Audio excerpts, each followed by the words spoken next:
Hello, hello. We are back. We are back from Sweden. This is probably going to be, though, one of the last streams for a little bit. I'm not sure the exact details, but we have something coming up.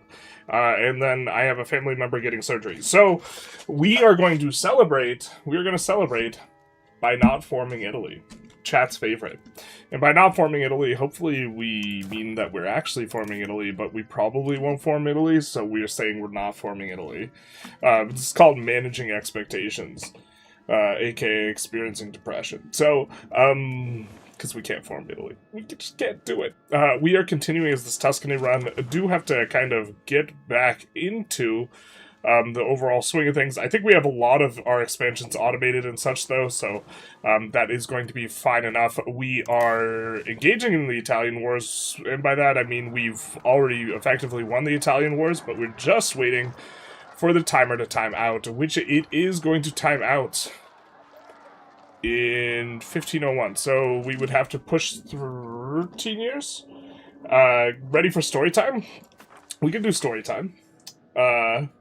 I thought you were gone longer. I tried to be ambiguous as to the amount of time I was gone because of reasons.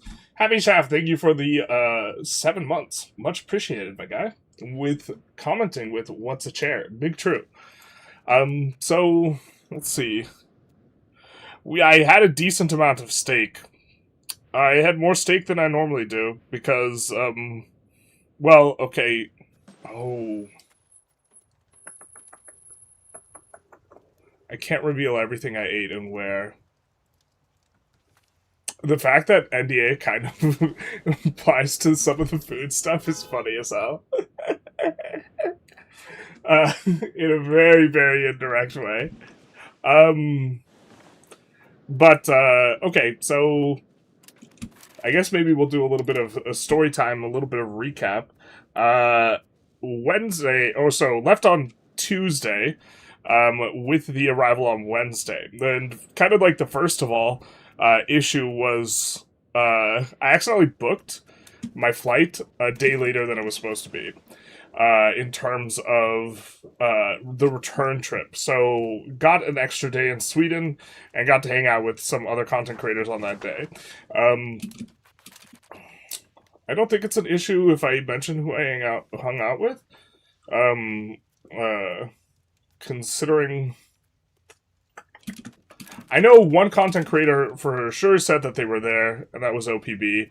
I think people are able to infer that there were other content creators there at this point, and so I don't think I'm revealing information that is, like, mission critical. I think that... Oh, God. Storytime dancing around the NDA, man. I'm just, like, such a nit about the NDA. Normally, I just, like, categorically refuse to comment on stuff. But, okay, left Tuesday, flew Air Canada, flew into Toronto, and then got a 2-hour delay because they wanted to fix the in-flight entertainment system, which is like, okay, you're fixing the in-flight entertainment system, fair enough. And then they spent a bunch of time fixing the in-flight entertainment system, and then it wasn't fixed, which was really big sad. Weren't very pleased about that, and so had the second flight, a 7-hour flight, with no in-flight entertainment, which, okay, it's not the end of the world. Okay, they're our vassals, so we don't need to annex them. Who are we getting ready to fight? I guess Milan and these other guys. Tyrol and Chur. We can try and get some of this in place, and then arrive a day early and hung out with the content creators that were arriving early. I think Tarkus is not going to mind that I mentioned that I hung out with him a big chunk. There was actually another content creator, a pretty big content creator that was on the same flight as me, and we ended up commuting to the airport together, which was very serendipitous. It wasn't Tarkus, it was someone else. Where did we go for dinner?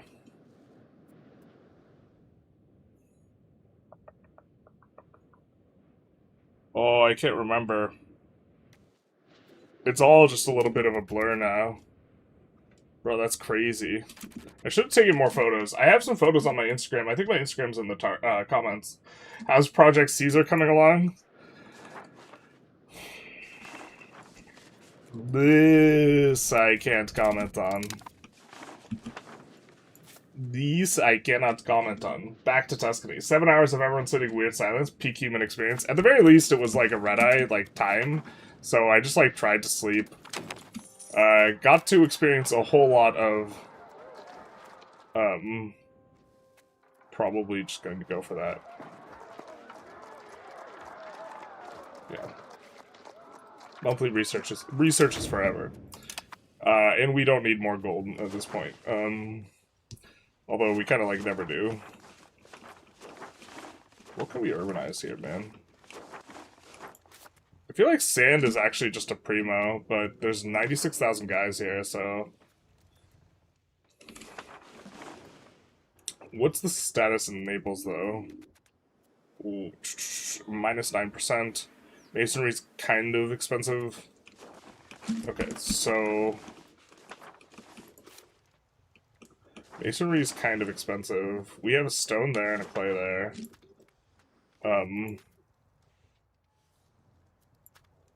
We did go to, like, a Japanese restaurant on one of the days. I think I could talk about that. It was pretty good. There's a little bit of a miscommunication between another content creator and I who wanted to split, like, a small thing of sake, like a 10-ounce one, and the waitress. So we ended up ordering a big bottle of sake, which was a little bit awkward, but there was enough people that we just, like, asked people at another table if they wanted any, and it wasn't too big of an issue.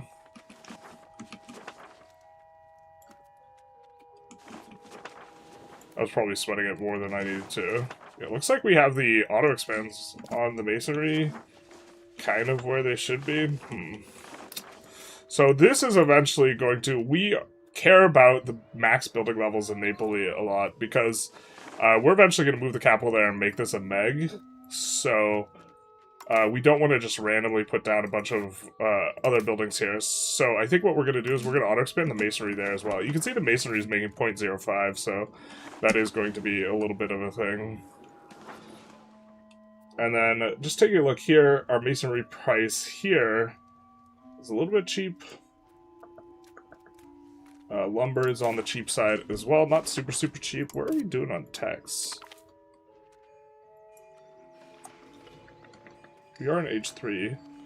We've already gotten the lumber tech. I think we've gotten most of the big techs. Have we gotten... Max RGO level is going to be nice.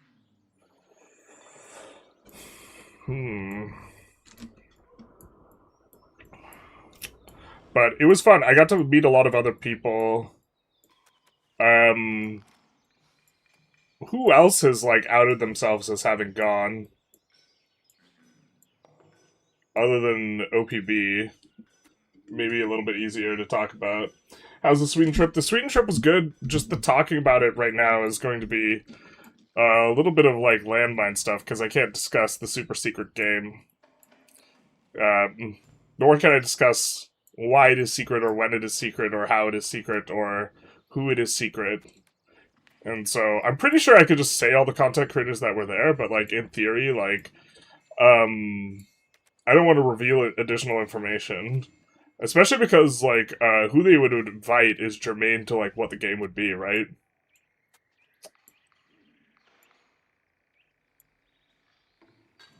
One would have to assume. Alright. We have some text kind of coming in. Looks like we got bog iron smelters. Bog iron smelters will actually make money now. So the auto expand's probably pretty good. Yeah, like, half a ducat per level of tax, and, like, 1 ducat, full ducat of tax base. But that's just, like, entirely off the prod efficiency. Look at this. Look at this. This is actually, like, one of the best examples you could ever get of this ever. The thing is getting plus 100% prod efficiency. So without this, we would be getting minus 8 off the profit, and would be basically just kind of like a nothing burger building, but with it is pretty nice. Prospecting for coal was also in one of the dev diaries, and so that was kind of interesting. Who are we trying to fight here? Okay, this is the state of affairs. This is truces. We have truce with France and Boho.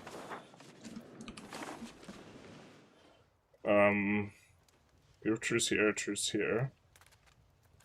And we could go in, so... Are we trying to get in on Tyrol? Is that what we were trying to do? I feel like that's not what we were trying to do here. Sounds like a good time. It was a good time. One thing I like about, like, a majority of the content creators there is I was definitely on the smaller side, and, like, no one's, like, uppity about just being, like, a way bigger content creator or anything like this. Hey, Jonas, can I ask you a question? You can. How do you manage to stick to your runs? I find myself abandoning most of the runs after 15 years because I get bored. Well, it's like a job. I definitely don't get bored after 15 years, though, but generally there's, like... I like to play to the power spike, and the H3 power spike is kind of where it's at, where you get the paperwork. The first workshops plus the lumber and iron output are just like turbo big like power spikes, and I like feeling the power spike, and then there's not another power spike for a little hot minute. Everyone actually, like, one of the most common questions is like, why did my economy stall out? And every time someone asks it, they're in like the early 1400s before the turn of the age, which is just kind of a phenomenon that's pretty funny, I think. Let's do this.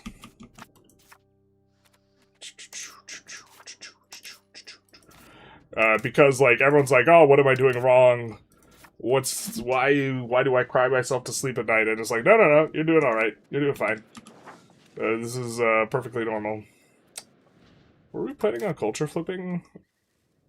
I think we flipped $1 million. We flipped $1 million to get dev bonus, that's right. It's all coming back to me. Let me guess it's HOE5. I can say that it is not HOE5. Because it is a new IP, so it is not a sequel to anything. That much I can say.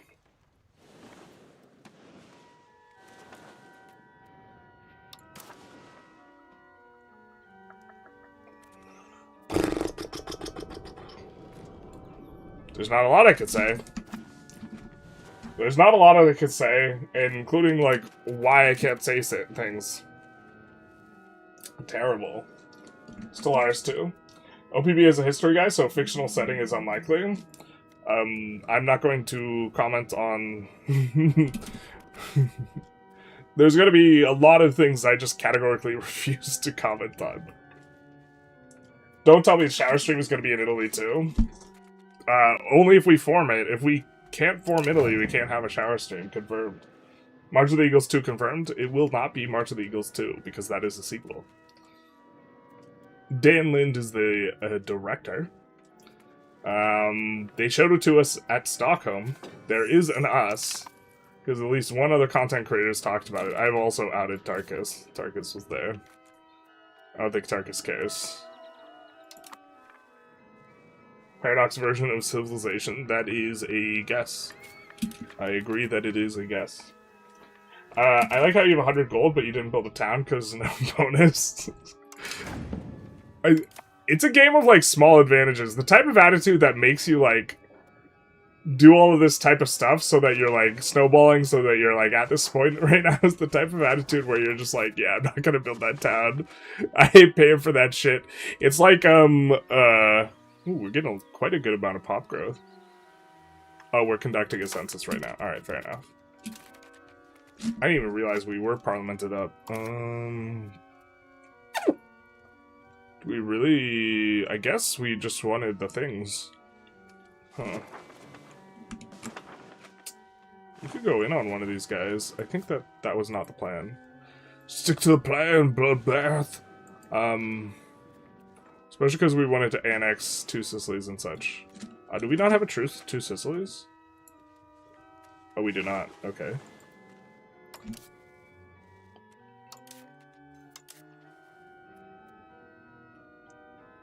This looks fine to me. We could probably annex Papal States here while we're at it.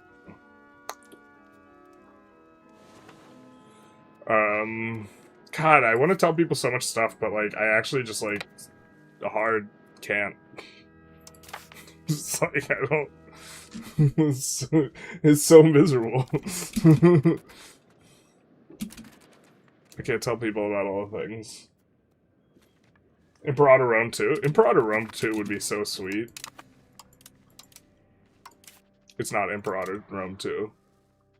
God, I can't even make jokes. It's terrible, because if I joke about it being something, obviously, if I joke about it being something specific, you know what, we'll put one out,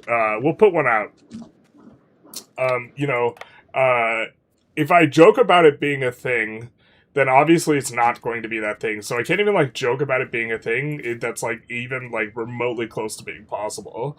So, like, actually, I'm not gonna even offer a joke. Actually, what would be the most unlikely thing to be? It's some crossover between two IPs that are just, like, ridiculously, litigious. So Pokemon and something else combined.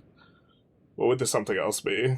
Who's really litigious? Like, I guess I could probably joke that it's about it being a Pokemon Disney game. Because that is the most absurd possibility.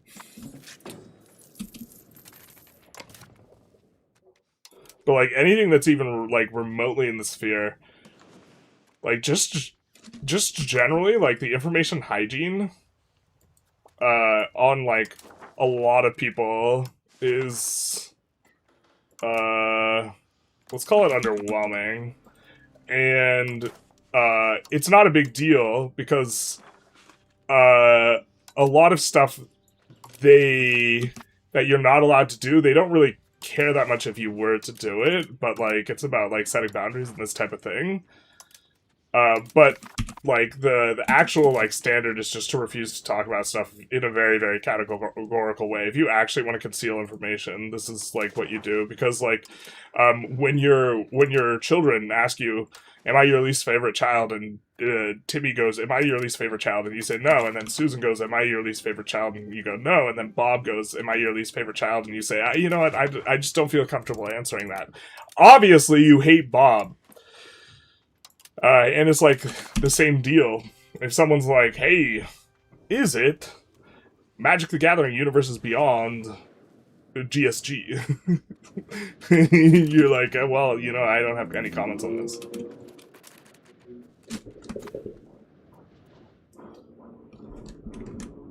You shot yourself in the foot mentioning you were there? Well, I was allowed to mention that we were there. Did you meet Habibi? I'm not commenting on people that I may or may not have met while I was there, unless they publicly said that they were there as well. In a specific sort of way. The Paradox staffer being tasked with stalking generalists to see if he doesn't leak stuff. I mean, the thing is like, I could also... yeah, I mean... There's also ways to reveal information without, like, revealing information. But even then, I'm trying to avoid that. I'm just taking some shots at Hasbro, I guess. Pokemon Disney game, it's official.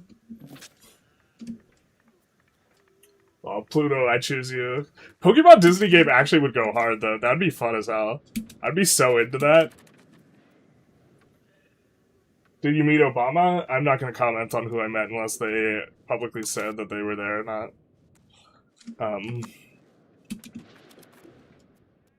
Did you meet, literally me? Ryan Gosling? I'm not going to comment on this unless Ryan Gosling's kind of put out a press thing regarding it. Am I not your least favorite chatter? We're not going to comment on who our least favorite chatter is. Although I think... I think people know. People who come into the stream often enough do know who the least favorite chatter is. I'm not trying as hard to protect you guys as I am children and their emotions. I could say I got recognized in public for the first time ever. That was kind of neat. That was super cool. Yeah. That was definitely a surreal experience. Are we colonizing? God, colonizing is just like...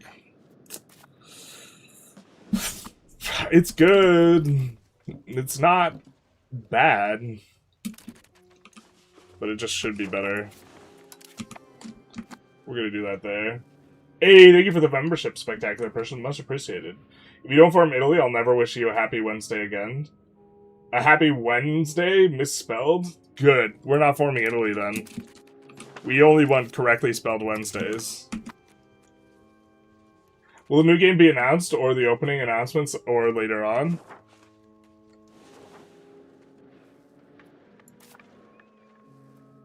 I decline to answer that question. Under advisement of under the advisement of counsel regarding my NDA, I decline to answer that question. We could have a Fifth Amendment stream. Kingdom Hearts Pokemon mashup? Yeah, that would go hard. To be fair, isn't there...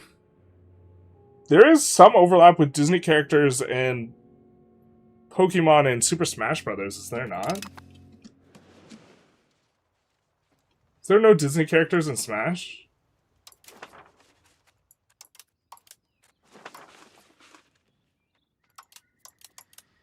We don't really need to explore this that quickly. We can chill out, man. Portugal doing things.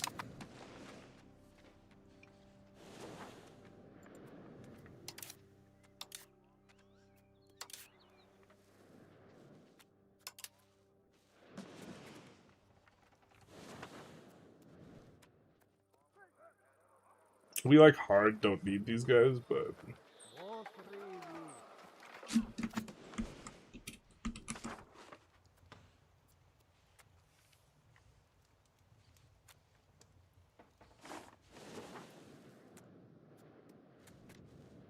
I'm just thinking through on this annexation stuff.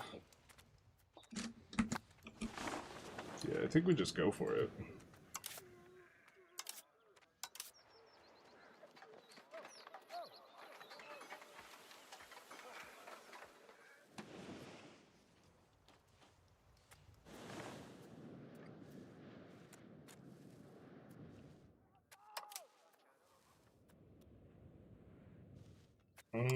I think we just don't want to randomly fight Portugal, so let's just do this.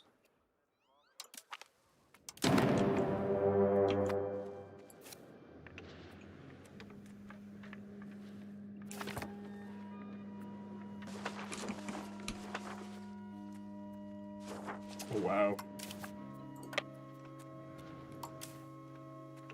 We're about to show them the business.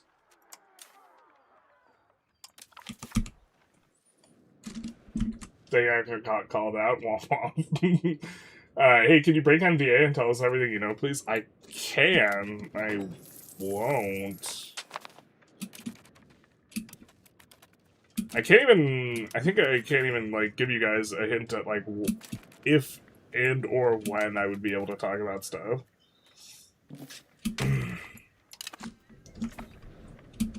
So... Yep. We're not forming Italy, we gotta form Hawaii. Has Paradox said anything publicly about the project besides letting you say you saw it? Yes.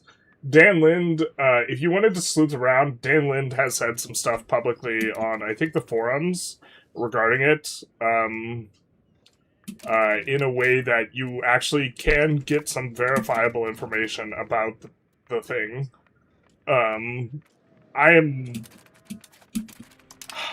I'm not 100% sure which thing says what. If someone sends me, like, a link to something that is public, I can then comment on the fact that it is public, but then I can't, like, add any more context, right?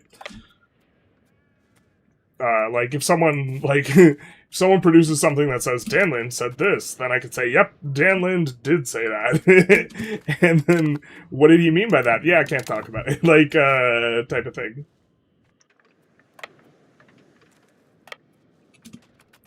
You know? Which is not the most helpful. Yeah.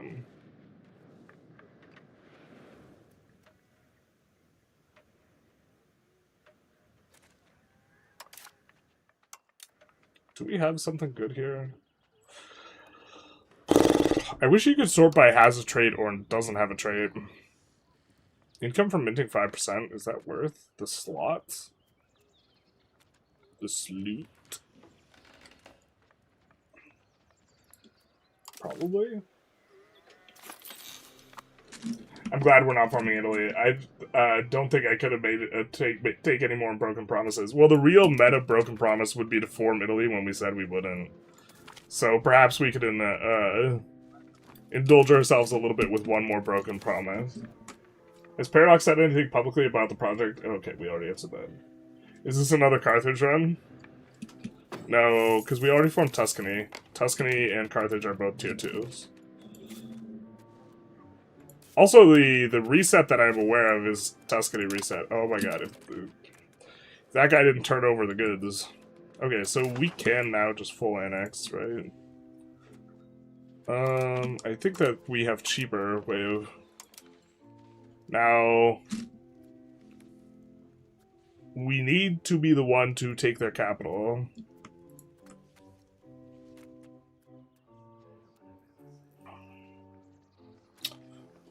We need to be the one to take their capital. That way, when we annex them, we get all their stuff. What is going on here? Oh, the game doesn't recognize that his ass is getting annexed. We're gonna maybe save here in case stuff gets weird. In theory, we actually shouldn't be able to humiliate here. So this is actually just hella convenient that we could take a bunch of extra stuff.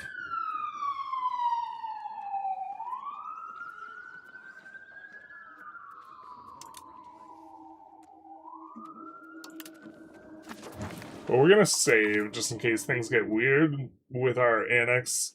Because I think they do have a subject and we want to retain their subject. Right? Oh, maybe we annex them. Alright, like Torres, who's your... Oh. They're our vassal.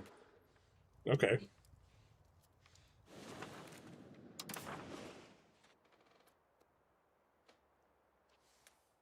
God, that's expensive. Holy shit.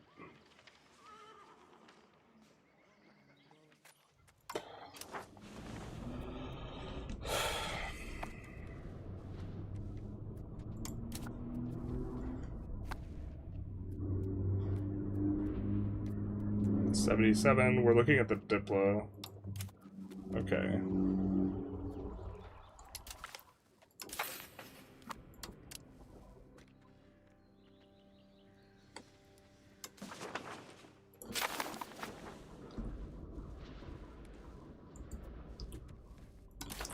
Maybe we're supposed to chill the fuck out, but I think the time for chilling is over.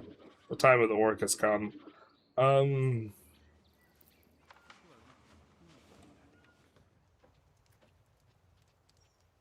so many of these are just like out of the bound of us being able to reel this back. Just like the texture of the game, like, I don't know, you basically like have to stop expanding.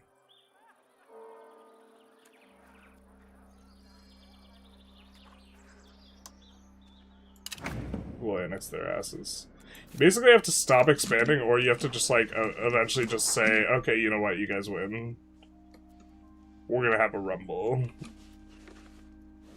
We will never. What is it? No son of Troy will ever submit to a foreign ruler. Then every son of Troy shall die. It's like that, but with regards to no person in the vicinity of which you're playing will tolerate the fact that you are expanding now that you have a bunch of extra antagonism by virtue of having hegemonies. And then you say, then every person in our vicinity that is not tolerating the fact that we are getting extra antagonism as a result of the extra hegemonies shall die. And that's kind of, yeah, how this works. Actual question here, if I urbanize, yes. Is it okay to build in every city cloth and paper to fuel the economy? No, don't do that. Don't do that. You want every single thing specialized. So you want to decide ahead of time what urban right you want there, and once you decide what urban right you want there, you only build that thing. And marketplaces. There's maybe a couple exceptions, like if you have an iron province, building tools is probably okay. But the idea is that in EU5, you want to think of demand as opportunities, and anytime you build supply, you are consuming an opportunity. And so you want to consume your opportunities in its most efficient as way possible. And building paper and cloth and stuff literally everywhere, you don't have enough demand to support this. Now you can exploit and you can do cheesy and weird things, and to be fair, the AI at this point is already exploiting for us. But in terms of local supply and local demand, you can see here we are triple our local supply that we have demand. So we are really, really kind of stripping down our opportunities here. And so, or how's the way? Fine cloth is one of the highest demanded things, and even still, we have 3 times as much supply as we do demand. We are not really functionally throttled by having failing to have enough places where we can build stuff. You have basically enough places to build stuff such that you can specialize all the time. Eugenics DLC for EU5 when? Best part about CK3? We'll see, we'll see. Came to YouTube chat because it's more poppin'. Big true. More people here. The release showcase is not that far off. Just wait a little bit before they announce Universal Hearts of Stellar Crusaders. I can say that they did post a...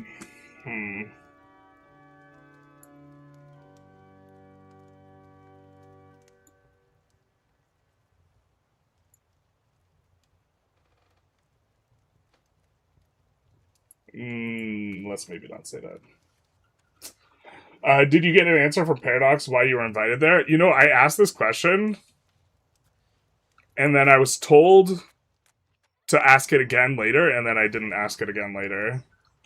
I was told to ask it after I had seen the thing.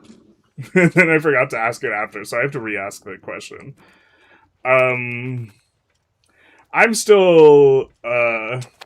compared to a lot of other people there, I think I stand out as being particularly small and, like, not physically, of course, and maybe a little bit, well, that's funny he was invited type of thing.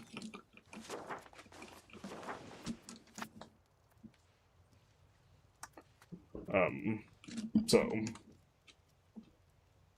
I know that I did do really good on the content creator code, though. I think, generally speaking, I have a lot more, like, regulars or sweats, or however you want to capture that, in my audience than average, or what is typical. And I try and cater more to those, like, regulars, and, like, this type of thing. And so I'll do stuff that, like, I know is actively bad YouTube-wise. I will do multi-episodic content, because that is what, that, like, is going into fairly strong, like, detail on stuff, because that is what a lot of people who are the more regular crowd are into. And so it doesn't get as many views, but I think maybe the Vive Owl, thank you for the follow, much appreciated. I think that maybe this is part of why, relative to, like, my viewership, I have more people use my content creator code than anyone else, I think.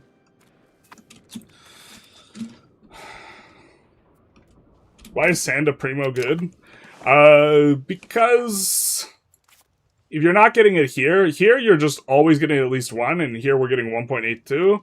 Then you're getting it from here, which is kind of a little bit less efficient, but you can build it anywhere. But, like, you're gonna build the thing, and so very often, a lot of sand places, you will have, like, RGOs for the sand, and also that pressures your wood. And you really don't want to pressure wood before age 3. Maybe this is, like, more of a pre-age 3 thing, sand is primo, and after that it's not as good. Because wood being under pressure is something you want to avoid in the early game. And this is, like, why the bog iron smelter, like, is kind of like an ass building, like, before age 3, is because it pressures wood. And so you really don't want to do the loop, because this means that you're going to have to build wood that's like lumber mills rather than just rely on like local wood and this type of thing. And sand production pressures wood. But once wood starts getting better, maybe this is okay. But the idea is that this is a lot more efficient. This is subject to market access. So if we build this in a place where there's only 80% market access, we'll only produce 0.8 goods. So this is producing like 40 or 50% more per level per 1,000 pops than the other thing. And so that's why it's like a semi primo. You really do need the amount of sand, and it's going to make roads cheaper. Speaking of, okay, we're fine. We have roads everywhere. Isn't Tuscany a tier 1? You might be right. I could be mistaken.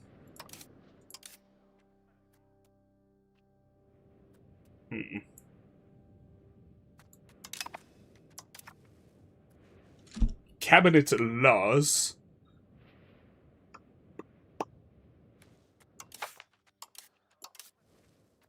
So actually, let's take a look here. I do think we have uber strong burgers, and in principle, we actually want to tamp down the burger relative to other people. So meritocratic recruitment also doesn't give us that much stimulus anymore, because they... Well, it'll still give us more than nobility of the robe, I guess. I guess this is like the most stimulus from promotions, but kind of into the clergy one. Clergy estate satisfaction is also generally going to be kind of valuable. Man, I remember a time when dynastic administration, it felt like if you were doing anything, when I thought that if you weren't doing dynastic administration, you were kind of trolling. That's when there were more sources of possible promotions, and it was not yet clear to me just how valuable the possible promotions were. Although this is just like a flat number, so this is not like insane. But the centralization push was so good. So this is back when you would go centralization every time. I think if we were going centralization, we still would go that.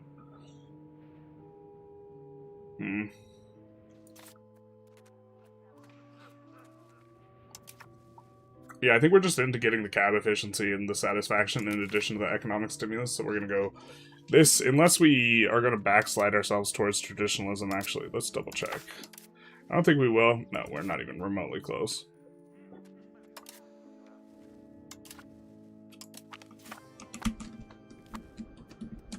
I haven't heard any other content creators talk about going to Sweden. Was it just you? No. I know OPB has talked about it publicly. I outed Tarkus. Tarkus went as well. Which maybe I shouldn't have, but... other than that, I think I will let people talk about it when they choose to talk about it. I guess, by virtue of saying that, I'm implying that it's more than just me and Tarkus and OPB. But I, don't want to... I want to avoid violating my NDA. And it's a lot easier to just kind of refuse to talk about stuff if it's, like, even remotely close than it is to try and slowly parse your way through, just basically, like, being on the bleeding edge of what you can say, right? And I think that having good information hygiene is good, and that often this requires you being really vague and just like refusing to answer questions, which is going to be the better way of doing it. I generally, within the context of the instruction as I am given, though, also try and reveal as much information to the audience as I can. For EU5, when they said we could, like, talk about our runs and stuff like this, we did the, like, MS Paint runs and this type of thing.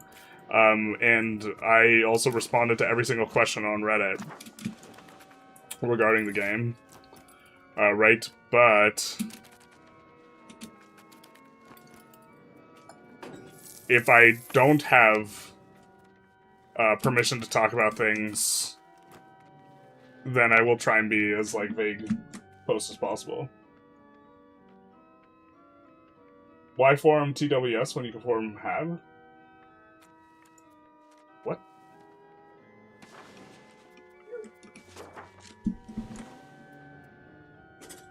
They have another province? I don't think they do have another province. Because we checked.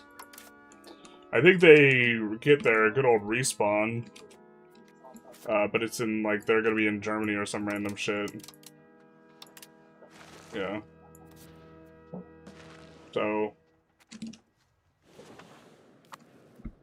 Same for roads, glass, leather making. Not sure what else. There's not that much inland, I think. Yeah. You're missing Avignon? No, Avignon belongs to France at this point. The reason that, the game, like, treats a return as something else other than, like, an annex, so it, like, looks at it differently, is, like, what's going on there. But yeah, we want to annex this guy. Please get us 1080p on Twitch. We're, like, peasants over here while the YouTube guys fine dine. I think I need to get, like, a higher tier of thing, because I upload in 1080, but I think it's that, like, Twitch is like, nah, you ain't got enough viewers, boy, or something like this.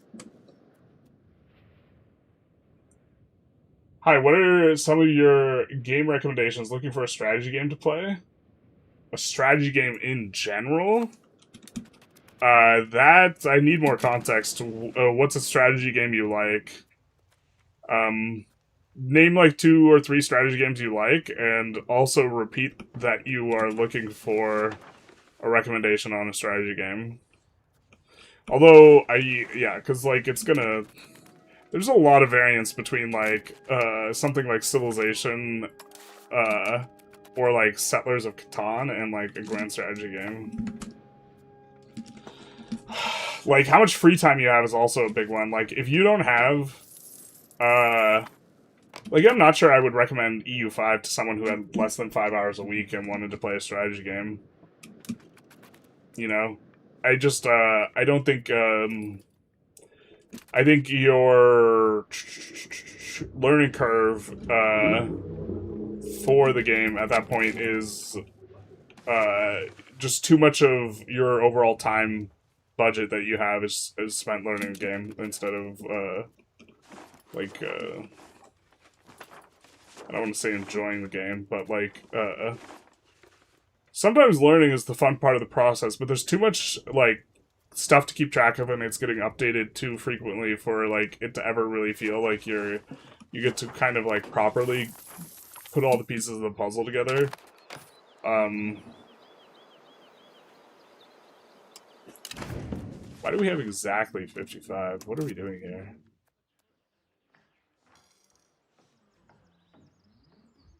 What?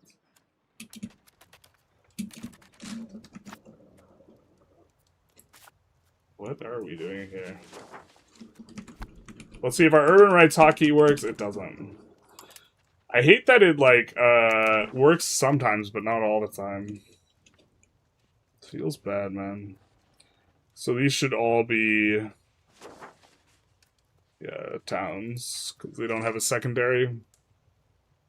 What are we doing with that, though? Color me so confused.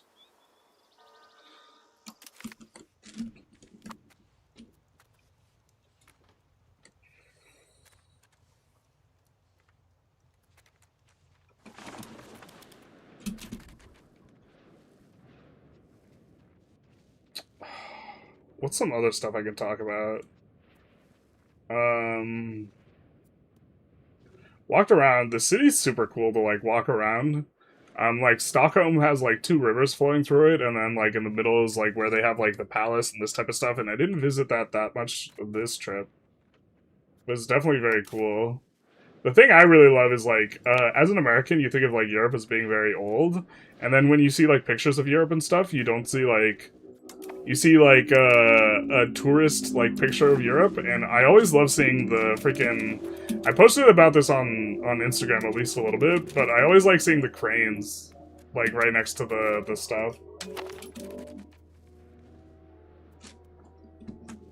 How do you increase demand? You get more pop promotions at a high dev count. So if we have a bunch of... This is one way you increase demand. Is that pop needs here. If we hover all the way over here, you can see that development is a multiplier for this. And these guys, all the upper tier pops are going to have more demand. This is one way. Also just through regular demands within the market. And so part of this is if you're playing like really tight, building maintenance will actually be a net positive for you. But if you're just kind of like randomly clicking buttons, this is going to be really like, it's not going to be net positive. You have to like be really killing sliders, and we're maybe not killing sliders as much as we should be. I feel so lost as to why we're... What decision-making process is why we're paying for Republican tradition right now. I want to try and figure it out. That's what I did, but it feels a waste to leave open building space, yeah. I feel like too many cities to manage the production, as France, for example. Yeah, right now you're encouraged to just urbanize, like, very close to everything.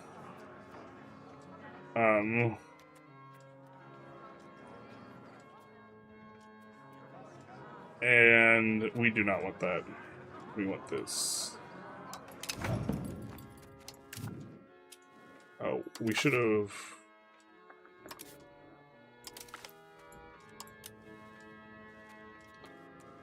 Oh, if we're calling this, it's gonna cost us 10 tradition. If we spent all the tradition, we wouldn't have to pay 10. God, this feels so punty.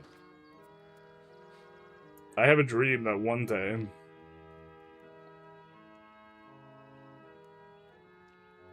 Monopolize the land trade routes might be the best we can do right now.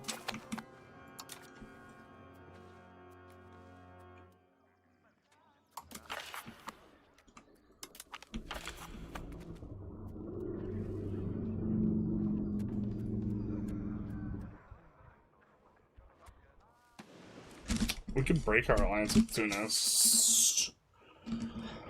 4 additional taxes because we're greedy pigs and we want more money. How much do you want to form Italy? Not today. What do we say to the god of that? We're not forming Italy. That's what we said. Yeah, buildings give you more promotions as well. So there's like some aspect of like spinning it up by building like marketplaces and stuff. Let's actually check. Holy. That's kind of a good rate. Getting about a ducat per trade capacity. There we're getting like a lot more than a ducat. Oh, we're gonna start doing the procedure where we are just shift clicking a lot more.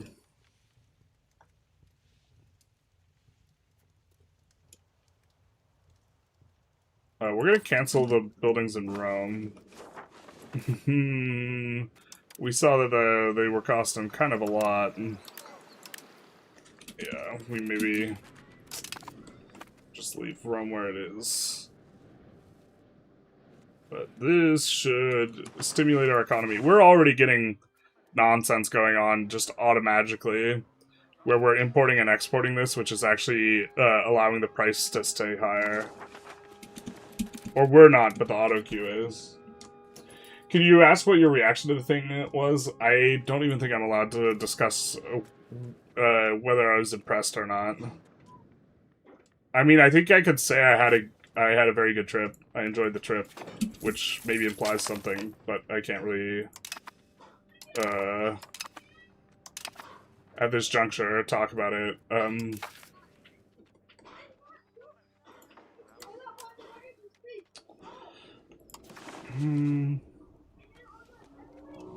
I will say that generally, if I can never say anything about something ever, I wouldn't be very inclined to go, I suppose. Because I'm just...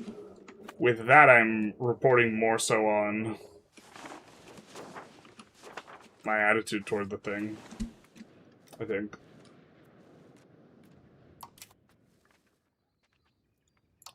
We don't even want to integrate that. I think we want to integrate this. This is close to Naples. Naples is one of our governors.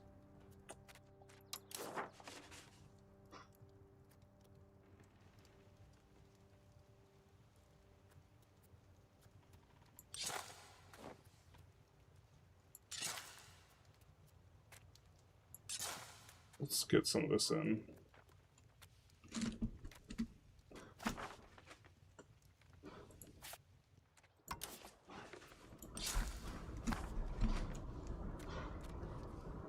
Using control in some spots. We have the forts from fighting France. And like he said, specialized. I managed to rival Bohemian economy without good goods, except for the amber. Where are you from, Generalist? I was technically born outside Chicago. I spent the first 6 years of my life in Salt Lake City, Utah, but then like ever since then has been Southern California. So I consider myself from Southern California. In my opinion, the metric or the best heuristic from where you're from is where did you go to high school?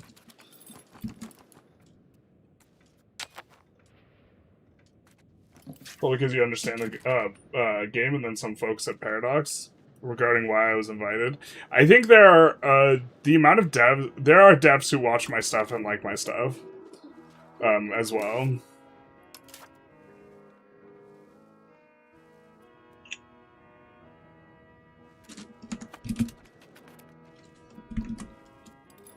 Hello, I watched your market and trade video. That's one of my favorite videos. I'm the market video I put like so much thought into. Oh, that's so many marketplaces queued up. It's gonna be good though. Because they also stimulate the economy. I mean, we know they're gonna do this.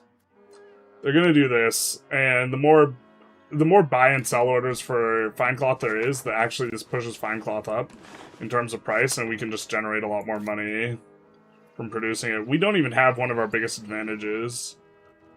Look, taxes per level over a ducat. Insane. This is without workshops or anything. And it helped me understand how the game works. I still kind of lack the general 101, but it's a huge step in the right direction from the thing. Yeah, with markets, you have to, like, put the pieces together. Like, this market makes a lot of sense once you understand that, like, you can't... So what we want here is we want to have a power base down here because we are playing Florence, and we wanted to kind of keep the capital in Florence, and okay, we want to play through Florence. And then once you're doing that, you want more market access in Florence. And then what you could do is you can make another market. The entire reason you don't make another market, and just keep the two markets up here is because of, like, market composition, really. Because all the food is in the north, and all the primos are in the south, and it just, like, doesn't really match up that well. But here we're about to drop a bunch of market access all over the place, and we actually get really kind of a solid amount of market access with what we're doing. Is increasing the stockpile amount with buildings any good? Does it help to keep prices low? I think you can kind of just ignore it as a mechanic, to be honest. It makes it so it's... if you're running a deficit, you can run a deficit for longer, but, like, just generally speaking, running a deficit is... running a deficit's not, like, a common enough play pattern that this is something you have to super worry about, I don't think. The general 101 is using spreadsheets, calculating everything in detail, and having knowledge far beyond everyone else. This is, that's what I was trying to do with, on release for EU5. I mean, I don't think I'm... On release, I was way far ahead of other people, I think, in terms of knowledge. I don't think I'm anywhere near as far ahead. Because going into release, I had, like, 1,400 hours. And I think, like, the next closest was, like, Playmaker with, like, 900 or something like this.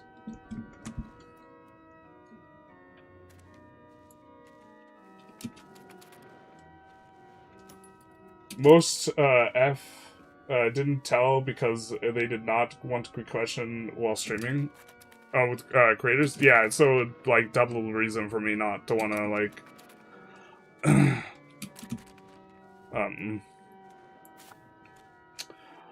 name names of people who have not just publicly said that they're going. I know OPB has said that they're going.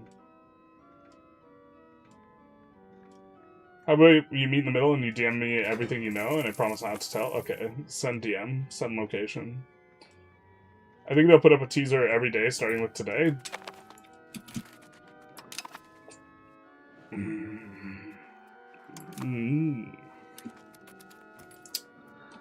Yeah, that is possible.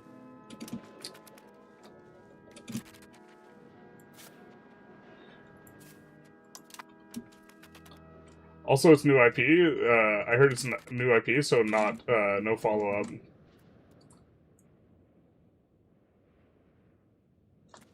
I was referring to watching journalists talking about the General 101. Pun went wrong. Yeah, if I delayed reading a pun, it's gonna be rough. I need to make a list of metaphors. I love metaphors so much. So a metaphor is when you combine two metaphors to just like make it blurst, and blurst is blessed and cursed. And my personal favorite is one I'm sure everyone's heard me say is we'll burn that bridge when we get to it, which of course is combining we'll cross that bridge when we get to it, and burning bridges,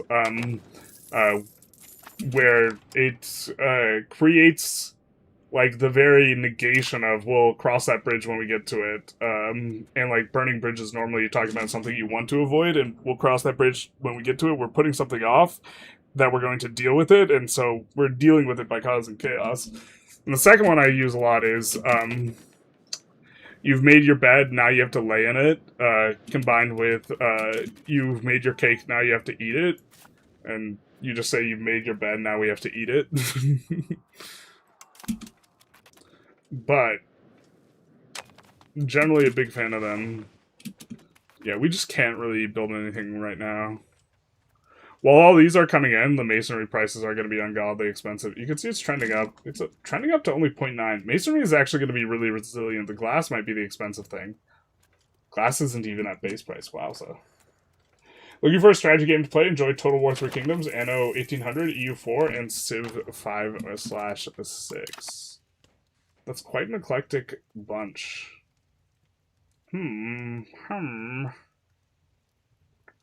We've been enjoying Songs of Six recently. That is kind of a city builder somewhat similar to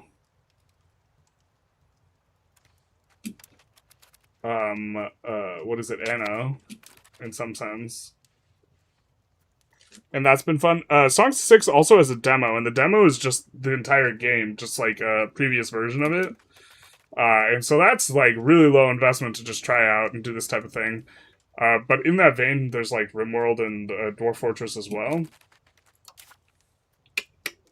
Do we want to break the alliance for max stacks? I think not. I think we'll just get this trade efficiency over owned land, which is going to be nice for Naples, and Naples trading up into here, and this trading through here. Actually, you know what? We might not even end up using that. Let's just get the taxes. Taxes will be good. 1,400 gold. Let's go. Obviously, I would recommend Paradox games too, as well. But I think you're asking for something outside of Paradox games. Do you say Total War 3 Kingdoms? Total War 3 Kingdoms. I would recommend... So the games are bad. The games are not good.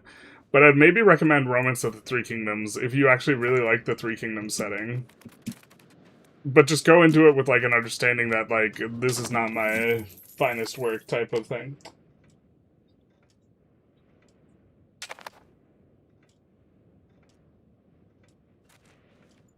Time to form Thessaloniki in Greece. I'm so excited for the change where you can form like Thessalocracy or whatever, and actually get a push towards naval, because pushing naval in EU5 is just often so miserable. And it feels really like you just have to get everything lined up where you don't have a standing army, you have a ruler, and you have an heir, and both of them are in charge of a boat. And it's like somewhat consistent, but God, like, God forbid you have like a female ruler, you just like can't do it. It just feels really bad. Sweden released them. I also have some Swedish candy. This is like, I don't know what, I just like keep eating this and this is awful. It's Tyres Pebber, and this is hot and sour candy. I was like, that sounds interesting. I'm gonna try that. And it's just like, it's like a hard candy, but just from random peppers in the middle. And I mean, this might be a case of I've made my bed, now I have to eat it, where I bought, like, the $8 thing of bag of candy, and now I can't not. Alright, we have to make sure that we grab this ourselves, but then everything else we can return.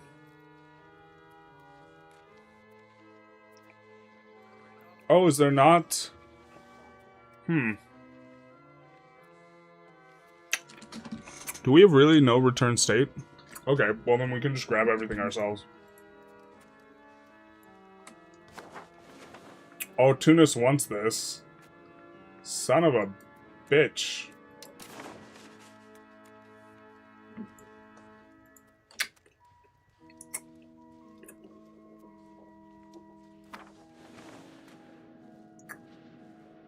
As far as I understand, whoever gets the capital gets all the subjects.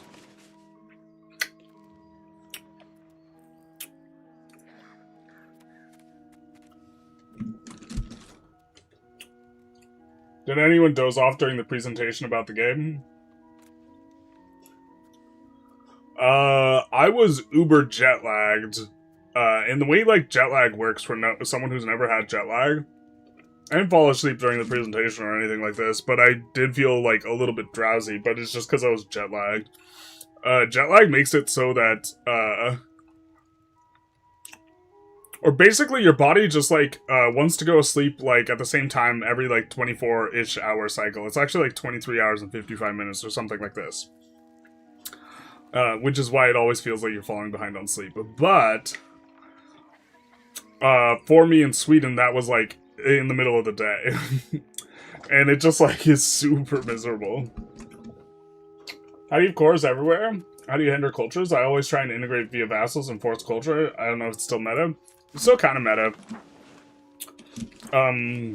Importantly here, accepting all of these guys is kind of cheaper. And we did go out of our way in various ways to make them like our culture more. Some of them start out liking our culture, so getting stuff to kindred by forming alliances with people, getting favors, doing this type of thing. Technically, you can curry favors with your subjects, release them, and then click through twice to get to kindred, but this dramatically decreases the cost. Here you can see we have a lot of low costs, and then Neapolitan is expensive. But getting a lot of that in is going to be like how you do it, and then it specifically is a lot cheaper within your own culture group or within your language family, or both. So the fact that we share a language family and a culture group with everyone in Italy means that just generally it's cheaper to accept everyone. But also we're doing like vassal stuff. Chicago! With what is a chair? I was born in Chicago. I was born technically like slightly outside Chicago. Can we transfer this to ourselves? No, we can't.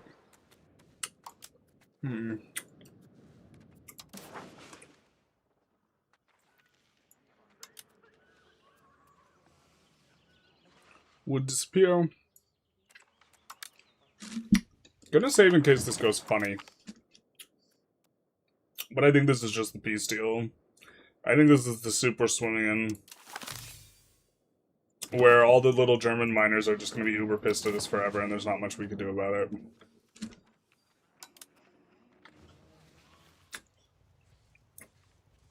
Oh, we could take this stuff as well.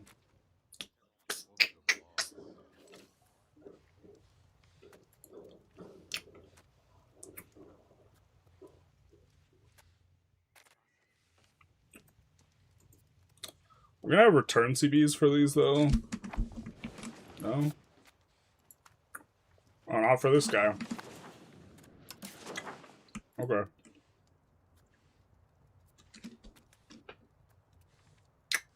Wow, he was willing to accept that by himself.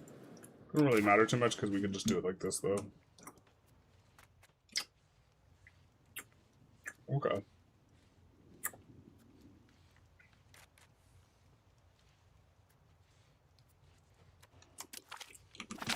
Another one bites the dust.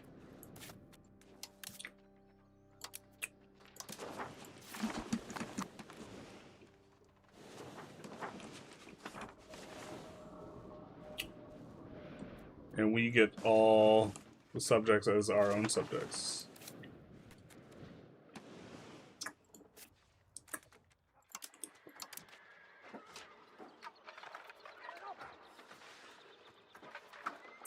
We have cooldown on this. Asked to improve cultural relations.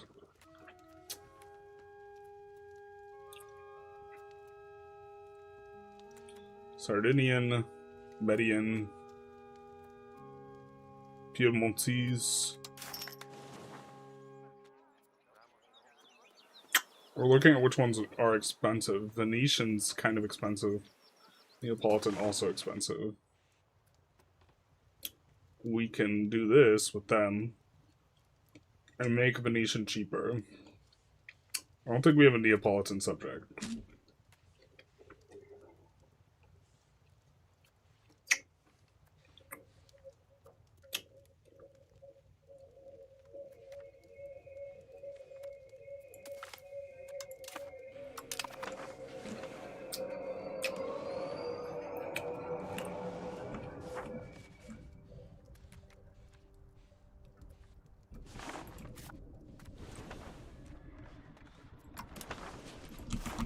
We're gonna give this guy some provinces.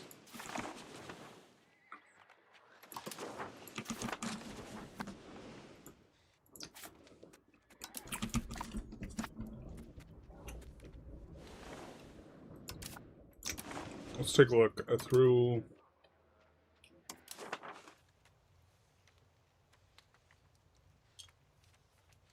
Yeah, we've now fed Spoleto everything, so let's go through this as well.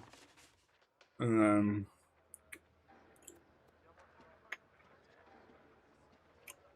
do we have a forced culture in here as well?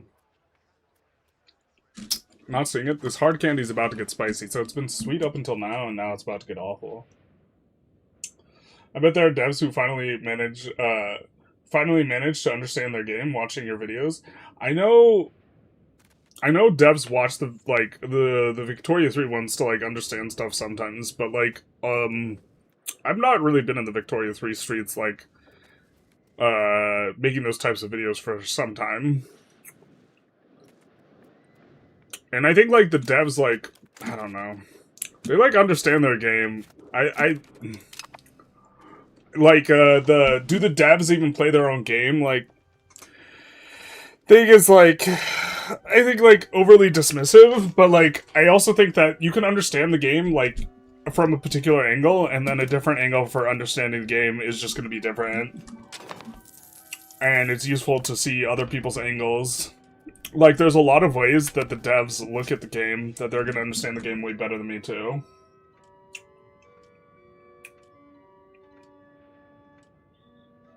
Form Luca, no balls. Confirm no balls.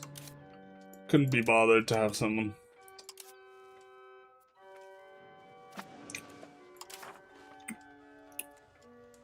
Could not be bothered. Yeah, I think we just like win now. We just have to get through the timeline.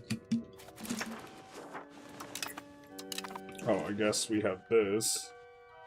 I mean, we would rather declare into the coalition than have the coalition declare into us. As well. Miserable. Yeah,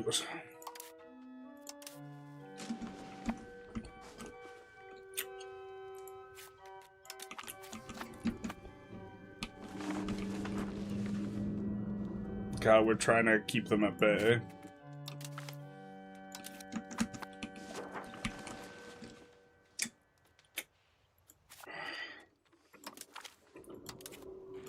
Do we think that they're gonna, like, declare right now? If they do, we're actually supposed to pop them in the mouth first. God, I hate it.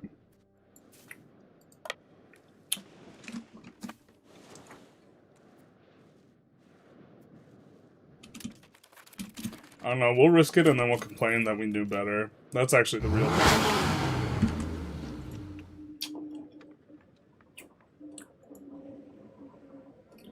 Loud car. Fotino Decay, thank you for the reset. Much appreciated, my guy. Oh look, a Twitch baby. Let's go. Liu Bade and make it just like Hannibal. This is true. I think that might be where the similarities between Liu Bei and Hannibal end, though. Make a bed and eat it too. Oh, how the turntables. Yeah. Nothing better than Shiny laughing at his own silly jokes. Brother, I love laughing at my jokes. Oh, there was like... Tarkus and I were having a good time at one of the dinners. Where I was like making a joke and then Tarkus was like, obnoxiously like explaining it to the rest of the table, but like basically just repeating the same joke. And we kept doing it. And then a couple times he made a joke and I would explain the joke. Of course, explaining the joke makes it like less funny, but like at a certain point, like it like turns back on itself and becomes meta, where like that you're explaining it is like a dad joke in itself, right? Where like the explanation becomes like a dad joke in terms of like type of humor, right? But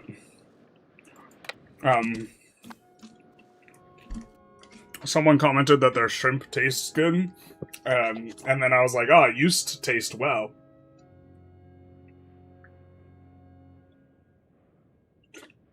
I got to I got to drop also one of my favorite somehow someone brought up a Dunning-Kruger effect, and this joke has layers because Dunning-Kruger effect is actually just misunderstood.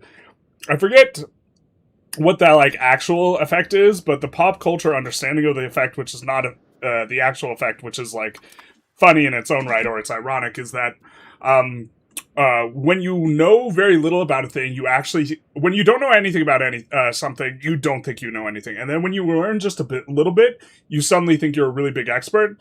And then you descend from Mount Stupid and you realize how little you know. And then you like go back down, you like crash back down to earth and you're like, wow, I really don't know shit about this thing. And then when you become like a certified really expert, then you like know that you know type of thing. Right? So this is like the Dunning-Kruger effect, except it's not. Because the Dunning-Kruger effect actually refers to something else, but I forget what it is. I know it well enough to know that I don't actually know it properly. But you can like look at it like this. Okay? The Dunning-Kruger effect is like how much you actually know and how much you think you know. Okay? And when you don't know shit, you're like, wow, I don't know shit. And then you learn a little bit and you're like, wow, I fucking know a lot. And then you're like, wow, I'm actually stupid and I don't know anything about this thing. And then you like eventually acquire like expertise and you're like, okay, I know about this thing. I understand it. I wrote the dissertation. You know the book on this thing? I wrote it. Anyways. But the joke I made is like when someone brought up the Dunning-Kruger effect, I was like, oh, I read about that the other day. I'm actually writing a book on it now. Which implies that I'm here. If you say I read about it last week and now I'm writing a book on it, that you are here on the thing. Thank you for coming to my TED Talk.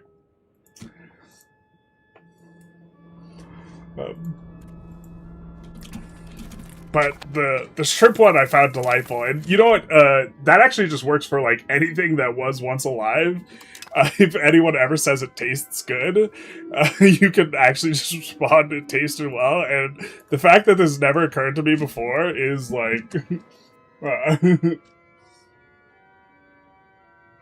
People are yapping today? You can try Minesweeper for starting.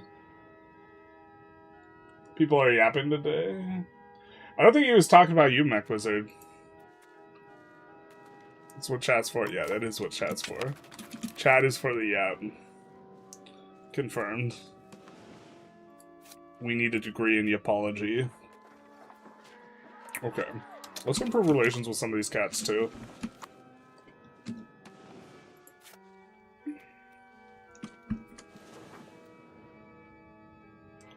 Your Three Kingdoms streams were some of the most amazing streams of yours. I enjoy that game. But I recognize, like, just as, like, it's actually just, like, a shit game. It's no good. How's the Italian wars going? Are we rampant tension? We ramping tension?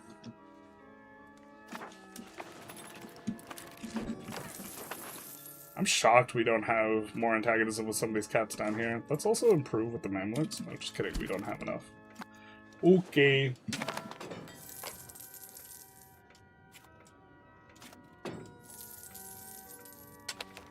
That one is goated. It's better than the OG flavor. You should have tried the Dune Jungerval sweet licorice covered in salt. I think I would have rather had sweet licorice covered in salt. This, like, one just weirds me out. I, like, enjoy... It's like a masochistic thing, I feel like.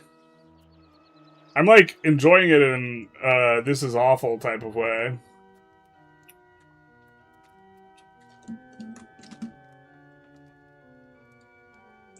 That's Finnish candy and it's great. For people just arriving who's commenting how I hate this candy, but I'm eating it.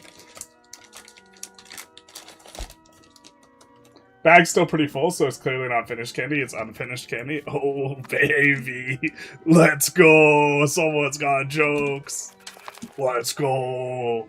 What do we need to collapse here in terms of our prices? This might be the point in time where we all right. I guess we're auto expanding the masonry here too, and let's do it here. There's too much masonry demanded. Yeah. Ulm joined the coalition. Not Ulm too. You could also put the Turkish pepper in vodka. It's quite tasty. Interesting.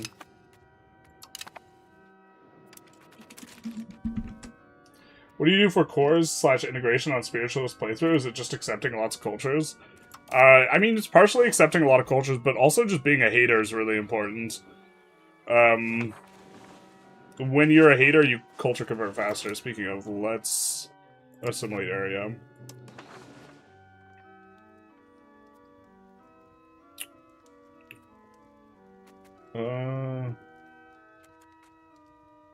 I guess let's do Lazio. I think we have a decent amount of, yeah, we have a decent amount of proximity there. So we should have decent control. I guess that means we actually want to integrate it.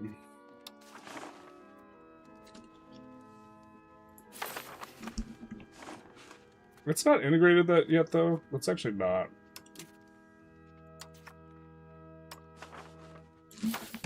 Continue to push the Tuscan. Push the Tuscan out and become full $1,000,000. Thank you for suggestion channels. I see you played some Dominion 6. Is that game good? That game has got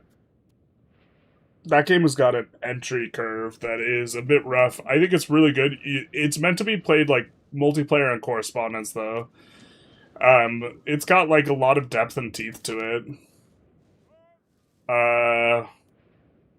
But it's like basically the sweatiest auto battler possible in a fantasy setting with magic and stuff like this. It's a slow explanation. But people typically play 1 turn a day in multiplayer, and games take like 3 months. And so the logistics of the game are like on the rough side. Although playing against the AI is like interesting for the first like few hundred hours. Eventually, like the AI just like is bad at dealing with like stuff that's battlefield wide and certain strategies, and so you can kind of after a certain point just run over the AI. You can choose not to do these things, but humans will be able to counter what you're doing, and then you get a lot of depth in terms of like the way you're thinking through the map and stuff. Eventually.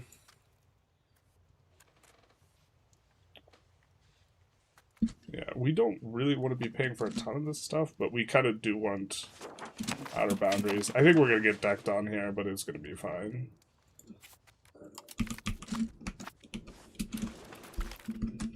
Hey, Claire, how's it going? Well, hello. People writing something have a very different understanding of someone reading something, not having written it. Perspective is not easy to overcome. I think the devs are egoing too much. Wish they stuck to the EU4 format. So, I think that they're kind of like split between two things. That they want to be like the most in-depth simulation possible, and then they want to like the EU4 vision is just like not a simulationist vision. And that's like the simulationist vision conveyed in the Tinto talks is like why I got into the game and got excited about the game, and something that is doing a really complex like bunch of moving parts together type of thing. Like this is what I'm into. But I think the larger player base, yeah, just kind of wants EU4 too. And I think that these goals are not always, but often going to be at odds with each other. And I think that Tinto maybe has to like pick, and maybe they don't have to pick and you make everyone happy, but I think that they maybe have to pick between the two, and I think they kind of are picking between the two. I think they are moving more back towards the EU4 type of stuff. At what point do you start heavily urbanizing your campaigns? Basically, when the really, really lucrative, high ROI opportunities start going away, you urbanize more, and by urbanizing, you generally give yourself more of these opportunities back. So we're having trouble spending money as quickly as it's coming in. Yeah, there we go. Not unsuspected. So basically exactly what we were expecting. Which is why we have the army here and such. And so on and so forth, etc. Sniff. It's a direct quote. The sniff and everything.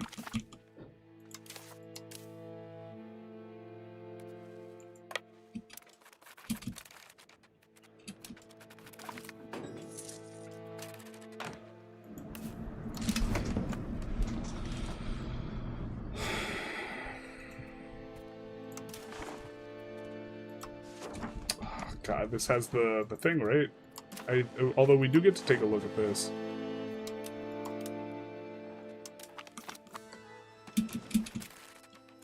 That actually gonna... Oh, sweet. We'll be able to see the market center. Which means we'll be able to do stuff. It won't be just, like, bricked.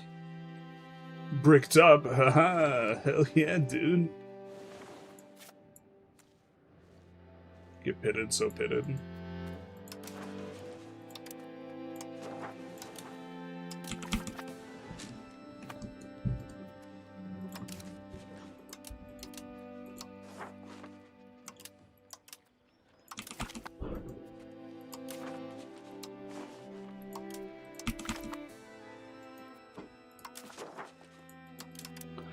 Oh, this takes so much clicking to do, and the ROI is not very good. Oh, no, no. What a world, what a world.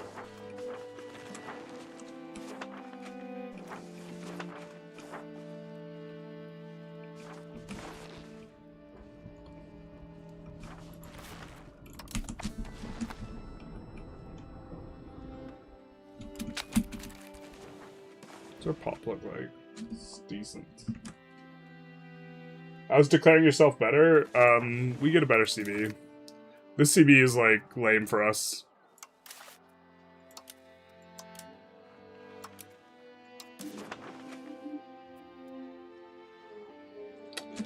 We are... Actually, they declared on us with the Secure Italy CB rather than the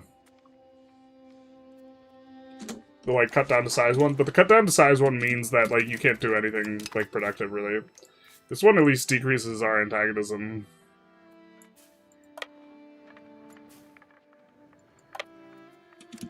I don't know. I think the plan here is just to get like in and out of the war relatively quickly, so.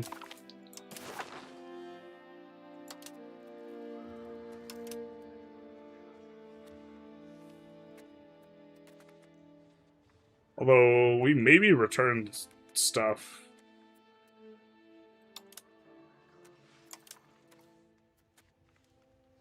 A little bit. It doesn't really generate that much antag.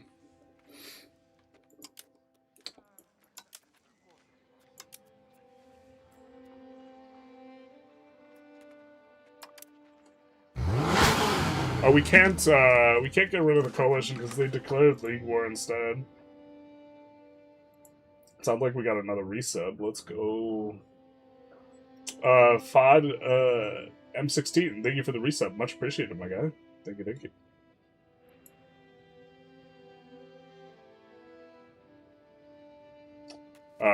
But we would be able to get a, let's see if we can find someone. We would be able to get, let's see if we have a decent CB here. Follow through on threat CB instead, which would give less, conquer cost. Which I think affects both antagonism and the war score cost. Turkin Papuri, the candy you are eating, is pretty good, as it has a salmiak inside the core. Just take care if you have colored ones. They will stick to each other in a few days if you leave them open. Yeah, this is like one kind of hard block now. Now he's explaining the joke. Let's go.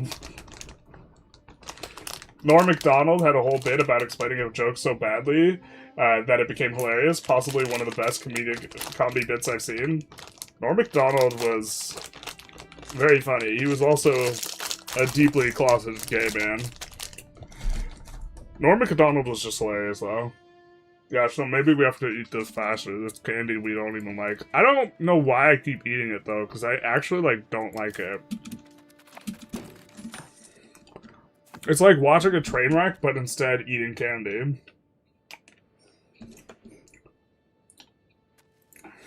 Explaining the joke of explaining the joke. Let's go.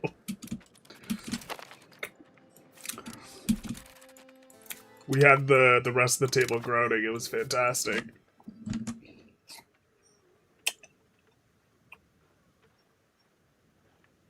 The actual effect is that the slope of knowledge versus perceived knowledge is off by a factor, but there's no up and down. Both lines are sloping downward. Got it, got it. Basically, all people think that they are closer to average than they actually are. Average or, like, median, or, like, the middle thing. Hmm.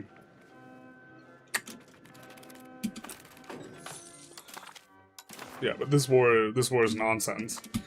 We'll get truces with everyone here, though.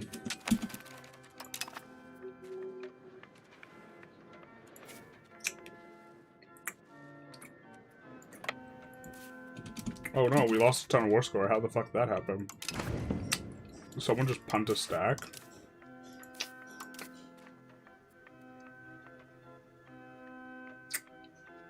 Yeah, it has to be from that.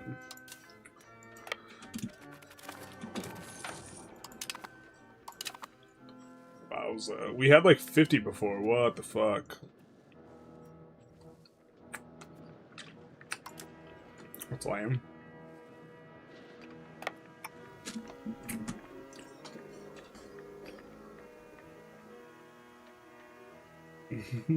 You are here. I once find myself atop another curve. My intellect scares me. Not like this. That's not the curve you want to be on top of. No, no. Alright, I think we'll go slap around this army here. Do shrimps actually taste well? I don't know if they actually have taste receptors. I do not know the answer to this question.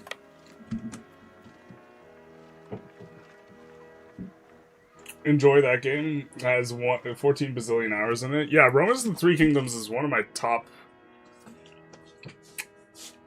5 games, I think, on Steam.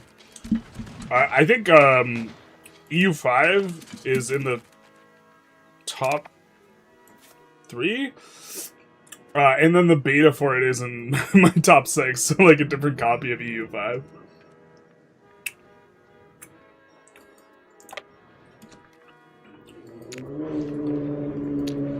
Which I had access to the beta when I was doing contract work for Paradox, because I did the outlines for the official tutorials. As a Native American, As native in Americans, what's the playstyle considering low pops and dev? You'd kind of just cry a lot. You have to push granaries really, really aggressively.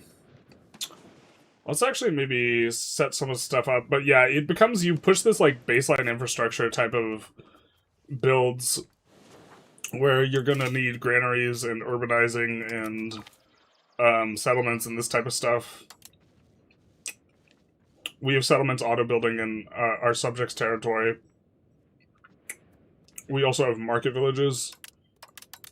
We're going to add to this, and this is going to increase dev in those areas, which is going to help out. And we're going to put it to build in our subjects.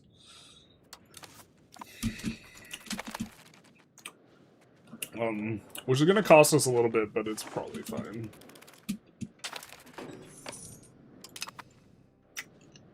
I didn't notice that guy down there.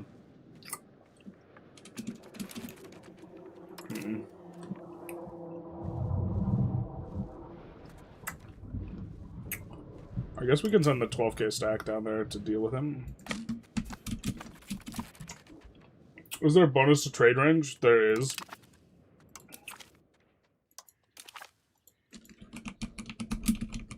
We have a few sources of it. Base value is 300, so the first one's super, super valuable. That you get in H2, the plus 250. Which... this one, I think, is kind of the first one you get. Shiny ignored Barry so much the man started copy-pasting. Did he really? Dedication to the craft. We did answer him there. How was the trip? The trip was fun. I enjoyed it.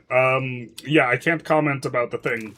I can't comment about the unannounced game that was shown to me, which is being directed by Dan Lind and is not a sequel, but is a new IP. That is basically all I could say about it, is what it is said there. Which is unfortunate, because I really want to tell everyone about it, but I cannot.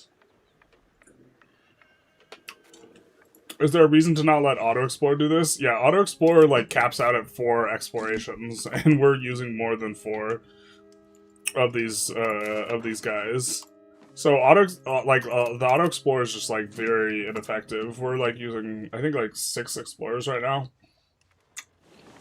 I also don't know if it selects like reasonable things.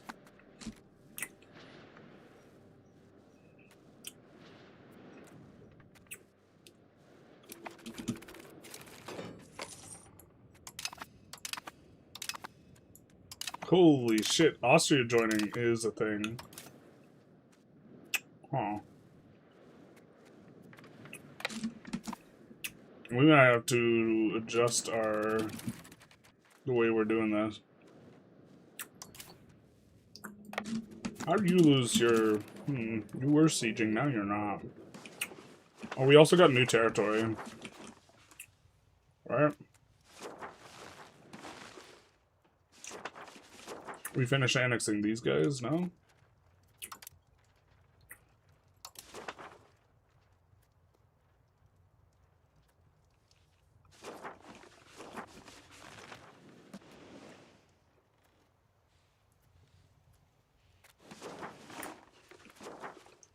I'm just going crazy. Weren't we annexing one of these guys? Was it this land? Ah, and there's this here.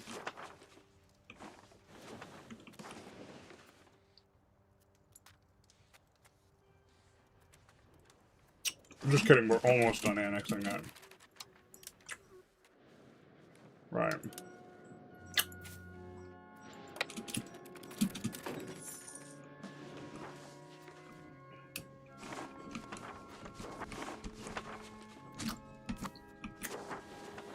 I don't remember seeing Hungary on that list.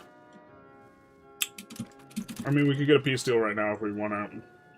I think we kind of are into annexing some of these idiots, though.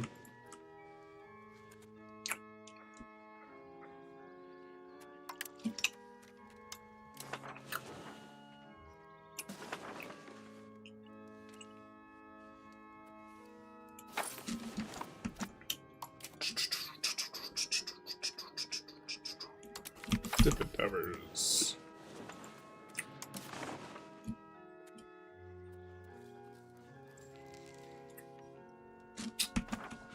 You're full occupied, my guy. Who cares? Could you have an occupation on that? I've recently discovered that the AI doesn't have fog of war, it seems. They will... And part of that was this run, where we had the standoff over here, where the AI just for like, I think over a whole year, just parked an army right across from ours and refused to move it.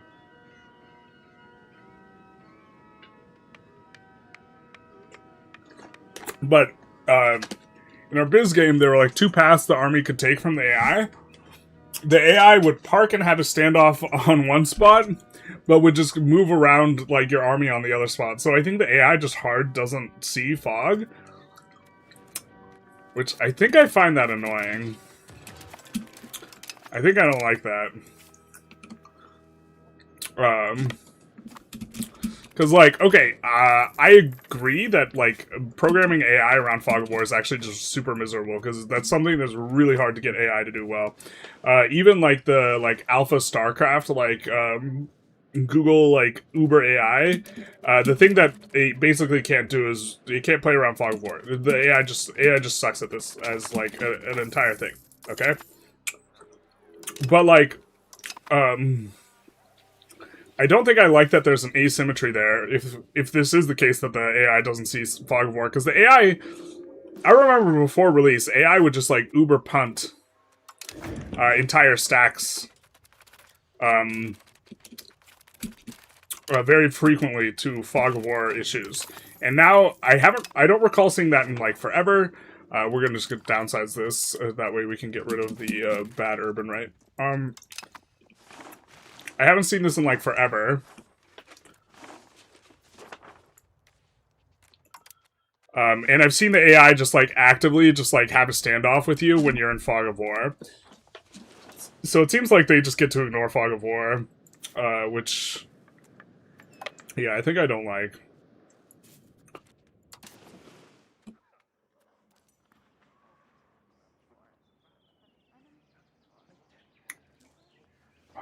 What's another 23 antagonism, right?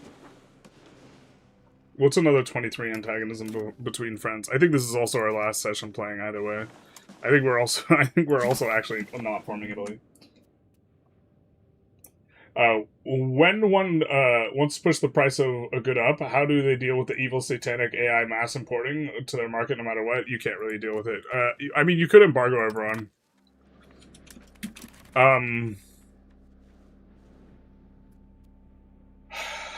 But, you want to do the trades yourself so that they can be profitable.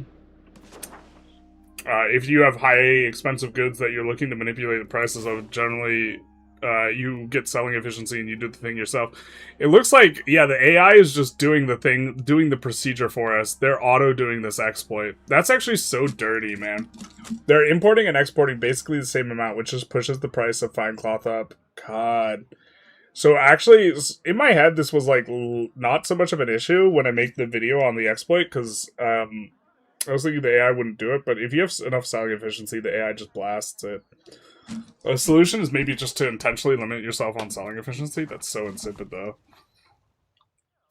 Yeah, just the entire economy is built up on a lie. In terms of, like, actual nominal buy and sell orders, right? Currently, there is basically the same amount of cloth getting exported as, like, exists in the market, and, like, almost all of the demand is coming from trade, which is, like, it's fake demand. Is there a bonus to trade range or other bonus market modifiers when the market is in a coastal location? There's not a bonus, but you don't have to travel as far. Going overseas is way cheaper.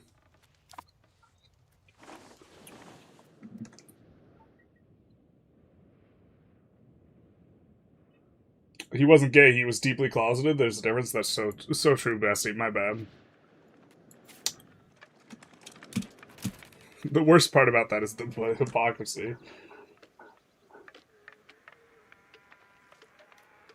Median. When one wants to push the price of a good up, how do they... Okay, we already answered that. Wait, did you just copy-paste that? I feel like I answered it twice. Ah, yeah, I am a little bit behind, although I'm getting caught up here. With this amount of trade range and trade efficiency, shouldn't you be able to trade to the market directly? Well, we could see what ranges our market by clicking on the market. So we can't quite range the Americas, but you can pay extra and trade that distance if you want. But we don't have enough. We don't have enough range to be able to trade without paying extra. But okay, let's maybe move one market over to Barcelona. Well, Barcelona is going to have different modifiers than us. Well, looks like no one proper... Oh, no one can range this market because it's a stupid market. Yeah, okay. But if we select this market, yeah, this doesn't range very much at all.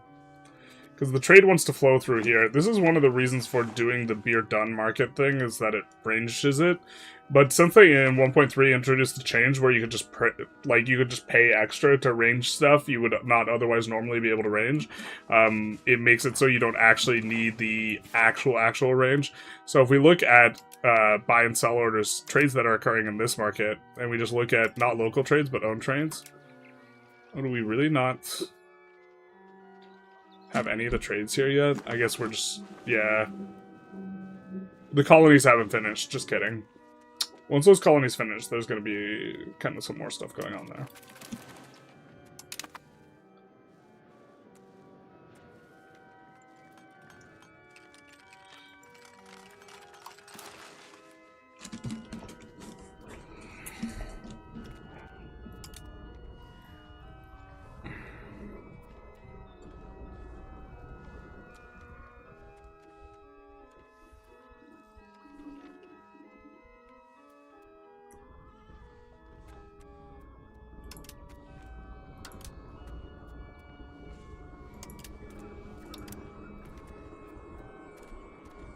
We do that so we can get a CD on them later. Kind of feed up our subjects a little bit. I think this is not too bad. Maybe we actually just want to do this and get out of this war kind of reasonably quickly. We're so close to occupying this, maybe we just continue. I guess the new game will be your typical Paradox Grand strategy game set during the Cold War. I will not comment on this comment. Not because I don't want to, but because of information hygiene. I've seen AI react to my army movements in real time, though, through blocked vision. Yeah. Presuming subject OPMs could dev province, they can't anymore. They bricked it. But is it smart to go decentral maxing with a whole bunch of American with a gazillion OPMs? It might be. It also might be that vassals don't dev province and the other ones can. The thing is by making... every time you make a new country, you reset the timer where they get the uber pop growth and the uber dev. When you get a new colonial nation, they get, like, some sick modifiers. Where is it? Was it just the pop growth and not the dev? They get huge dev modifiers. Wait, what's going on? Why don't they have more than this? Is it that they don't have tech yet? They might not have... I guess they don't have the colonial tech yet, but the population growth you can see, just absolutely insane rate. It's from new colonial nation. This is a decaying modifier, so in principle... forming a new colony every time allows you to have the most length of time with those modifiers. But also, having a war with your subject where they become independent temporarily and then get cowed and reined back in resets the timer. So in theory, you should be resetting the timer. Save the rainforest. Thank you for the follow, much appreciated. If you're trying to pop max. Which is kind of a weird play pattern. But, like, if they have an independence war against us, right?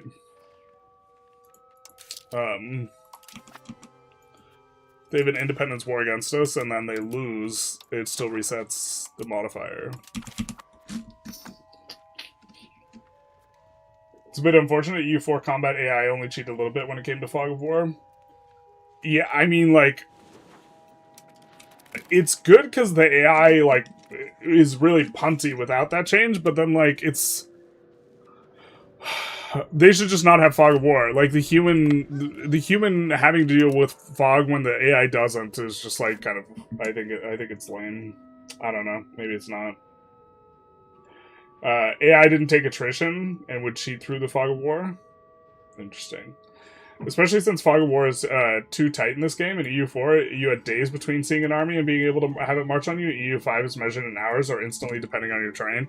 Well, like, if you can't see into the next over province, so yeah, you can get... Not only could you walk into a province and have to eat, like, a nasty modifier, you can just get ganked, basically, where you don't see the army and then it goes in on you. There's no, like, far-off exploration, like, mechanic or something like this. And so, yeah, you know,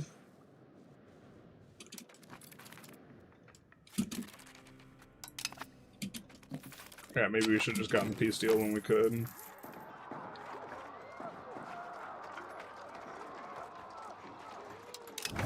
This is kind of irrelevant. I wish there was a way to, like, end this sooner. Because I feel like you should be able to end this thing sooner.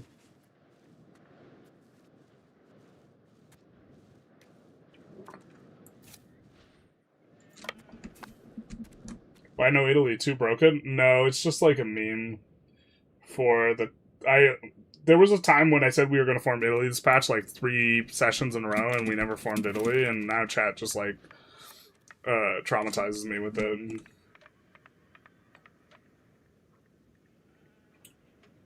Forgot EU5 has hourly ticks. EU5 does have hourly ticks. Hourly ticks made a lot of sense. The version that I played, like, last spring, like, the super early access version, like, it made sense that there were hourly ticks because battles would get resolved so quickly, but then battles got dramatically slowed down, and the reason for doing this, like, seems like not a thing anymore.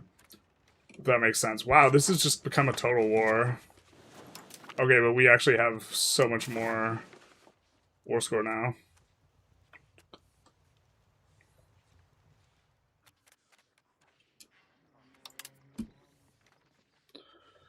Yeah. Alright, I think we're doing this.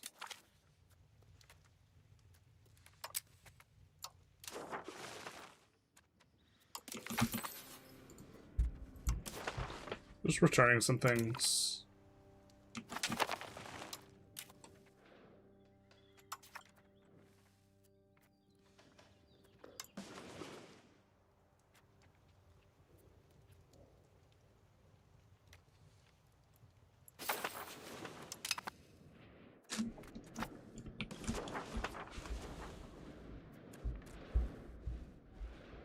Would be nice to completely eliminate Roman Gaul, though.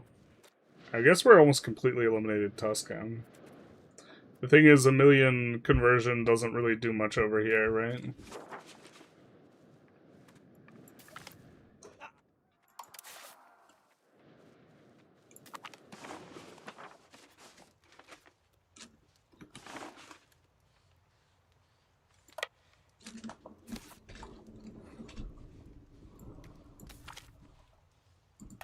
Let's go here, where we have a large amount of tax, so that'll increase our control, or a large amount of wealth.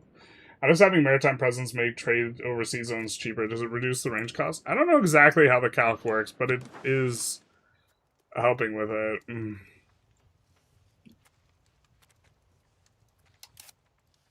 We can maybe take a quick look at this. So trading this to Sevilla, right? I believe the mechanic it does is it decreases the maintenance cost on the route. So let's take a look. Trade route maintenance.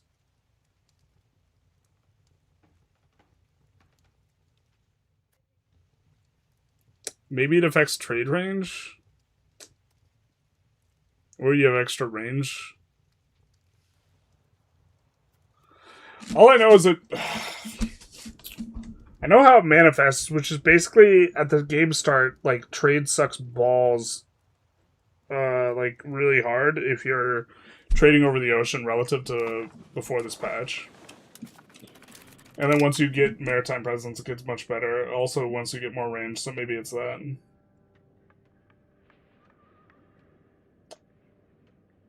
My bad. Purposely wasn't because I was avoiding EU4 when it was released, because it was a betrayal of what EU3 was. And then there's some, like, movements back towards EU3 things here. Is it a Paradox game? What a Paradox game? The game we saw in Sweden? We did see a Paradox game in Sweden that Paradox Interactive. Find it more optimal to have 1 or 2 province vassals, otherwise you get to transfer subjects all the time and negate the malice annexing. Well, next patch, like, it's not even going to be base 200, it's going to be, like, base 50 for the annexation cost. So, I think it's just, like, back to having big-ass vassals again. I don't know.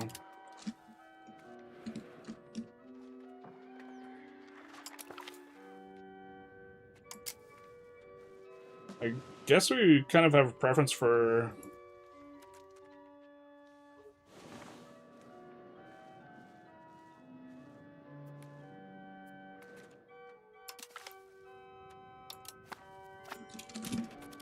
some of the smaller guys. We like Brescia province would be kind of nice, getting the arms tradition and the iron and being able to kind of spin those things up. We have cheap inputs, not especially cheap, but not too bad either. We know we're gonna want to urbanize the wines.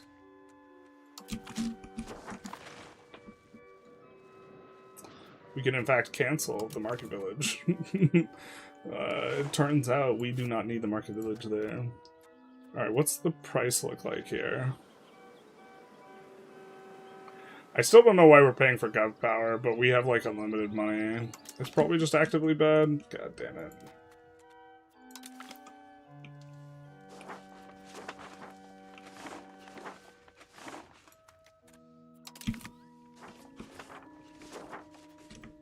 Pops are in some of these places. Like, you get to a point where if the pops are sufficiently high, even if the RGO is good, like, it's still worth urbanizing. Like, I think we probably are supposed to urbanize this. 75,000 pops here. Iron kind of feels bad on that front, though. We'll let a few urbanizations here rip, though. The AI, like... We used to urbanize quite a bit, and now they don't anymore. And it's, like, much better if they did. Hey, Sayuza, welcome, welcome. What were you playing? How you feeling? What's going on? What's crack-a-lackin'? We will do the shout-out thing, because I'm usually pretty bad at that. Shout-out. Can I spell, though? Sayuza. EU4 Classics? Nice, nice. I think that more people do EU4 content than EU5 content now. EU5 content, it takes, like, forever to do stuff, so... And I think that's also just, like, kind of... If you can, like... There can be a lot of things wrong with the game, and the game still be fun and playable and this type of thing, but I think that, like, the issue for EU5 is probably it just takes too long to play. It's so interesting that dyes have gone from, like, a never urbanized to, like, always urbanized, because you can give out the double urban rights for them. I feel like... Yeah, just getting a few more of these out. The north is basically got all the urbanizations we want, but the south is, newly acquired territory. Actually, wait, no! Make it go away! Stop, stop, stop! If something's not cored, we don't want to urbanize it because it makes it take longer to core. Yes, yes, yes, yes. This is a thing.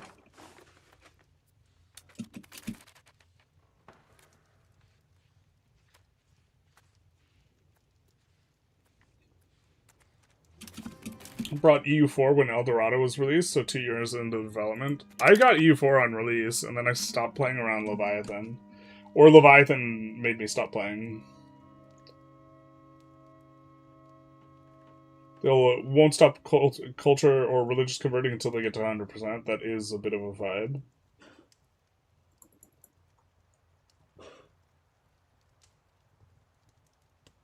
And EU4 doesn't take long to play. I think an EU4 campaign just doesn't take as long as an EU5 campaign to like 1500. Maybe I'm missing something.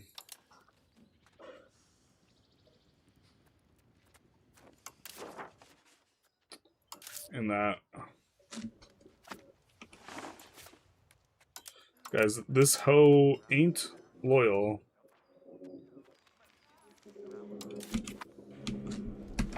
That will make it so. Do you know the AI maybe respects terrain-based fog of war? No, because I've seen them, like, disrespect the fog when there's nothing there. Like, they just, like, they don't play around it when there's nothing there. They only play around it if there is something there.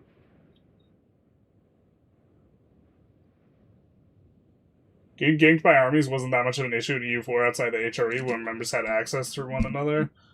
Yeah. I don't know, like, the fog is, like, sufficiently...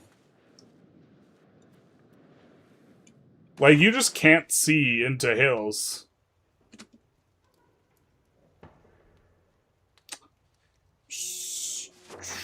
Unless they're running through, like, your territory or this type of thing, right?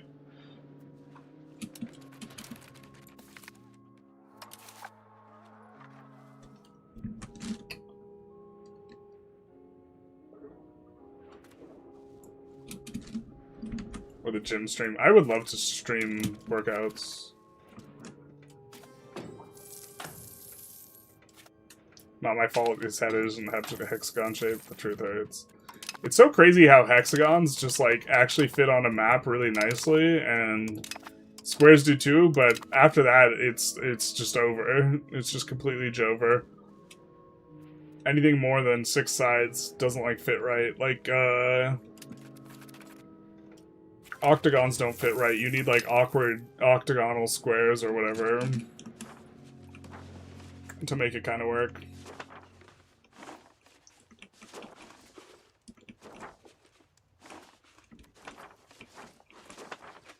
Oh, this could urbanize.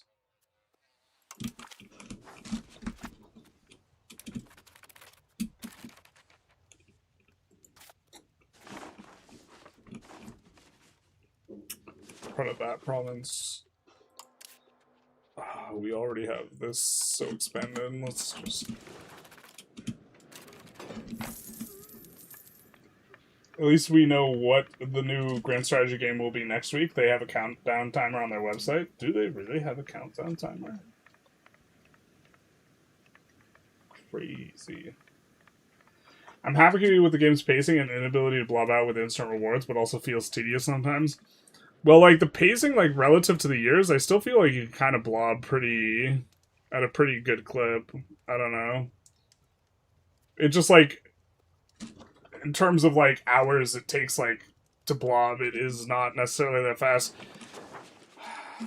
Like, you could still get a really high amount of proximity. I feel like the governors, like, really make it so that, like, before it really felt like you had to get to certain advances before you could, like, have a big empire, and, like, now it just, like, the amount of territory you need to have in order for governors to not be able to kind of handle stuff is just so immensely large.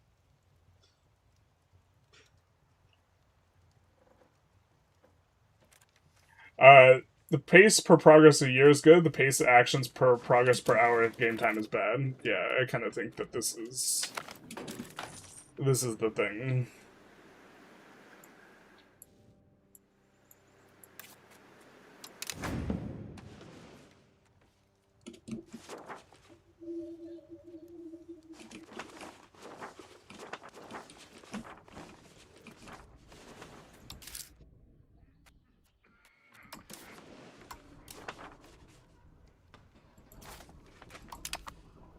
That's going to be a better market for them. And also can't get to the Cahokia market, so can't, like, categorically can't trade with it, so. Alright, House of Parliament.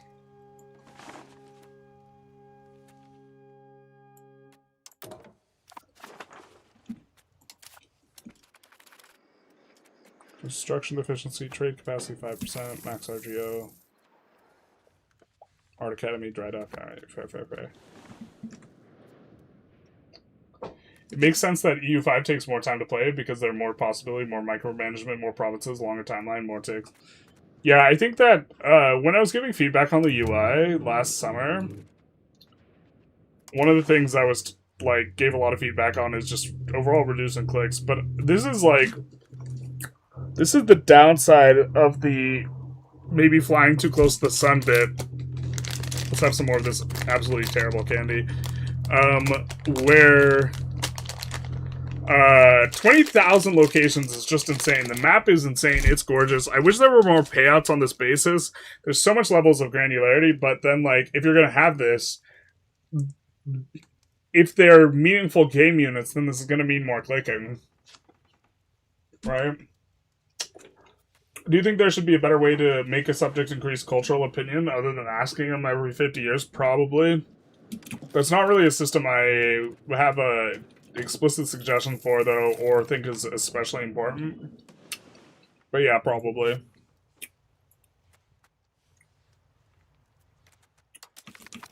Let's do that.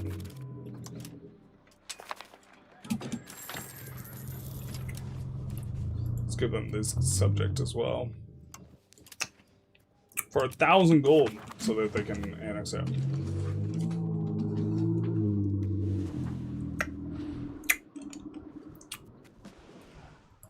Montferrat's a subject. Let's improve relation. Just kind of get ourselves in position to annex some of these boys.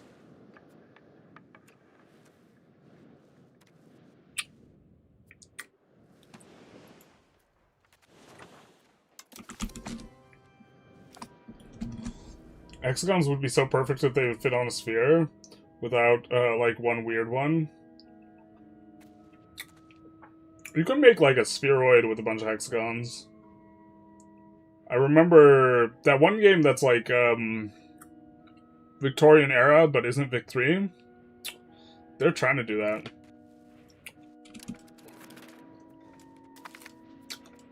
Played a bunch of chill MP. It is useful for getting deeper into the game.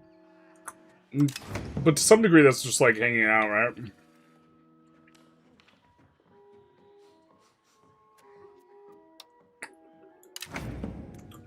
A hacky fix. Ooh, let's actually... We already have this expanding on glass. Do we have the urban right for it, though? Yeah, we do. Hell yeah, brother. Hell yeah, brother. It'd be cool when we get more urban rights, too. Hacky fix for the 2 pentagons issue is, in 4X game, put a passable terrain on them before generating the rest of the map. Interesting. I kind of feel like EU5 fell into the same trap Hoey 3 did. Hoey 3 had more provinces than Hoey 4 and does way more possible micro ability. Yeah, I mean... The granularity is, like, essential for doing this Voltaire's Nightmare thing, but, like, I honestly think there are too many locations in the HRE. It messes with the way that markets work, because you actually get just insane market density in these areas, like, per location. I don't know. I don't enjoy playing in the HRE, though, so I imagine the people who enjoy playing in the HRE probably feel a little bit differently about it.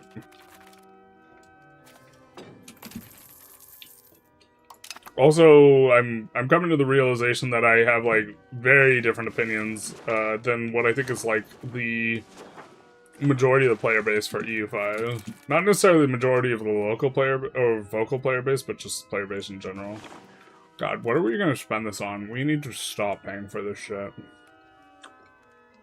I wish that my hockey for this work. I don't know why it sometimes bricks and then...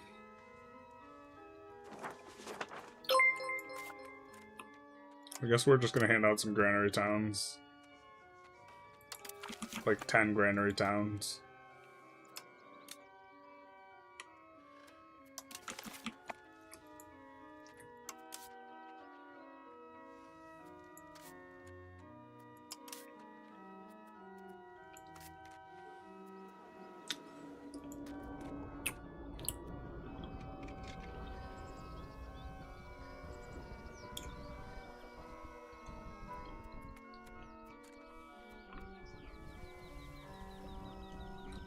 That's maybe okay.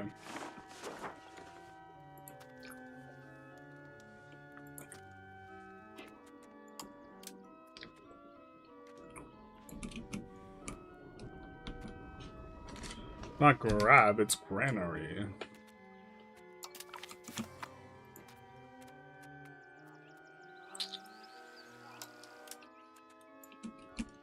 Although, probably should have checked if that was maybe something that we wanted to give the port one to.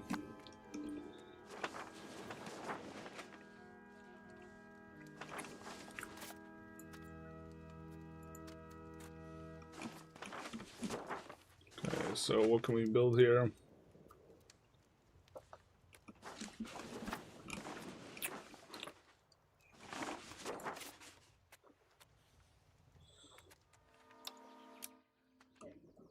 Let's go granary. Down there, then upgrade this.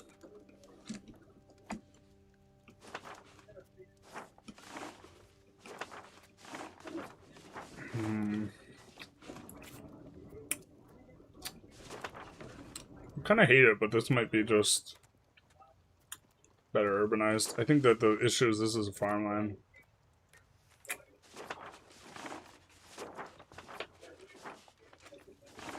A farmland with like pretty high population, just eventually it's just better to urbanize.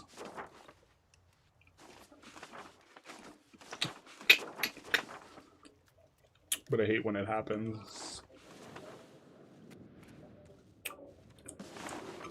4 more things. Gotta do 4 more things. I don't know where our tribesmen are.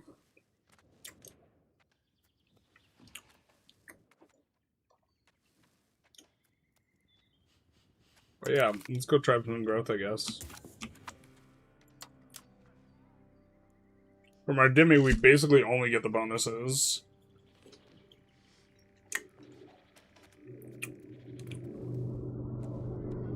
We do not need more cultural influence, so let's just do that.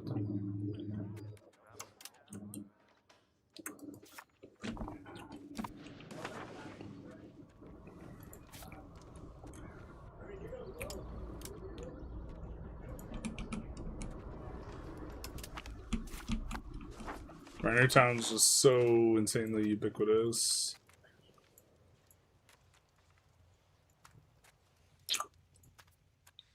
Also very straightforward as a heuristic. I think I'm more likely to make mistakes.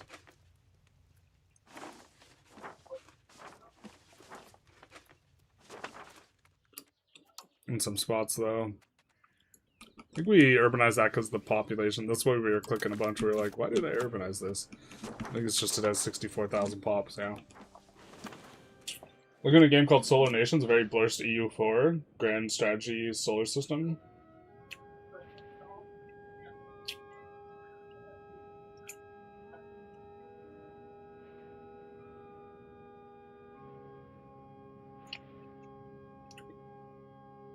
To compensate, they gave you the ability to automate armies, which took away the most fun part of the game, so you're stuck between automation and directing the armies, which didn't feel really good in Holy 3. I assume you're talking about. I wish that this was actually useful, but it's not. But I actually like Vic 3's military system, so people think... A lot of people just, like, disagree with that. But I don't want to beat the AI on skill expression from microing units. Now we get the nasty part of the candy where it's just the spicy business.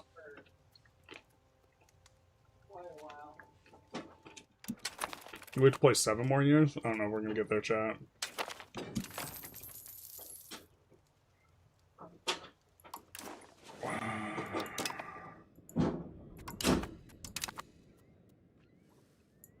What the fuck is this?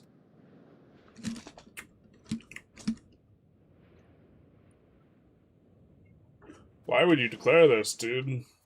What is this?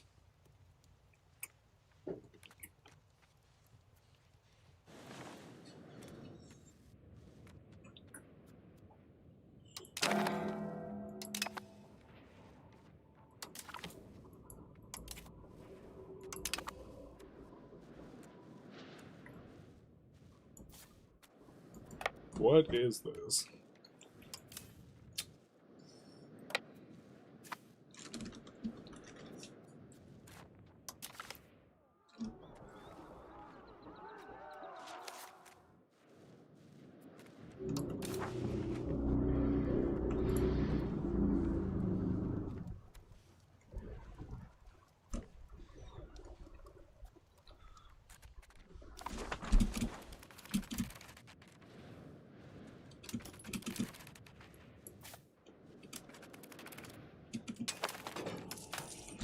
How many characters do we have?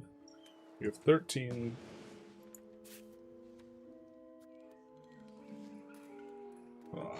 Oh, these guys are the naval hegemon. God, this is so stupid. Okay.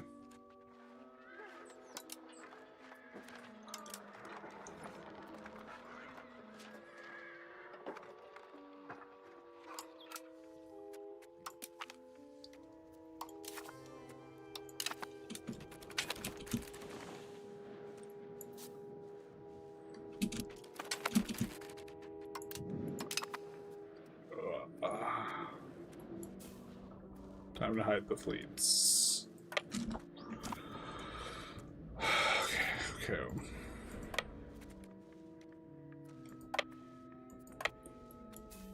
Put this here.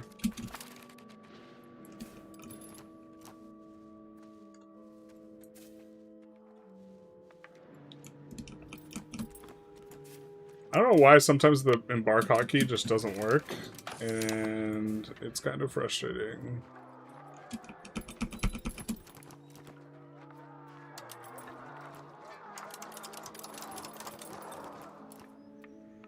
Are we docked in the wrong spot? Or maybe we're just not actually there. Do we need a general? Is that actually the issue?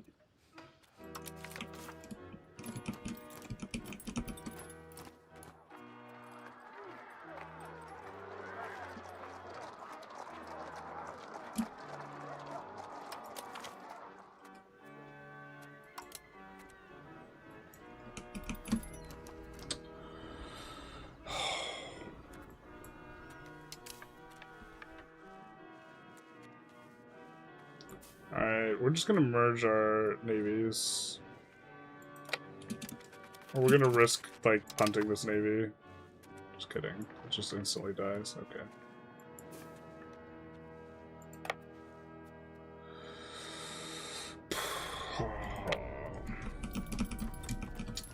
I don't want to walk all the way around. I want to take the boat.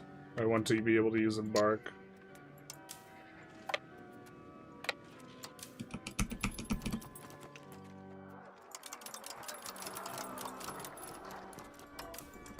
This is what hell is. Alright.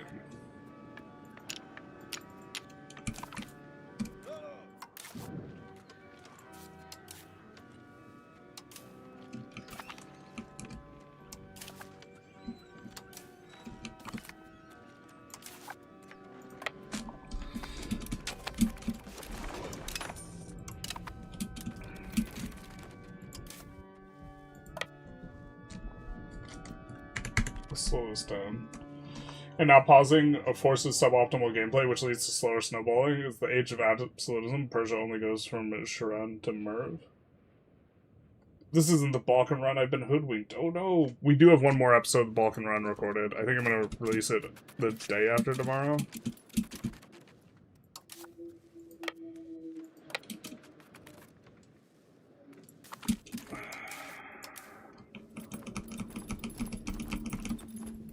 I don't know why it bricks sometimes.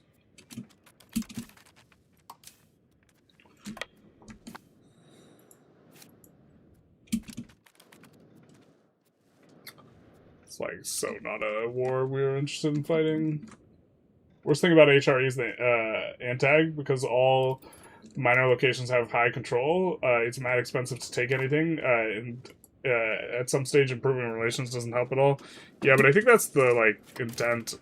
That like expansion in the HRE is supposed to be hard as hell.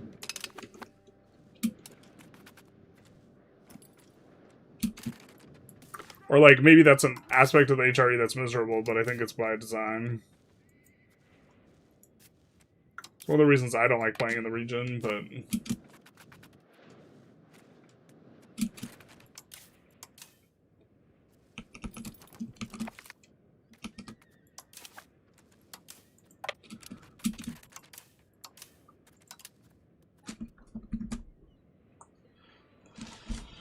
is there a reason to not make every coastal into a town? The stable port seems like an easy win for every location on the coast.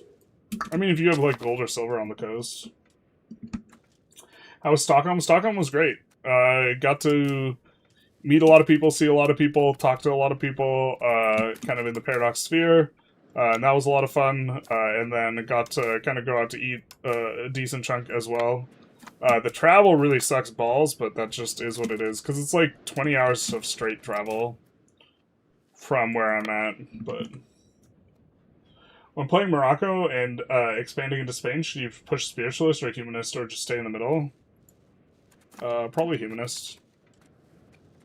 I think in general, if you're Muslim, it's better to be Humanist.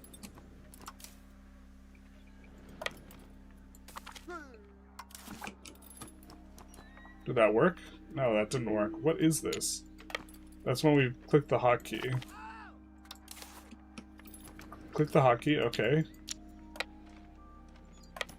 Dog, what is this? What's going on?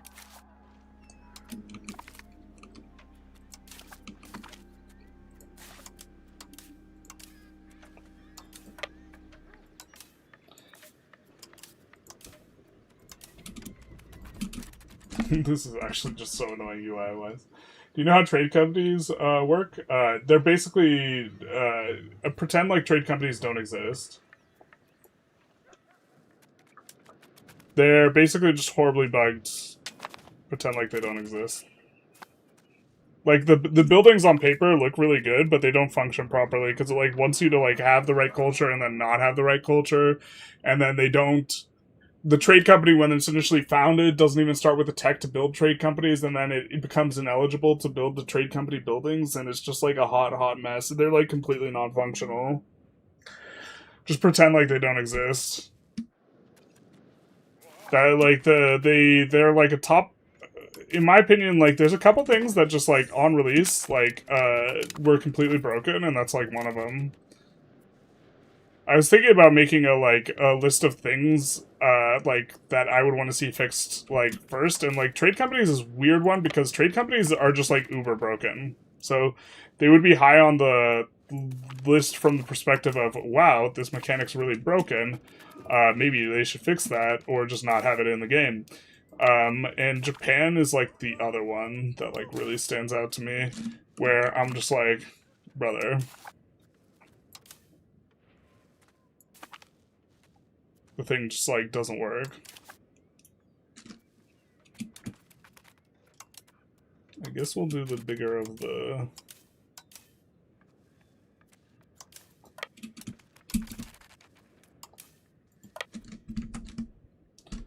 You should have a time skip mechanic where you get set a specific point where you want to go to, wait while things are automated, pre-calculates roles and decisions you will need to make. Have you ever seen the movie Click? Maybe that's a worse idea than you think. Maybe that's how you skip your entire children's childhood. Think carefully. Do they have forts all over the north? They do. God. Okay.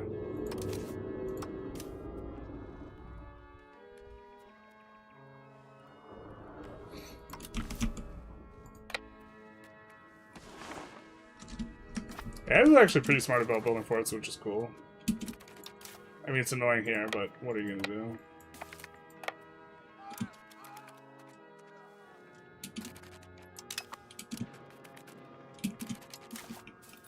Now our loading works.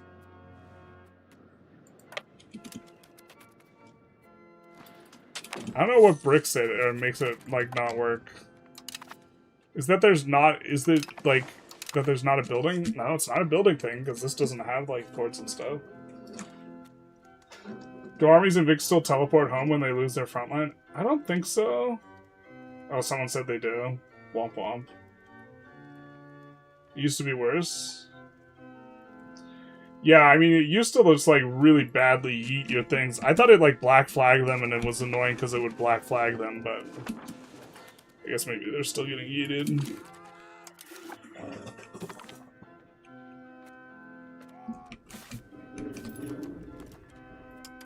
Alright.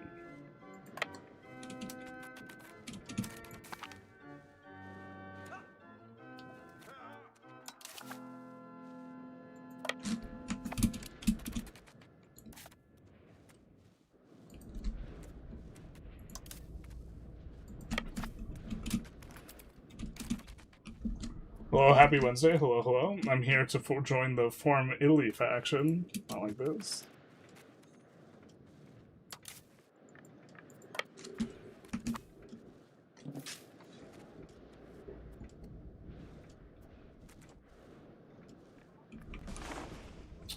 Nice that this is a +0 for our siege.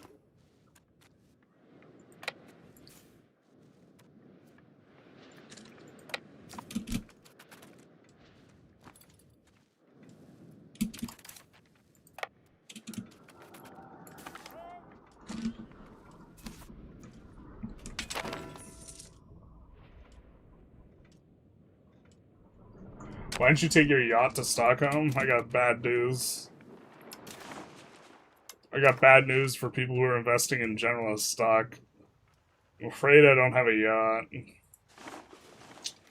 And by afraid I don't have a yacht, I mean I'm terrified. Every evening I wake up in a cold sweat about not having a yacht. I'm terrified of it.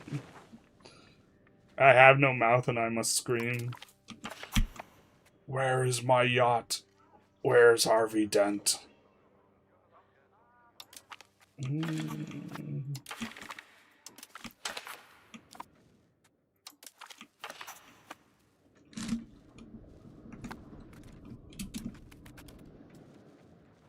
can't afford to click more buttons, unfortunate.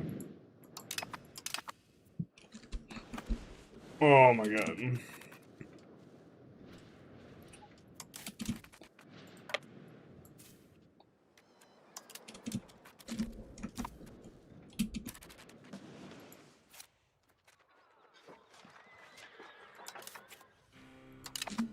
Please let us restock our food.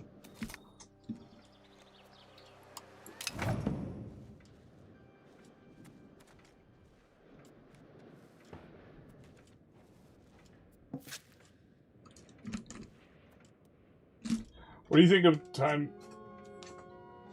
Didn't you just ask this? Is this a copy-paste?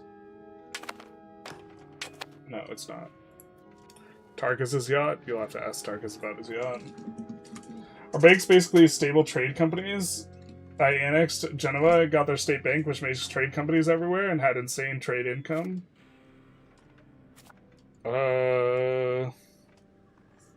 I'm not sure exactly what's going on there. I'd have to take a closer look. I think banks are mainly just annoying, but they do generate a big chunk of money from their banks, which I think just operate as like free money modifiers. I don't think it like pulls the money from anywhere specific. It's just like it pulls it from the ether. Yep. Here's to rolling another event.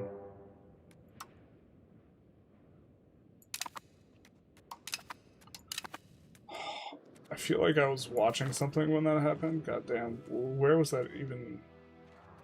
Or did I just actually move these guys on the wrong spot? I did. I moved them too far ahead. Okay, fair. Skill issue.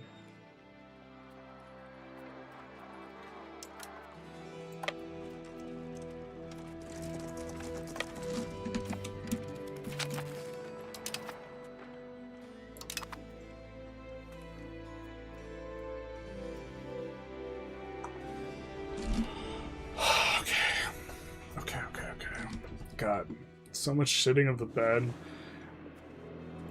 Athens just... What subject type are they that they're allowed to do this? Maybe we should just, like, give them up.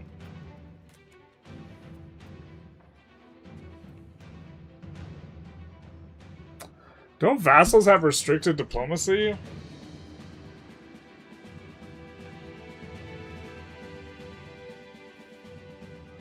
Maybe it's a rev. Can't really get a min-max IRL money.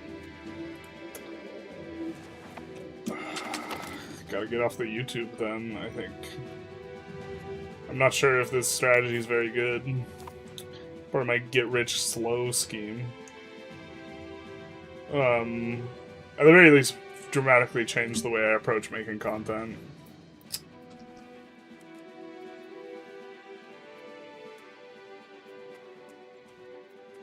Oh my god, what happened to the... Fuck, dude. Why would it just hold the detached siege unit with us? Oh no, wait. They're both there. It's just visually they look like they're somewhere else. They're both here. Okay, never mind. Just kidding.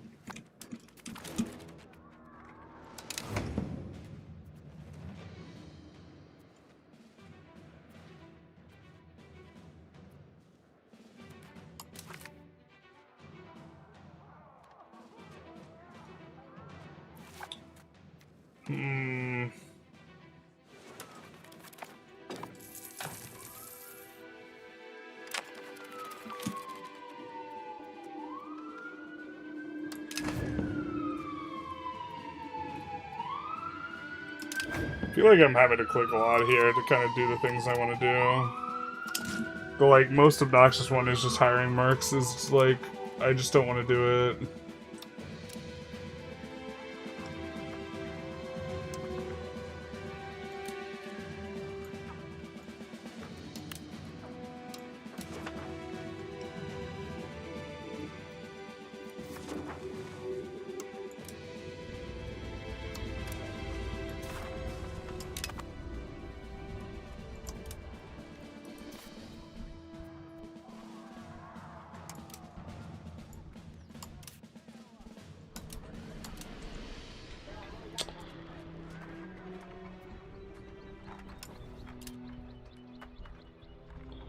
Interesting.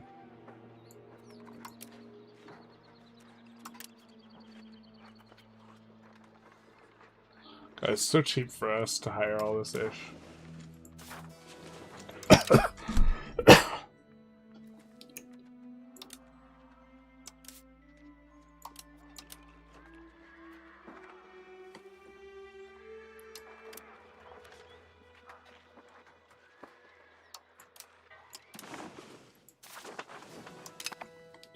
What's the 25k stack coming in?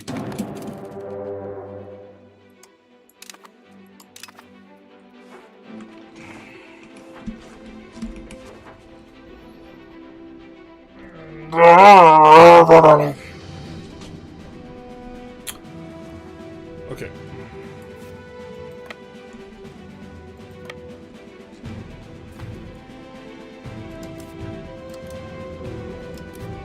We are gonna have to click a lot.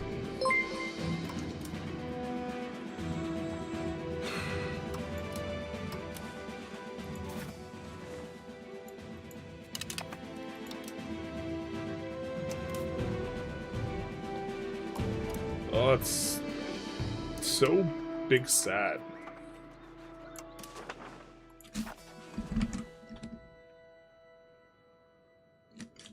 When did you start? What did you start as journalists? Florence, but we don't have access to all of their content. Can theocracy work well with Buddhism or Sanjiao or any other non-Abrahamic religion that has significant synergy with it? I don't know about synergy, but like, on this patch at least, theocracy is actually just like super nice. Because you get a bunch of government power and then you get to give out unlimited urban rights and you get to click this a whole bunch too. Which means you get to, in theory, farm for character traits on these guys. So you can go for a bunch of tax efficiency. I think the 5% procs efficiency is the best one. I remember when I had no yacht. Terrifying times. Stay strong. Yeah, remember to tip your landlord.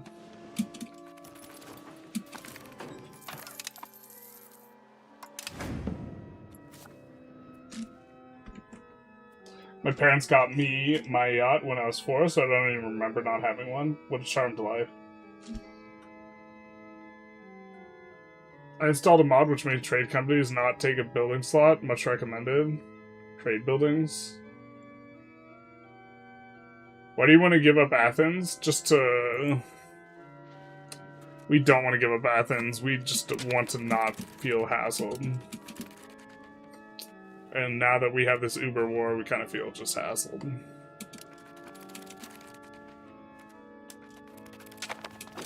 I don't know, we're gonna do a lot of... We have... This guy's our subject. We're gonna return a whole shitload of stuff to Toulouse. I think. I mean, this is Italian wars to some degree, I think, as well. We have 6 wars until the end of it.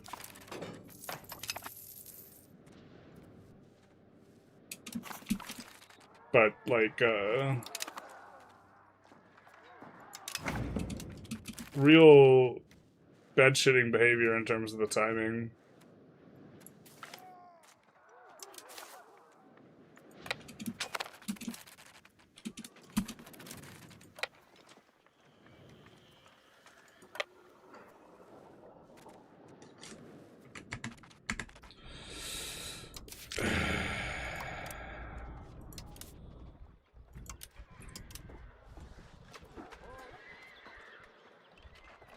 Oh, I guess we're actually running out of mercs.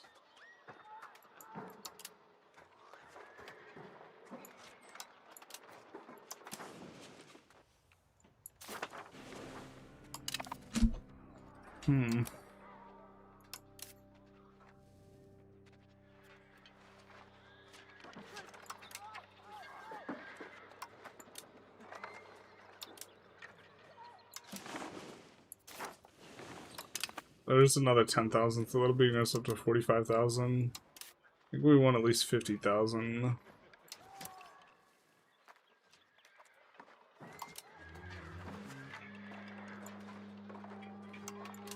Quite a bit in there already, 36k, so we only need 14k incoming. And we do have 14k incoming now. So we'll try and do this with 50k, guys. Also try and keep an eye on stuff.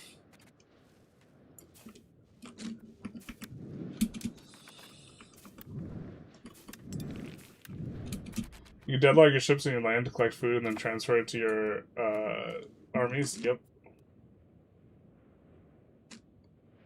I'm not sure what's more scary, the game sound or the one you made.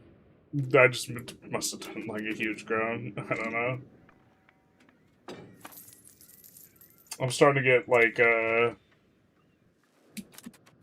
little bit of jet lag. Or I'm feeling very sleepy now. Ooh, so we'll be up to 50k. I think we want more than that, God.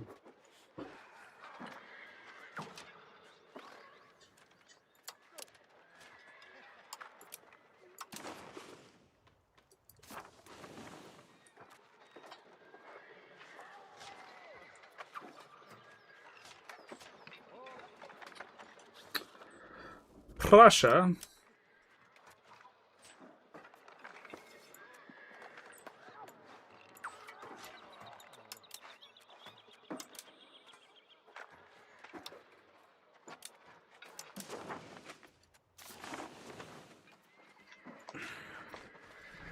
Serbia maybe could sell us the things.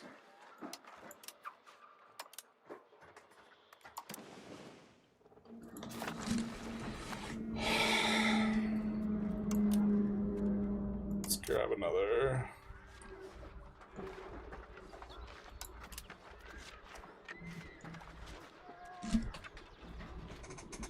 Oh, left bank Ukraine only lets us hire. I guess Slovakia is maybe gonna have to do.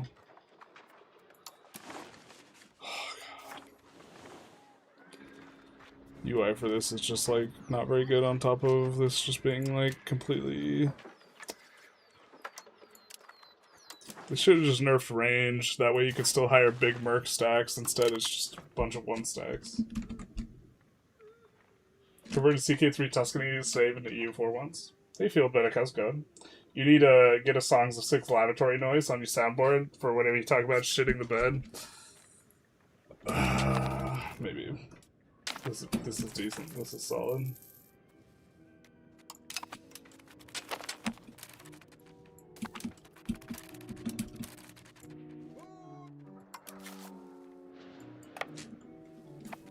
A little over 50k.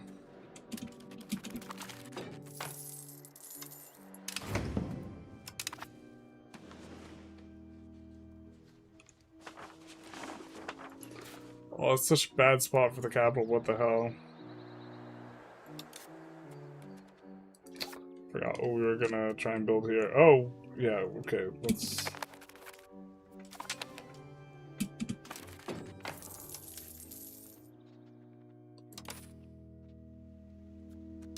Little marketplace. How was Stockholm? Hey, Merjan, thank you for the beer. Stockholm was great. It was a lot of fun. Had fun interacting with all the Paradox people, both creators and employees alike. And then seeing the city was nice as well. Travel is always rough, but that is what it is. I think we win this. Maybe we don't. We'll see. Oh, we should have done this in 2 groups. I'm stupid. Would have been much better in 2 groups. But we are churning through them really quick, and they don't have enough to keep saturation up. Looks like their left flank has failed, but they have plenty to reinforce. Looks like we're actually getting an even distribution instead of a shit-the-bed distribution, which is incredibly nice. Yeah, our center's a little bit weak, and that's kind of it. We're doing a lot more damage than them, and we are keeping them from reinforcing. Something that was the case before release, but is not the case now, is you used to proportionally occupy frontage. And I think that system was so much better, but like right now these guys have only 2/3 of the power, so they would actually only take 0.66 frontage, which would leave extra space for more reinforcement. But now they always take 1 frontage, regardless of how well reinforced they are. So, like, in some sense, getting routed is a good thing, because it allows some other guy to get in and bring more stats to bear. Why won't he form Italy? Not like this.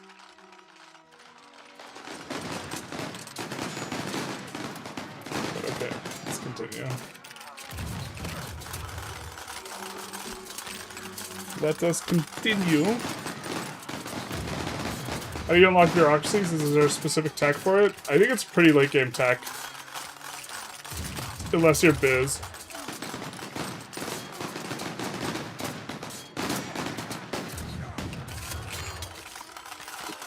Okay, our center is going to be the next thing that fails, I guess.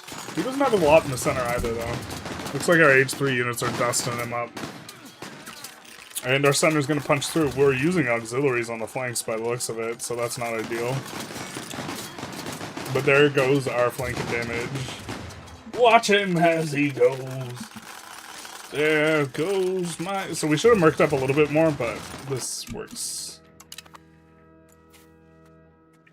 Yeah.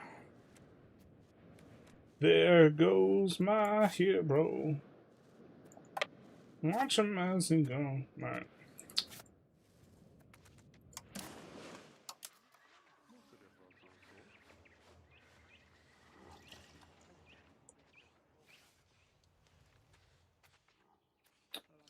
I forgot we have this over here.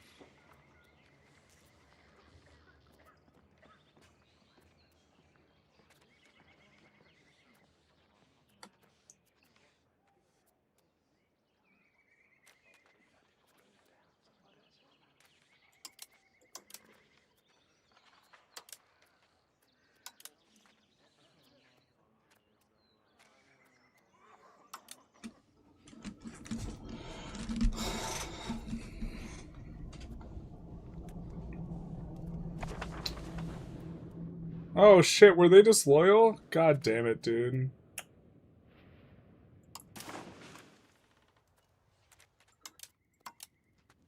Oh, we have a lot disloyal at this point.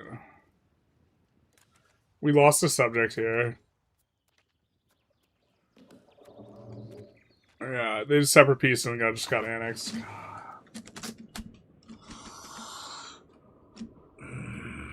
Oh, we lost 2 subjects. Fuck, dude.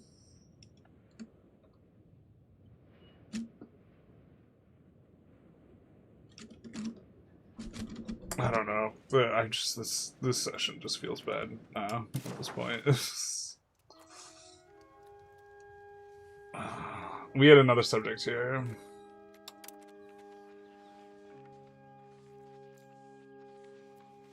I don't know. I'm just probably playing poorly. I'm like tired.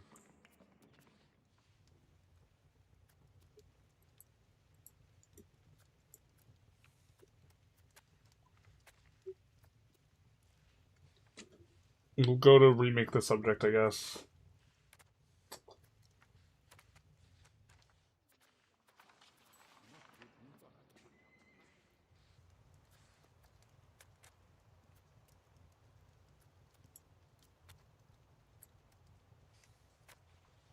and make a new one. And pass Navarro some stuff.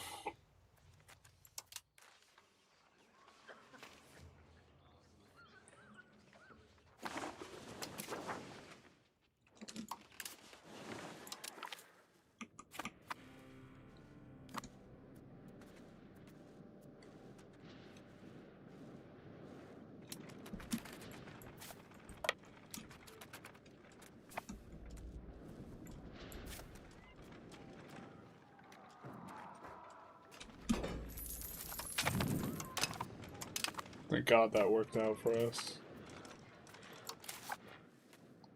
We weren't even paying attention. I think we just kind of went out of the Ottomans' war, to be honest. And a war with Castile. I just don't want to be fighting Castile. Looks like they're amenable to just ending it.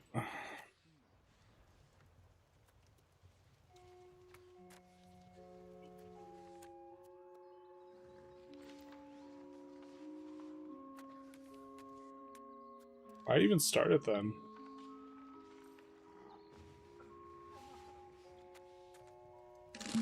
Oh, you know what? Their enthusiasm probably went down because we hired a bajillion mercs. Journalist is tired, I am tired. We made our jet and now we must lag. So true, bestie.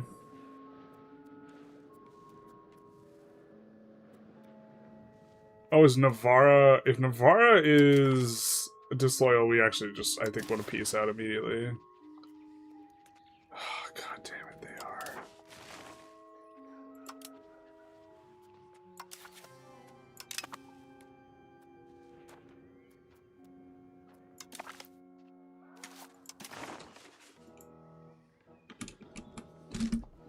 But this guy can also be an issue. So we actually just kind of want to peace out. Okay, so we can't take this much stuff. Let's come off of this. And I guess return less stuff to Navarra.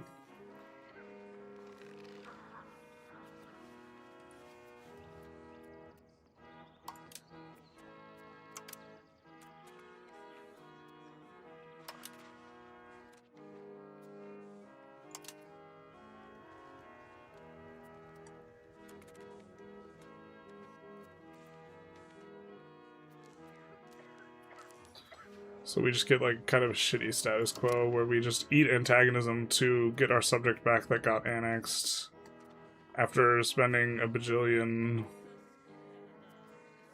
money on mercs. If we end this, if we do this peace deal right now.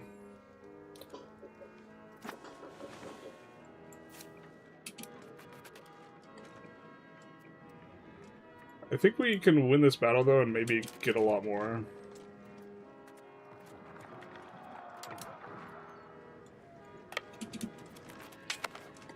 We should be able to win Defender with better units here.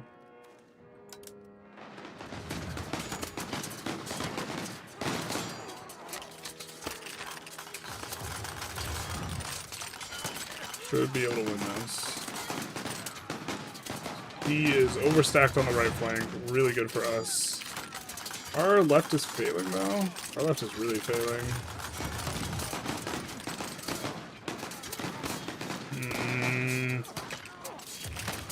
I think his center is going to break before our left does.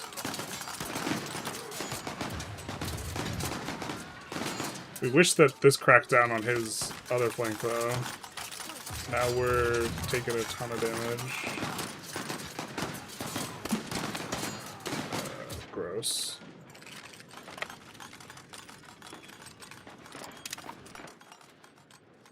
Gross, gross, gross.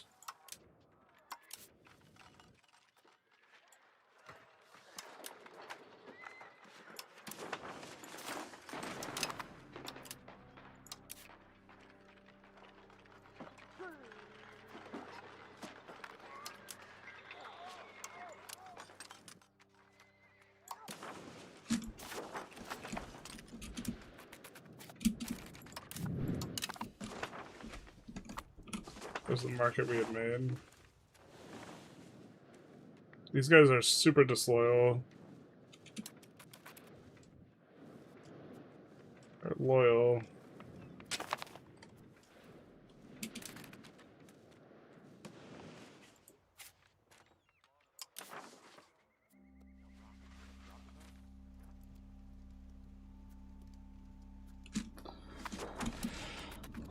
think maybe we can squeeze something out of him just by letting it tick, because he's not taking Arborea. Oh, fuck. Now we're trapped.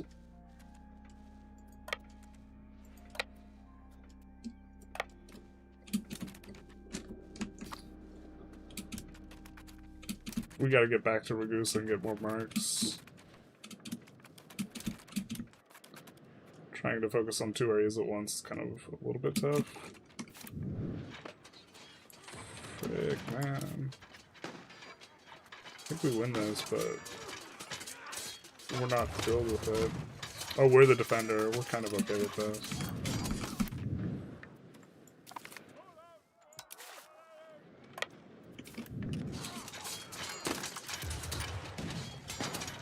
Yeah, okay, okay.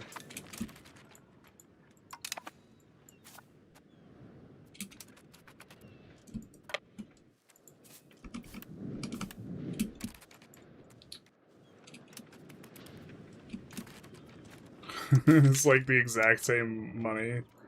Alright, let's, or same ratio of units. We're gonna overstack it a little bit more.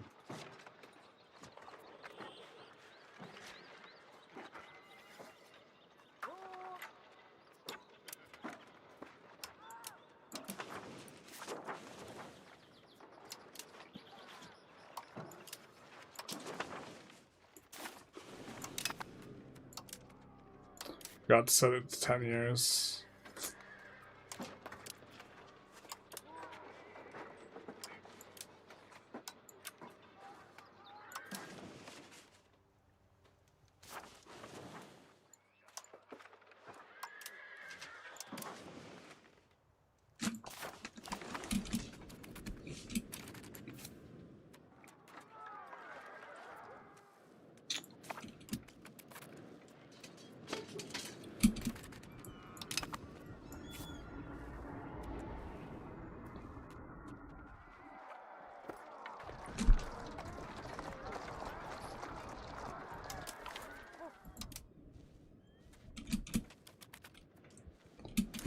Full retreat there. Only lose 10%.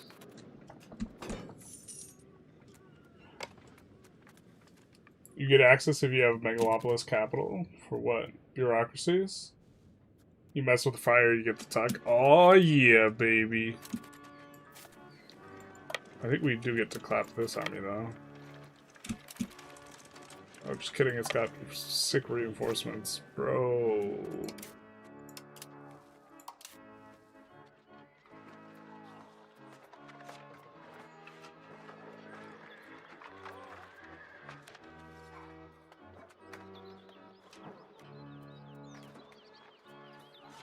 We are just kind of like running out of actual merc stacks though.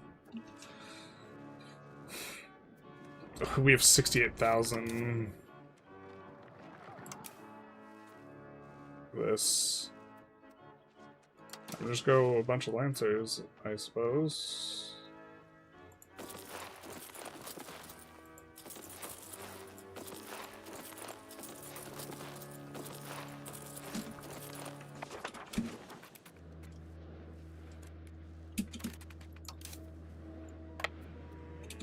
Go there so we don't randomly get our guys clipped, and then once we have the mercs, we'll be in better shape here.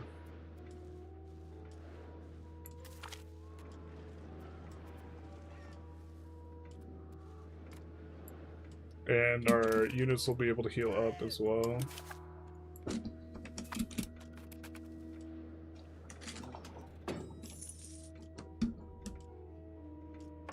I would say fix the bug in the next patch where colonial nations don't integrate their provinces properly. What's the bug exactly? Like they just don't believe in it and they don't try it type of thing?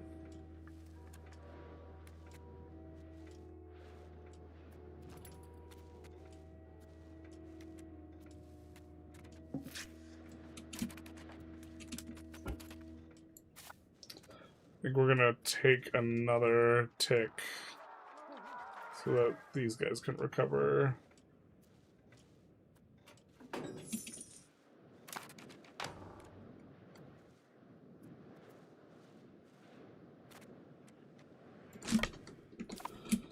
We'll do this. We'll work our way down towards Athens. Is Athens loyal?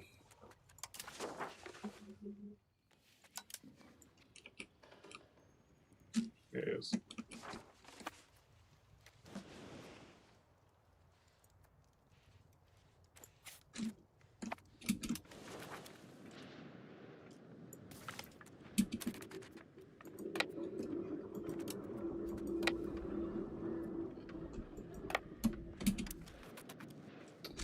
Yeah, this guy is about to be way stronger. So I think we can clap the 70k. France is the real raid boss here.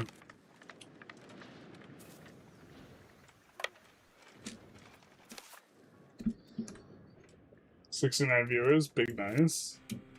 Well, that means we're about half and half. Half and half. We're about half and half between Twitch and YouTube then. I think we went with this ratio on this terrain as defender. With like all this cavalry. We'll see though. Cavalry gets in. Their center has issues. We are way overstacked on the Senate. That's really going to be real bad. That's going to be real bad. That our front that's crushing theirs is like overstacked. Fortunately, they're overstacked on the left flank, so that's at least something for us. And we are going to get flanking damage. Hell yeah, brother. Wish it was more cav, but it is what it is. Cavalry gets extra flanking damage, but this is going to be... He's going to be eating flanking damage from 2 flanks onto his left, so he's just going to get kind of clapped here. Yeah, not exactly the best rate for him. Let's go to Nice.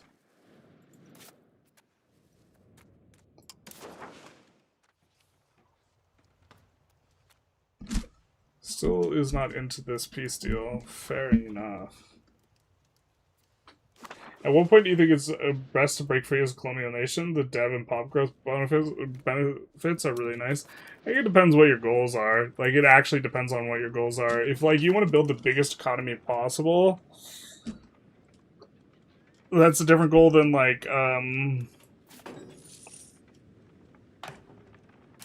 to get independency of agency or whatever. They're going for this guy. They're going for this idiot. Run, Forrest! Run! Run, motherfucker, run! Run!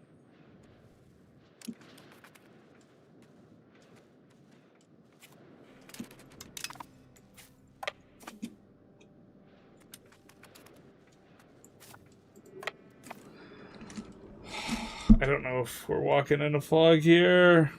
Or, well, allow me to rephrase. I know we're walking in a fog here. I don't know if we're running into units here. It's +2, though.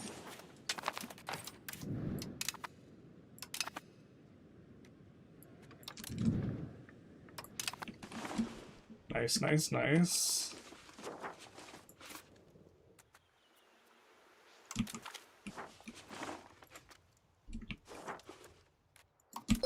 Now that those are cored, we don't suffer a penalty to integrating them.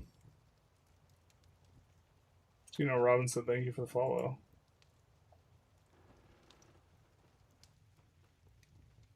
Oh, we forgot to thank Itchy Nipples for the follow. Yeah, you don't win a marathon without putting some band-aids on your nipples. This is a well-known fact. Ah, now you super want a peace deal. What's this about?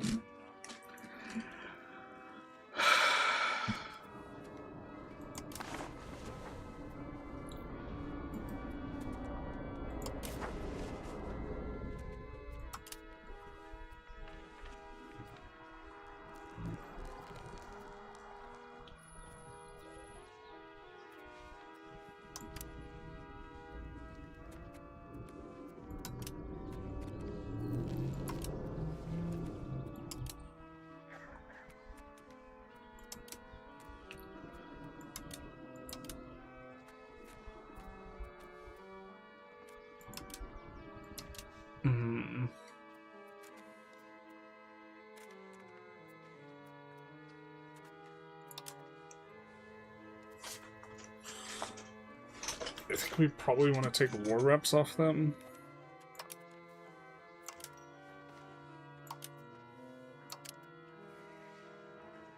Unfortunately, we can't take a bunch but Gascony because our subject decided they didn't want to be our subject anymore.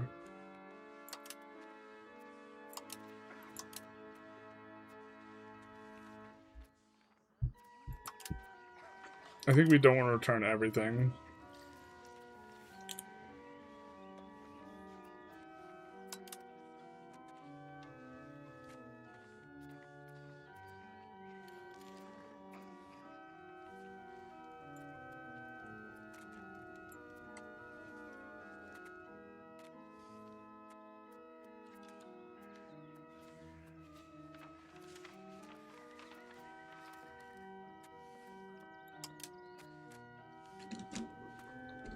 This might be the peace deal here.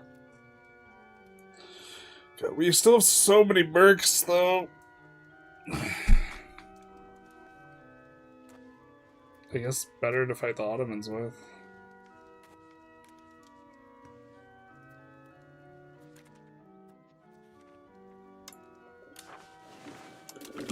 We don't want to rack up a ton of antagonism with France either.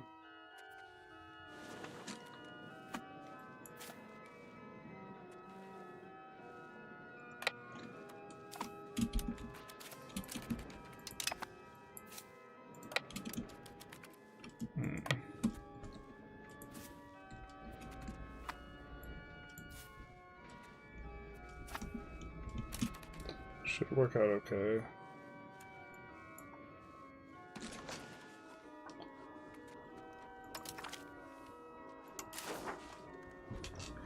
Here we might be able to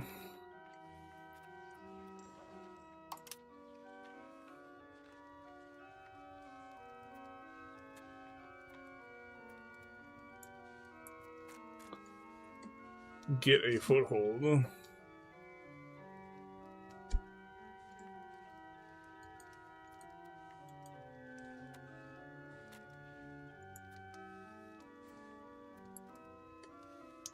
This will be more useful to us in the longish term. And then that'll be a subject that we can return a whole bunch of stuff to.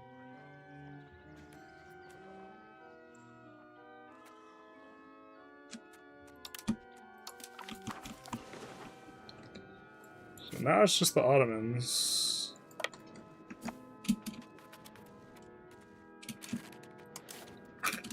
Oh, this is a mistake. I think we're taking more damage than we're doing. I mean, we could see how this shakes out. I think we just lose this, so let's cut our losses and retreat here.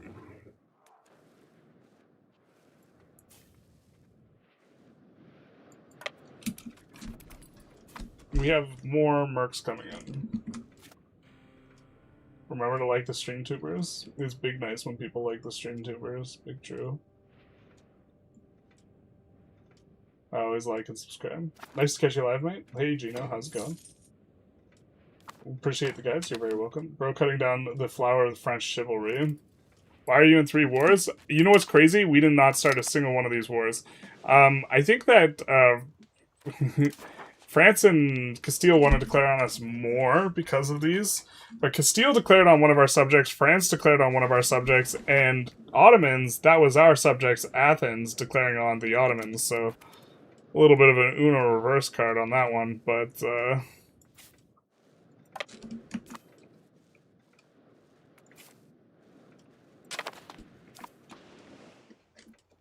now we should be in okay shape.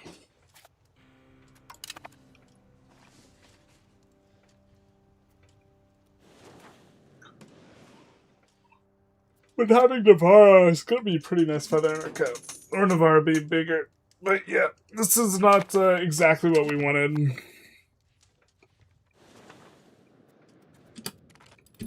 I'm going to try and progress things along so we can win the Italian wars before the end of this episode. How did we lose this? What the frick?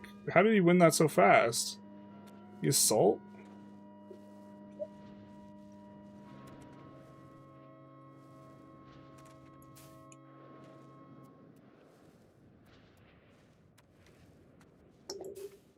Don't like that.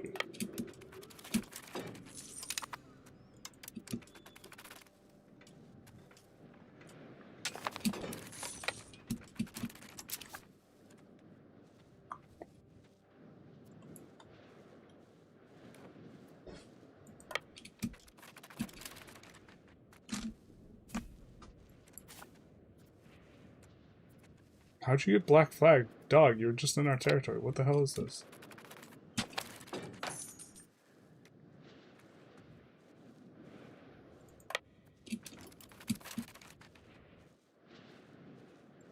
Our subjects just being willing to piece them out.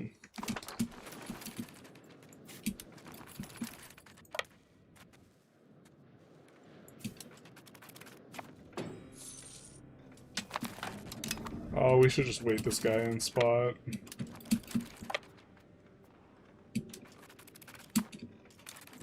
Make sure he recovers some morale.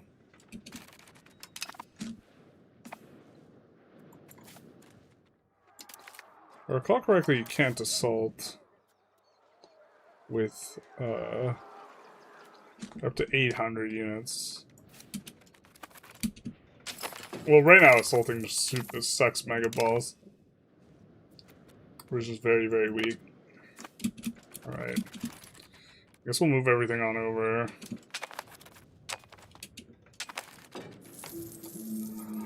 Oh, you shit the bed so hard, dude. This guy goes in with like 1500, like 0 morale.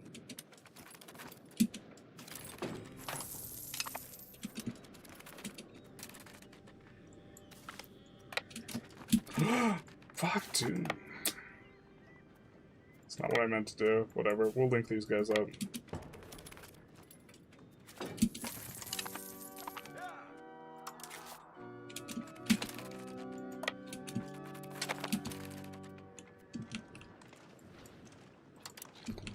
Oh my god. The detached siege hockey is not working.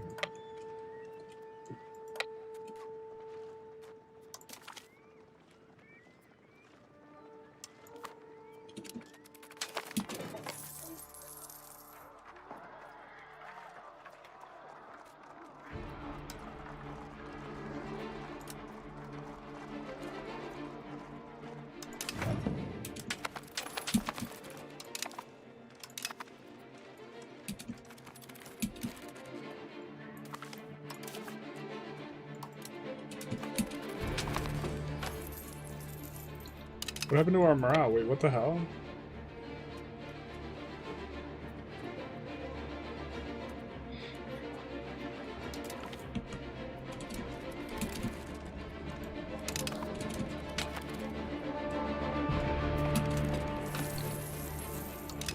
I think that was just like me punting really hard.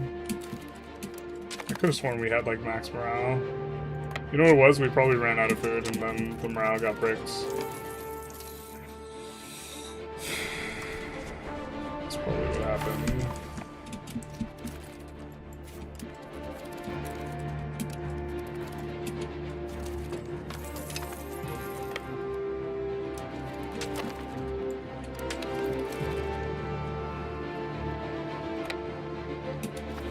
Not having naval superiority does make this, like, feel so much worse, because normally you get to outmaneuver them, and here we're getting bamboozled.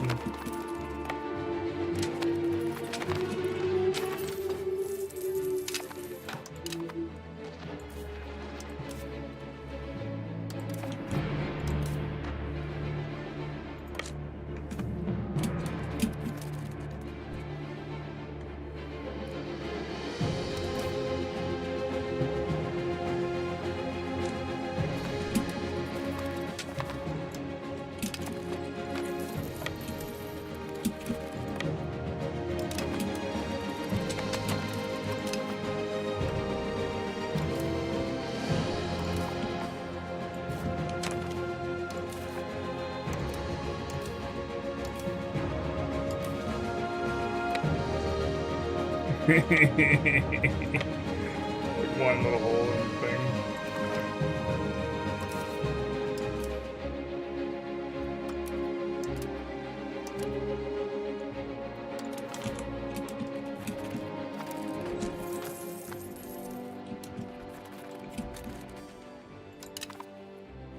Maybe we are just supposed to white piece him. God, we have so many mercs, though. You started stream early today? We usually... Wait, what? We started at, like, noon. Why are we no longer interested in forming Italy? We are preempting the he's never going to form Italy jokes by not forming it.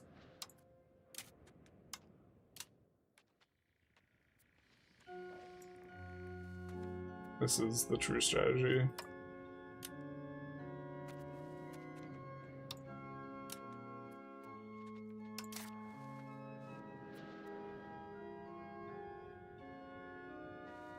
Oh, I'm stupid. We forgot to stop paying for this.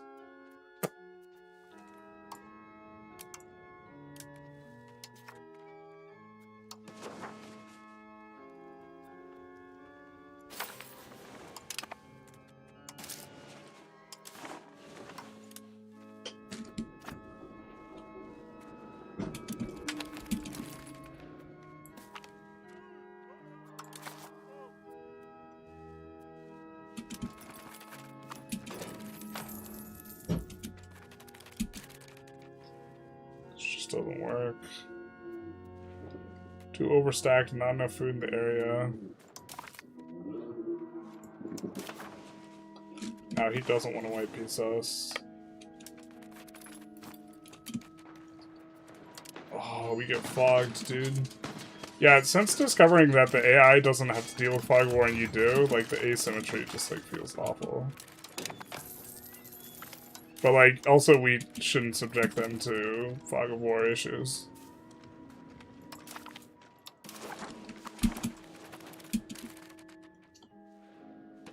Does Hungary not give us food access?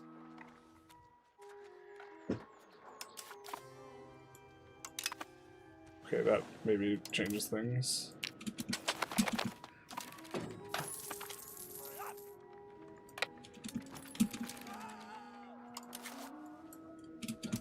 They were giving us food access before.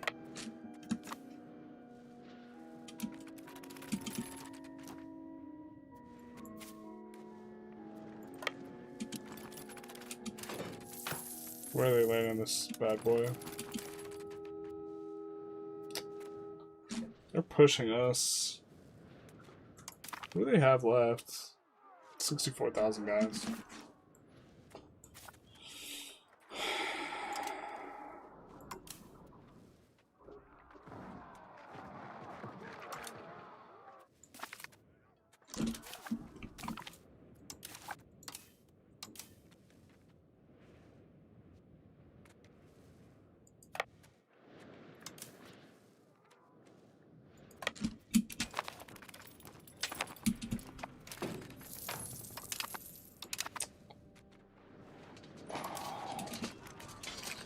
This should work.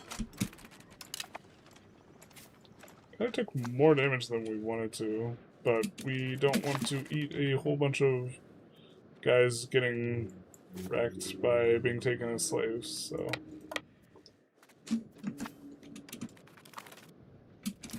Food is deteriorating.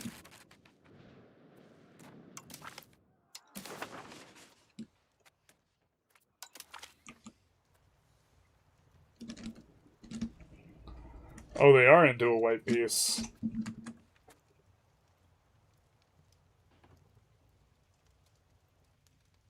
We shit on the bed and now it's time to spread shit? Yeah, that's true. Just form Italy, conquer whatever locations you're missing in a region, and then go uber tall and make money and go burr. We're not even that far off of forming Italy. We're kind of actually far off. We need 80 more locations, but we have a bunch that are just subjugated.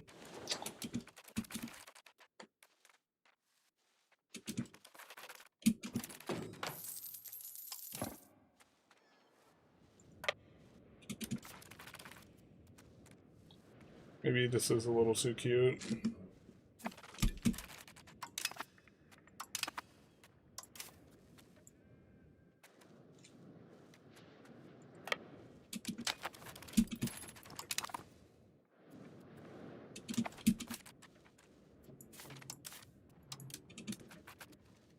lose this? What the hell is this? Okay, but we wanted to resupply their food and then head back.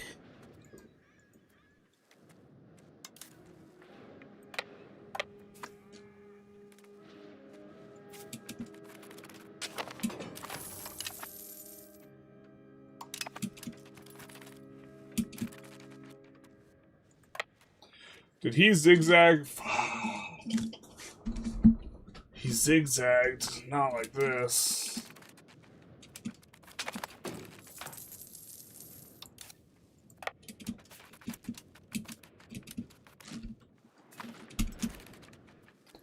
Oh, that's us getting clapped. God damn.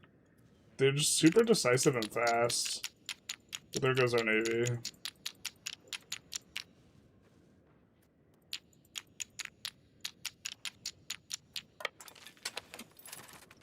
Just infiltrate administration, easy peasy, yeah. I wish it was visually more clear where this strong navy is. It's kind of probably okay though. That's... We were getting too cute with it, clipping off their stuff. Are we okay with a white piece here? I think we're so far off of getting something done here. Yeah.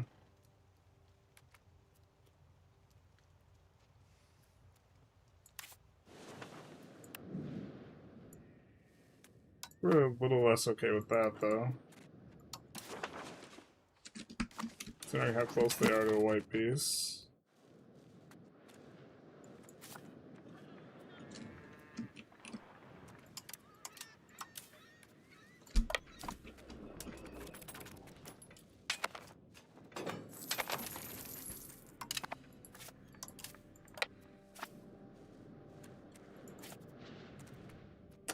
We mismanaged this in some spots. No shot, right? Yeah. Oh, we just don't have any war score. God, our army's so strong relative to them, but we'll just get our truce.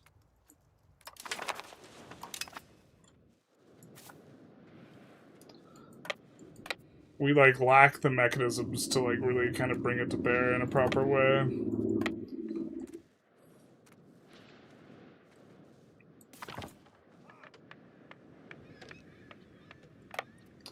Maybe we're supposed to fight it out. Also kind of just want to resolve the Italian wars rather than microing our brains out against someone who has a, like, way bigger navy than ours.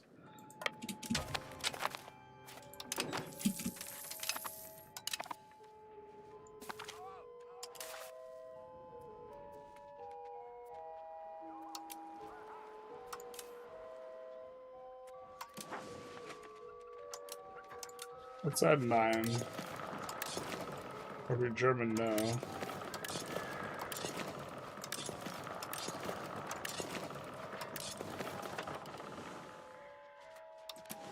And then...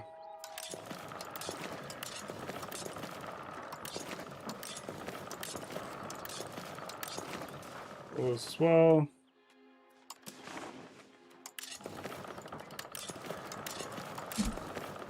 So, massive rebuild.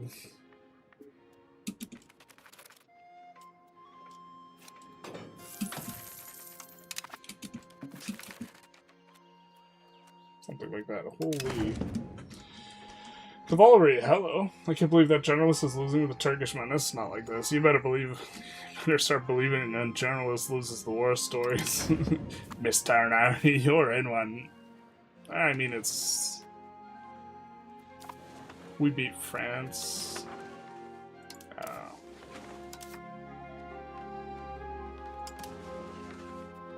What is this? We're not at war. Oh, that's what that is.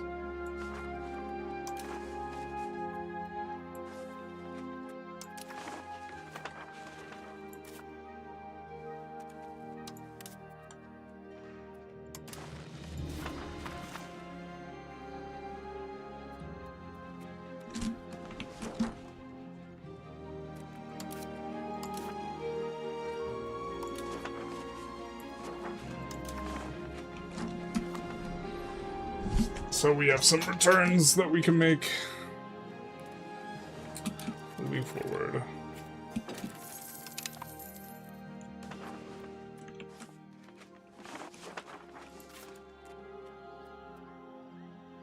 And now we have a nice price collapse here, so let's build all of the urbanization we want to.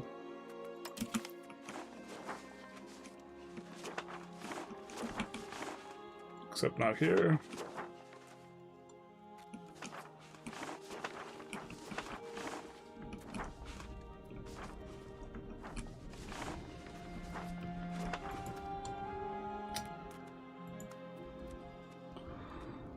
I think this has low enough pops we could breadbasket this.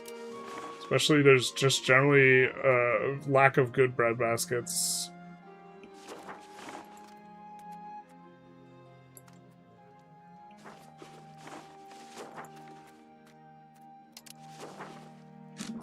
Do something like that as well.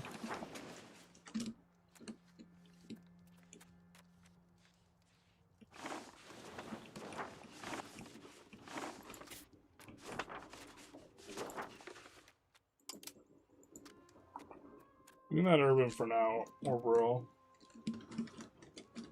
Connor would have won this war. I like this. Which Connor? Vic 3 Connor? Connor Vic 3? Or Connor Modder Connor? Ottoman's breaking ankles left and right, yeah. I just think it's gonna cost us, like, more than it's worth to win that. We also massively increased the size of our standing army this war.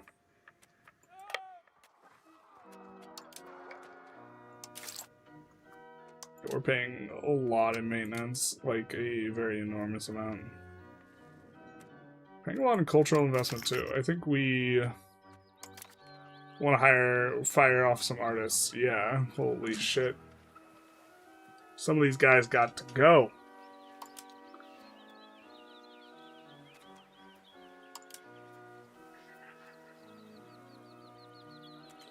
Okay with one of those.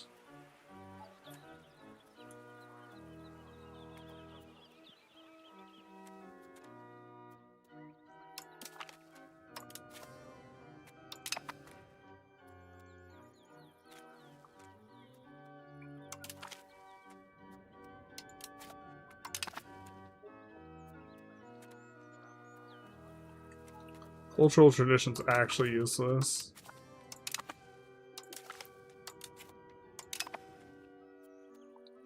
Monthly prestige is kind of okay. Army morale is kind of okay. We really want 2 gavel guys so we can do the memes. Change policy cost minus 100%. We don't need more life expectancy issues. So I think we'll bag these guys.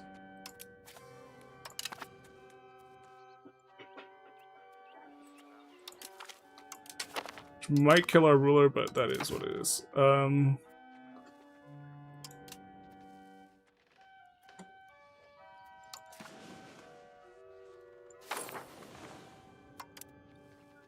here we'll assign this guy to assimilate. Very nice. I think actually we have enough stuff here. Oh, we are assimilating Lazio. Okay, perfect. So this is going to get much more 1 million.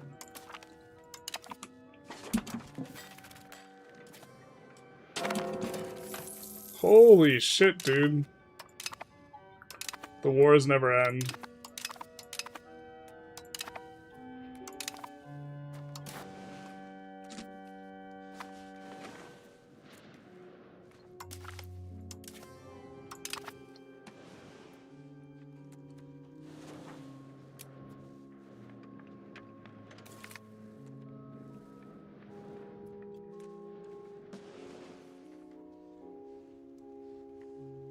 This one's actually not too bad. Alright.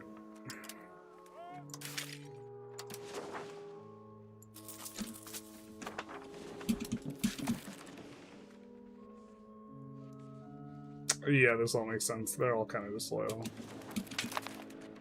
the new subjects that we don't have extra whatever's on.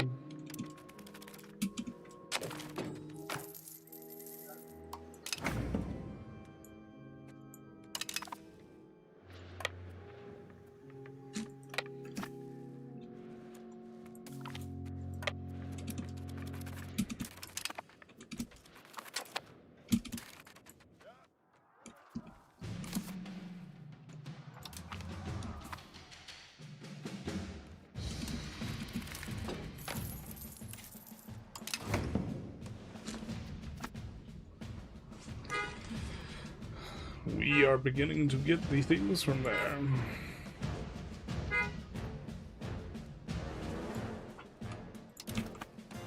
That's going to allow us to kind of push some of this.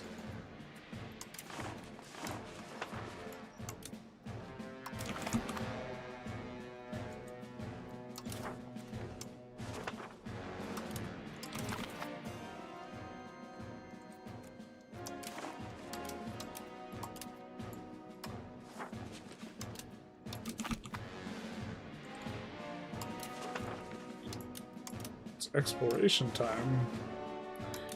Yeah, I wish I could. I don't know. There should be some automation for this of some kind.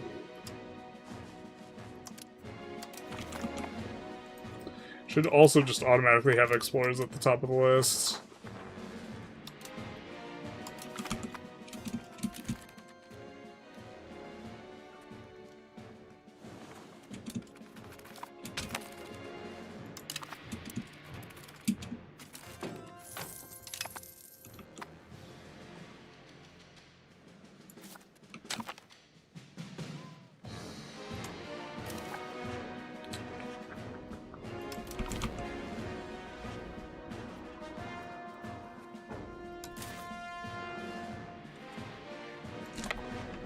Do that.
Formerly Italy counter 2.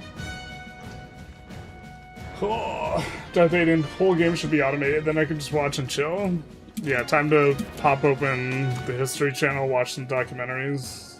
Simpler times.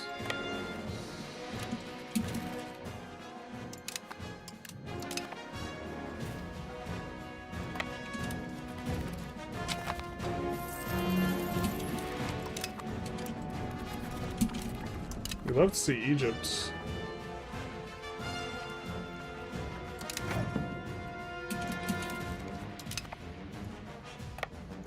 As the guy.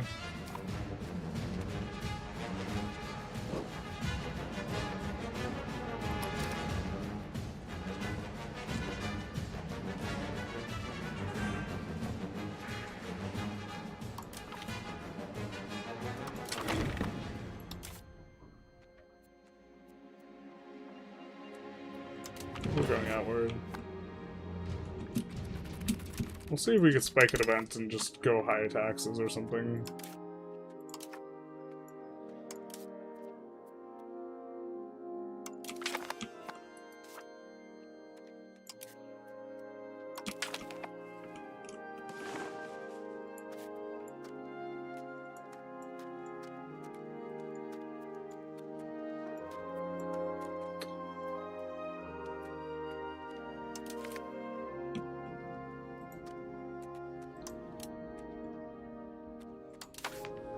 let's grab our stuff.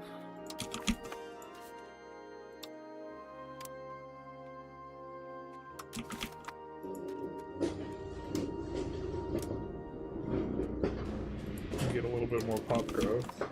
Just 2 years to the end of the Italian War.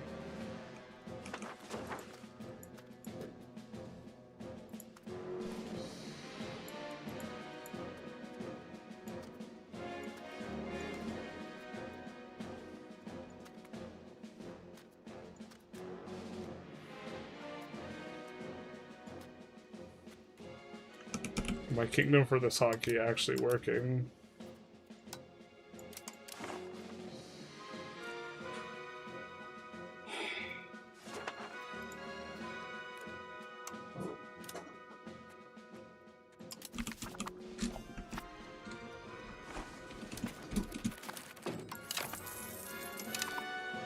I'll help with the integration speed a little bit.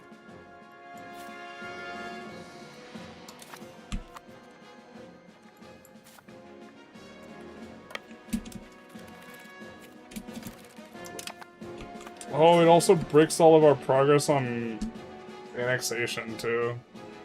Oh, our guys were annexing our state, though. Just kidding.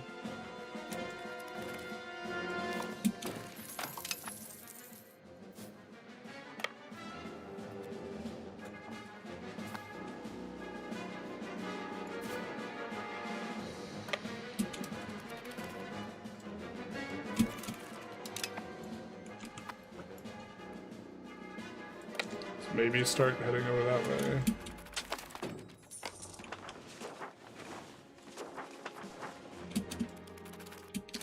God, I'm so sleepy all of a sudden. I don't know what's going on with me. Well, I do, it's jet lag, but I need to check if it will work and see if I'm onto something with it. Okay. Emergency grant's so juicy at this stage. Feels like 10% hit is too generous, though. Did you get a Medici as Florence? I got Medici people, but I haven't managed to get one in charge in the nation yet. To be fair, firing a bunch of artists kind of helped. Did you end up picking up Total War Warhammer?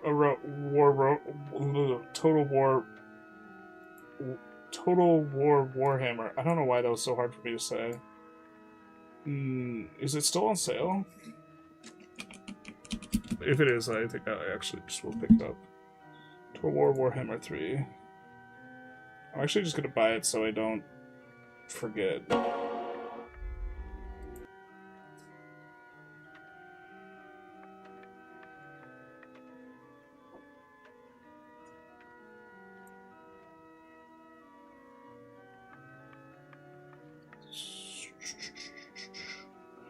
Continue to payment. Let's double check that I'm not gonna randomly dox myself. You don't get anything pop-ups in game for that. I think I'll just do that later, actually. Pretty sure you don't get, like, Steam pop-ups in game, but I really don't want to just randomly dox my information. Third is only $8.99. Yeah, I am only... I would only be interested in buying the most recent one.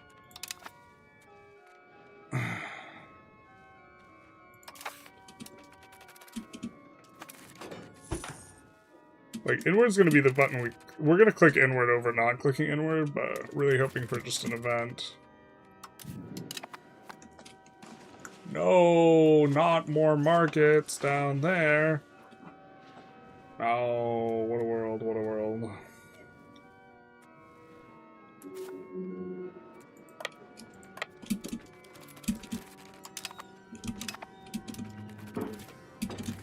Just puts them all down, right?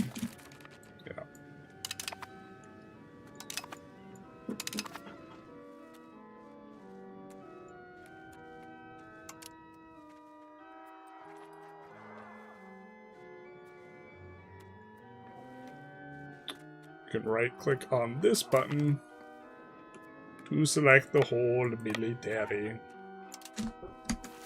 Such a nice hockey, and this is so obscure. Not even hockey, just like thing you can do in the UI. We'll do this. We'll get our taxes.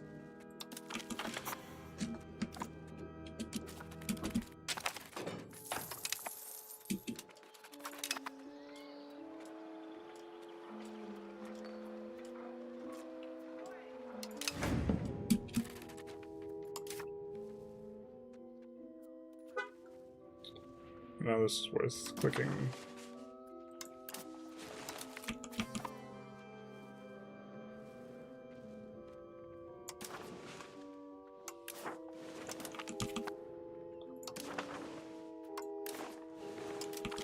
God, I forgot we have that shit over there.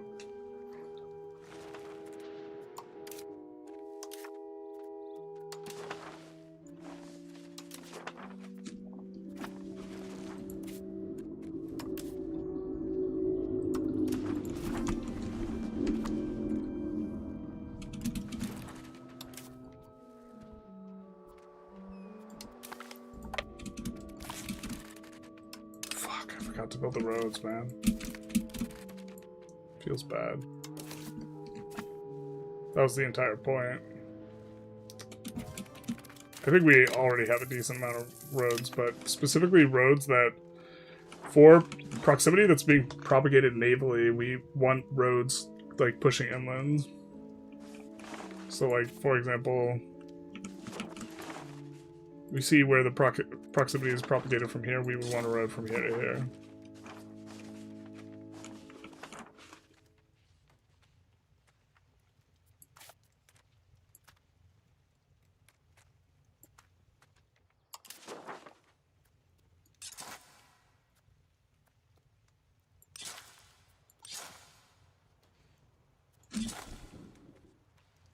We're not going to hyper sweat the fact that we just paid extra for that.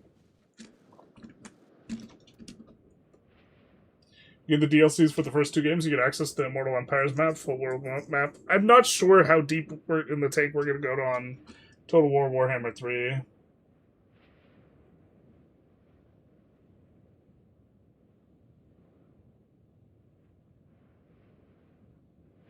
But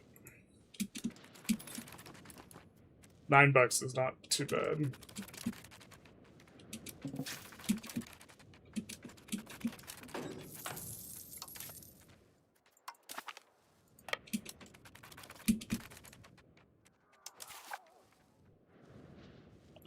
$32.10 of everything. Cool. I think we would like to win in the water.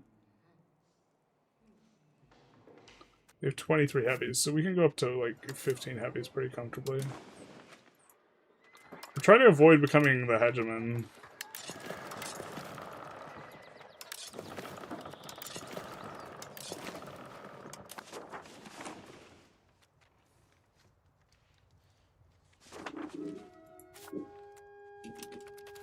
Kind of an okay shape on the end tag. Alright, that is much cheaper than recruiting an explorer. In terms of costs.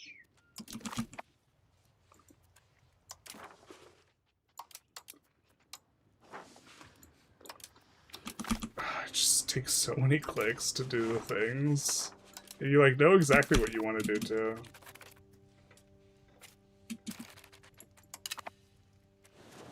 Kind of making a decent amount of money, you know. Oh, I wonder how much insipid shuffling is going on. We'll see.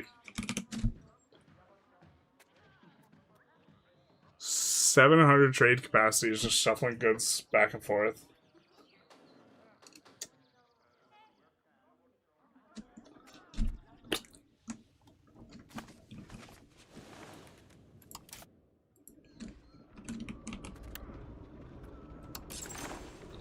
It's good. Good stuff.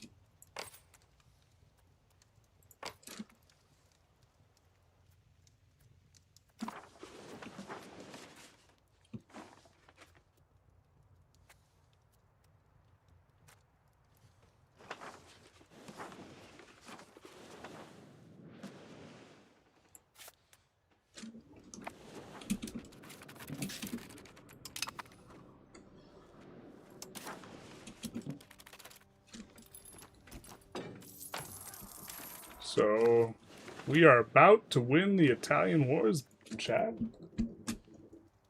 We're so close. Do you prefer absolutism or liberalism? Liberalism. They're both kind of like, they both have modifiers that are just so good early on, and they like so suck balls once you get there. Such that like, I mean, let's take a quick look at it. So, liberalism, estate satisfaction. Estate satisfaction was, they gave you like a whole bunch of like base satisfaction or base tax rate. I forget what it was, but like you used to be a lot more of a thing that would pressure you on being able to tax people, especially with the commoners. But now you just tax the nobles, and making the nobles really upset is not really that bad for you. And so estate satisfaction is not really that valuable, and you even maybe undertax the peasants slightly to get more satisfaction, so that you would have more satisfactions in locations. This type of thing. And you can undertax a couple of the other things. Like burgers, you get to peel money from with the estate interaction, which, to be fair, you're going to lose, but culture capacity is actually pretty good. And then pop join rebel threshold is actually just like a fake modifier, because you're getting 10 satisfaction from this, so you're still net positive 7.5. Parliament's request to issue support needed. This is like whatever. It's so strong early on, but it's like not really that great later. Okay, crown power. To be fair, this is a lot of crown power, but crown power is way stronger earlier on because you don't have a bunch of modifiers already. Once you already have them, it's going to represent a much smaller proportion of things being moved. And then revoke privilege costs. Like, this is so whatever, because by the time you get to like 100 absolutism, you've already revoked everything you want to revoke. So this is not really a thing. We talked about satisfaction, and this is fake pop join rebel threshold because you're going to be net 7.5. So the big thing is that going liberalism like makes revs happen a whole lot less, and it's like less aggravating in this type of thing, so you go that.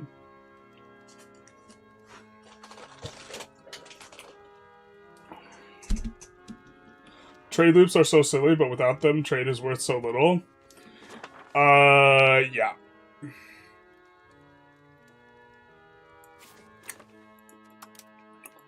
We can look at our overall trade volume. I wonder if we're shuffling sugar back and forth, too. I don't think we are. I think we're probably just importing it. Nope, we're shuffling sugar, too.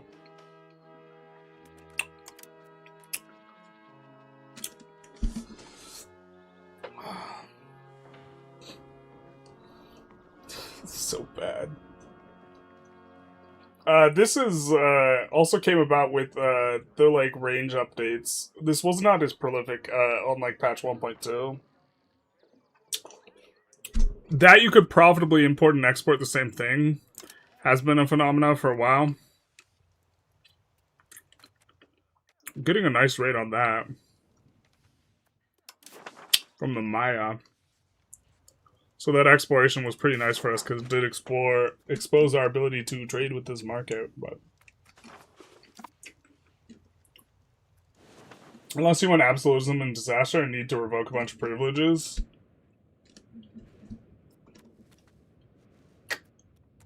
Yeah, I mean... It's been forever since I've done it, but from what I recall, it's just like easier to go liberalism and then just stay liberalism. Can't believe Generalist is liberal. Classically so, I would say.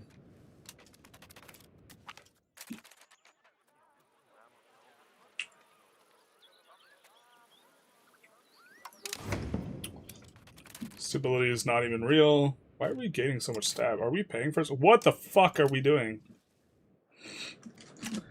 What? I'm so confused. Why were we paying for stab? I guess that explains why we were paying for cost of court. Why were we doing this? I didn't even closely check this. This is such an omega punt. We could have, like, 300,000 gold instead. We could have a higher amount of gold that we'll never run out of than we have now. We're bad and we should feel bad. Just a deep sense of visceral shame as a consequence of our actions. Terrible. This is the high score, so, like, us only having 143k is, like, it's actually a problem. I actually did liberalism last run, found it easier, but I went crown power so strong late game. extra max tax and tax income really adds up. This is fair. This is fair.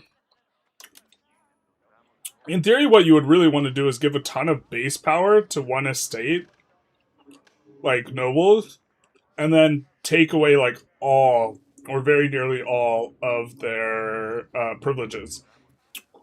And then you just, like, be loosey-goosey with the other ones. And the problem is, though, the estate that you would maybe want to...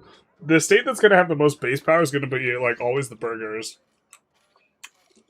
And they have the best privileges.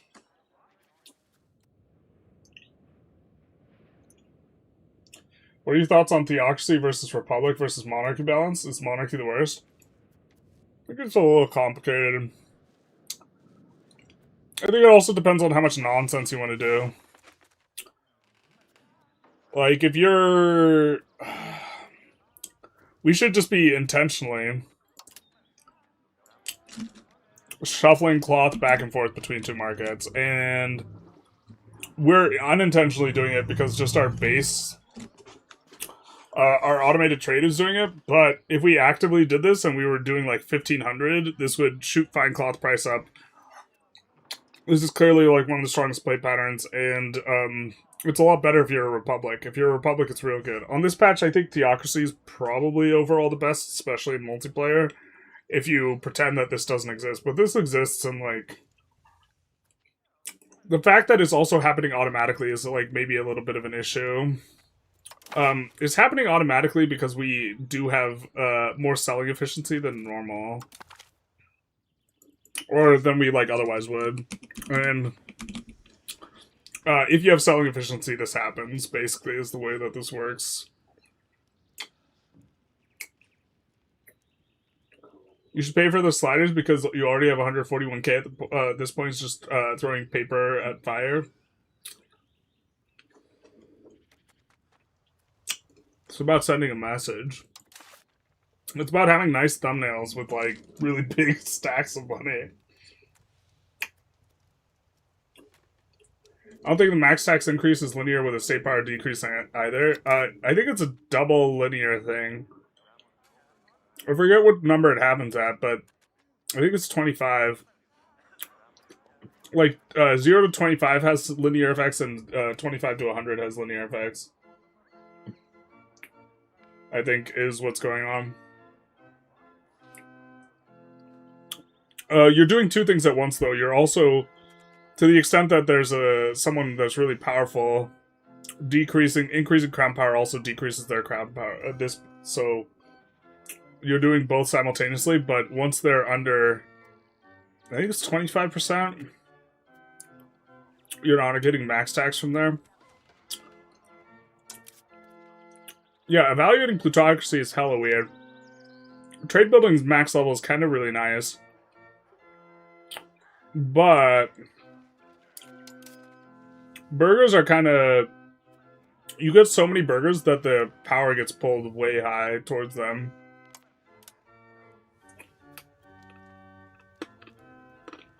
Oh god, this candy's so disgusting. What am I doing?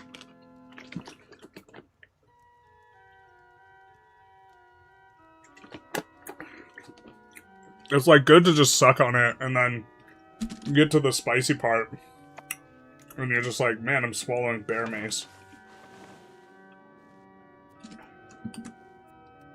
If you have a ton of land, you can afford to conquer land and delete wealth there and add, say, a competitive country.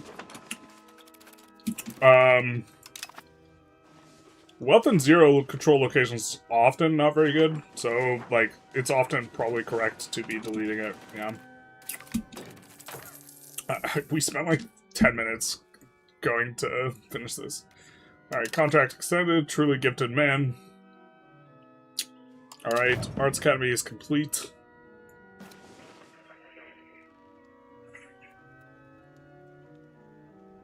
What? Oh, that's the construction manager. We got a map. Oh, we're at exactly 50 years. We could just troll and dissolve our league, but... let's make a little bit of a save file in case we want to have a commentary on this at some point in the future. Pre-Ida war. Smog needs his bed so he can eat it. Duh. True.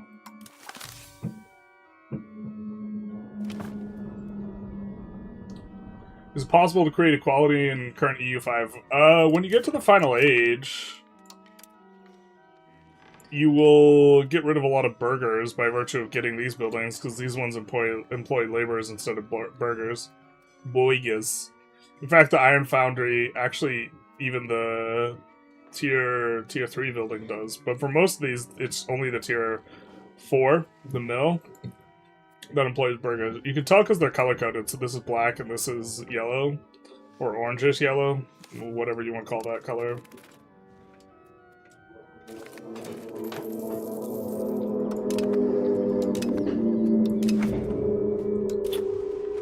Excuse me.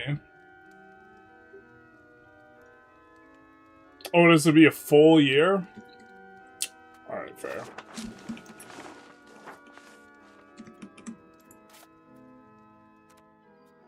Spoleto's Granary Town and this nonsense. Ugh.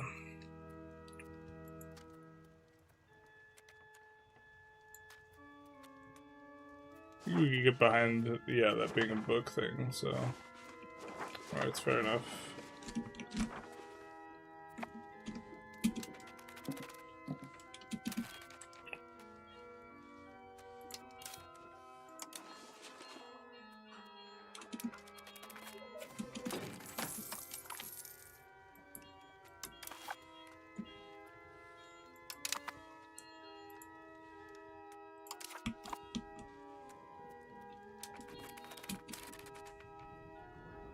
Having some issues here.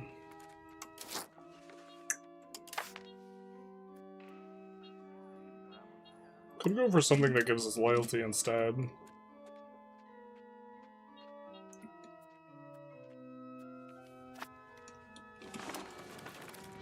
Really more trying to get some of these annexations done.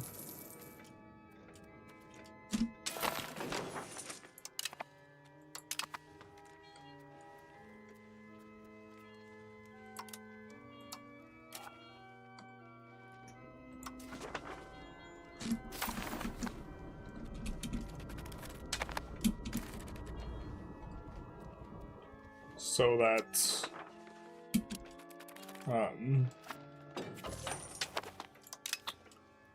this will decrease the pressure we have on having subjects, but we want all the subjects for the CVs and stuff. But I think in terms of just taking land, we're like more keenly looking at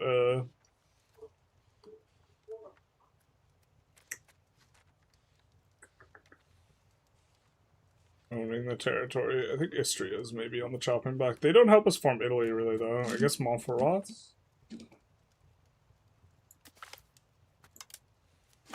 Montferrat's reasonably big.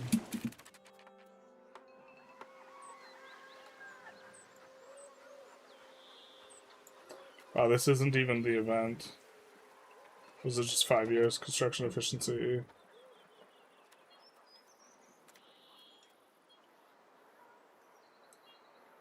Yeah, let's just get some dev there. Ooh, quite a bit.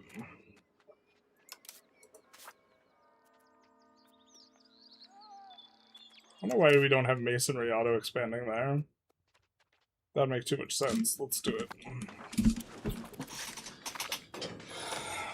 If you have tons of... That's why you need to scale back some burger privileges before it gets crazy if you go Republic. I feel like we have this discussion all the time, though. And I feel like it's basically, like, we go through it, and, like, it's basically, like, 1 or 2 is, like, the difference of opinion on it in terms of what to hand out. I guess we don't need this, actually.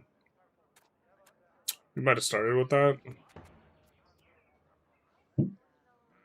Like, this you need to push the naval, but you can live without. This you can live without, I guess. But, like, most of these are, like, not as negotiable. And it's like, I don't know. It feels pretty marginal just because how the math works. The more privileges you already have given out, the, like, less important additional modifiers is. You've been saying the candy sucks for at least an hour, but you keep on eating it. I know. This is, I'm just as confused as you are, to be honest. Perhaps even more confused, because I've not only been eating it for an hour, I've been eating it for like 2 days. So, it's like, it's a bit of a vibe. I think, I think you lose utility late game. I usually take out roads, since I have more money in the late game, building efficiency 2 at times. Also, like, but we also have, like, the stability as a resource, like, when stability gets rebalanced, the cost of revocation actually gets higher, too. Right now it's kind of whatever, but... We are getting to push maritime presence here. That'd be decent proximity. France gives a guarantee to our subjects. No, not like this.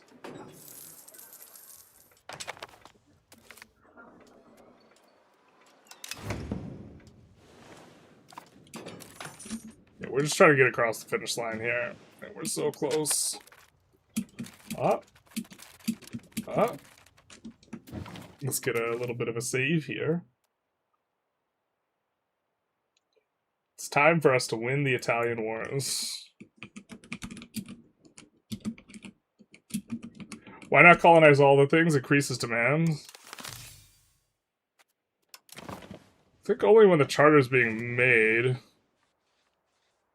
Unless you mean, like, there are pops out here who demand stuff. But the issue is, like, there's also production out here that happens. So it's not the case that you just get to supply, like, a new market of a bunch of additional pops. It kicks your pops out. I mean, I think colonization's net positive. I also really, have a preference for one colony for the entire area that is, like, an aesthetic preference.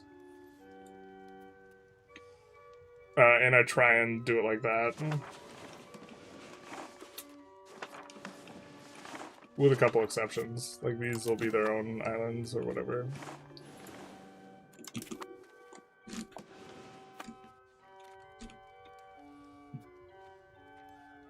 It's kind of like a values in that you largely decide early on about high versus low crown power run.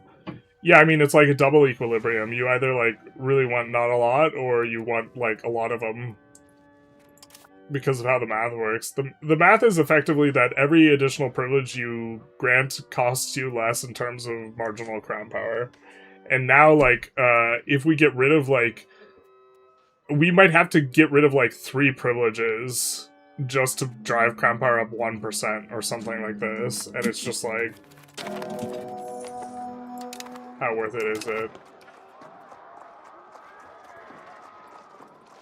Administration of Italian lands law. We get some prestige, some of this. We get, till the end of the game, extra Italian administration centers.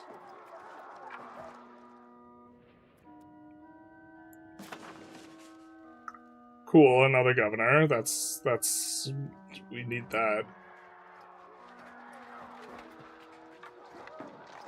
Alright, let's take a look at all these. And our consul, I wish we had a different consul, because this guy's already getting up there in age, but...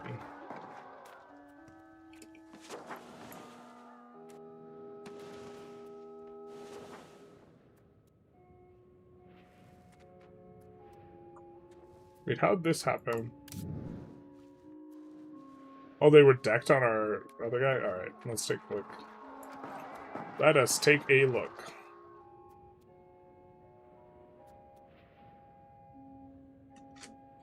Trade income is strong.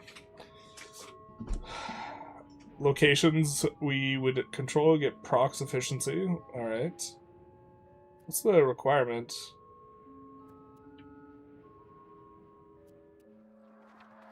We have to belong to Iberian group. In Balkans or belongs to the Roman group. Crown power 33%. Assimilation Plus 50%, kind of trash. Can we see the requirement for this? Nope. Direct rule, max control plus 10, obscene. That's gonna be what we do, but German group gets okay minus unrest. I mean, we could go for dev. Oh, I mean, in theory, dev is better in the long term. This prosperity in dev. Cabinet seat and crown power. Okay, kind of not really good. 10% prod efficiency. The best is probably just the control. Control is just such a nutso modifier, and I think.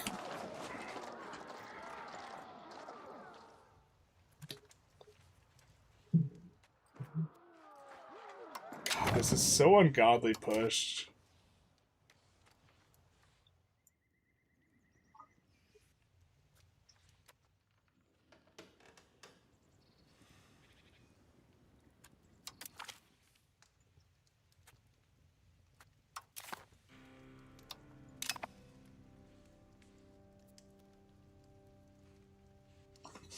So stupid.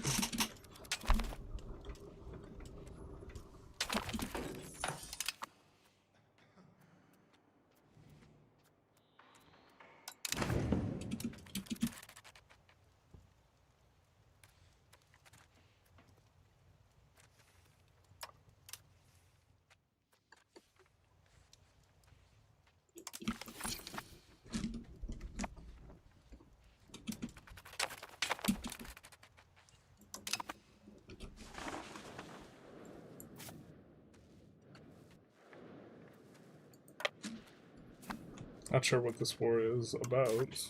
We'll figure it out.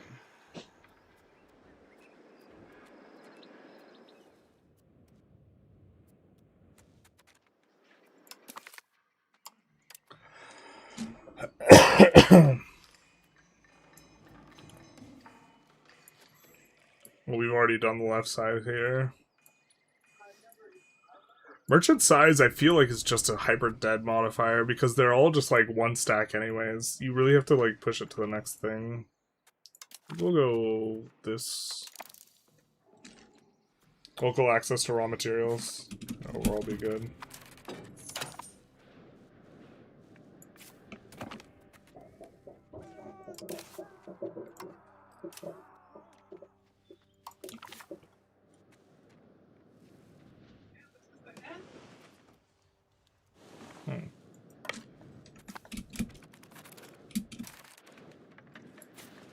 I think we could take this. What do you know? We could take it.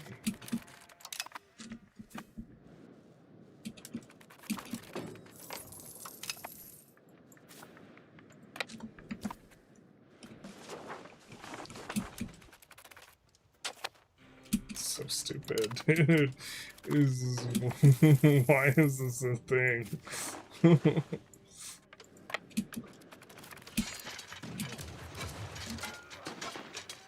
Alright, our cavalry are just gonna chew them up. Yeah, the cavalry... Like, we have like half regulars and half other stuff. I do think that this is like... Oh, looks like we have too many. We maybe shouldn't have consolidated quite as much on the mercs, but using like some mixture of mercs to max out this combined arms bonus in, because mercs are just ridiculously cost efficient. With cavalry, I think it's like the meta thing to do. For ages 1 to 3, and then age 4 is complicated, but after that, light infantry.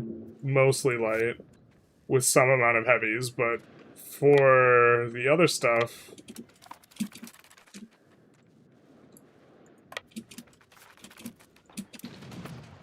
or for heavy cavalry is better, but light infantry is better. There's like an asymmetry between whether you want light or heavy.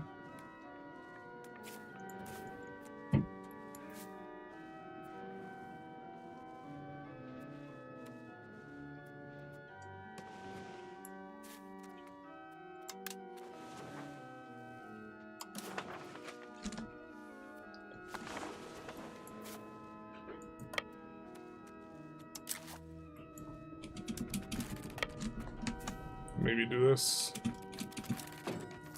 I'm not sure what we're trying to get off of them. Parliament claims on province. Yuck.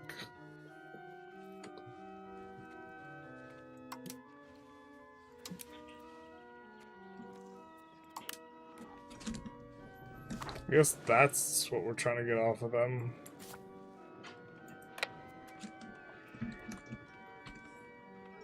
I discovered winning Poland disaster through crown power revokes 3 to 4 noble privileges for free, which was cool. That disaster is just kind of weird. You read the personalized skin cancer vaccine trial results? Wait, what? HRE victory also gets a ton of imperial authority. That's fair. New governor where? That's right. We have work to do. I guess over here somewhere. Maybe? Don't really have much wealth there. I guess we could put it in over here. Treviso, maybe. Close to the silver. I just can't get over how pushed the 10 control is so strong.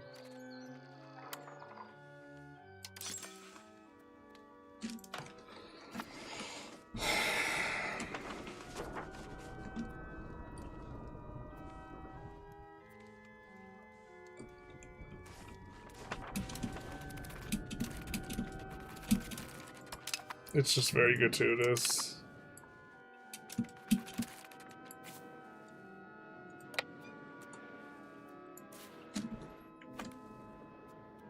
Check Bari, stock up 3x in one day. Wait, what am I reading? Moderna finally did the thing with the mRNA. Oh, they're curing cancer? Bruh, sick. Original goal since the 70s was cancer, that makes sense. With the mRNA being able to, yeah, that makes sense. For you're trying to be able to reverse engineer. Okay.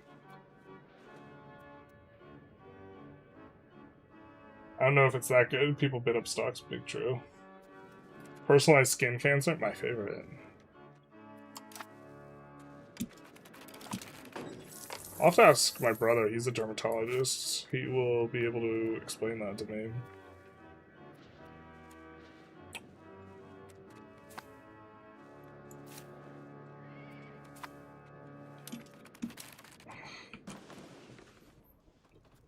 I just like can't get over. We're gonna wait for this to slot in 100%, but then we're probably gonna call it for today. And probably call it for this run. The Italian content just too strong.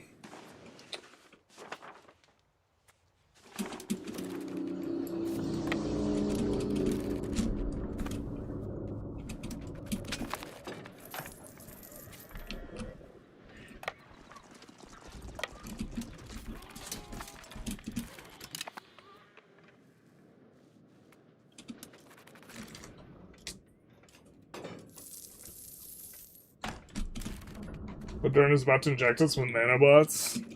Hell yeah. Take the sentience, please. I don't even want it. My mother's like, happy birthday, and I'm like, could we have just not done this entire... You can take it back. Where would you recommend naval and local governors for Byzantium? I have Greece, Albania... I don't know what FYROM is. Bulgaria, Turkey, Cyprus, south part of Italy in today's terms. I would recommend, like, kind of like sorting by, like, wealth. I think eventually you kind of want to, like, move a capital to Smyrna, and you maybe want to do some shenanigans with getting enough tribesmen to make Smyrna a megalopolis or something like this. But barring doing something weird like that, you are going to, as Byzantium, one of the issues is, like, these interior things tend not to be, like, worth that much wealth. The silver is going to be good, and the iron is going to be good. So maybe in here is kind of got an okay spot. It's like plateau, and it doesn't have a lot of pop capacity, and it tends not to get a lot of pops. Is the issue, and you kind of want to track it with this. I would say that one place you're almost certainly going to want something, though, is like in this region to make use of the gold and silver.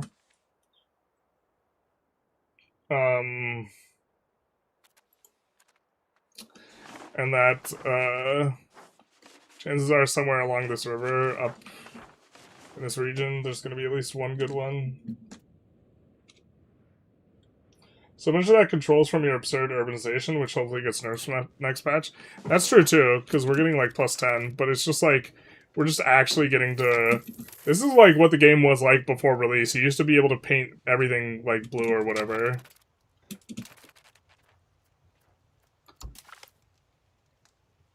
And it's like... I enjoyed it better when it was like, as a result of...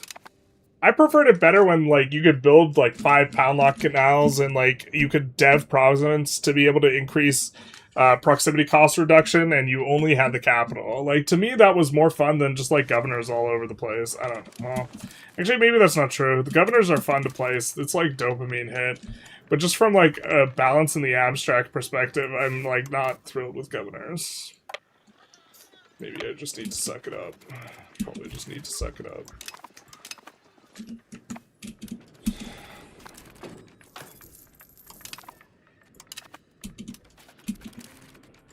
Well, like, 10 flat control everywhere is just like... Or, I guess it's only in Italy. Oh, terrible.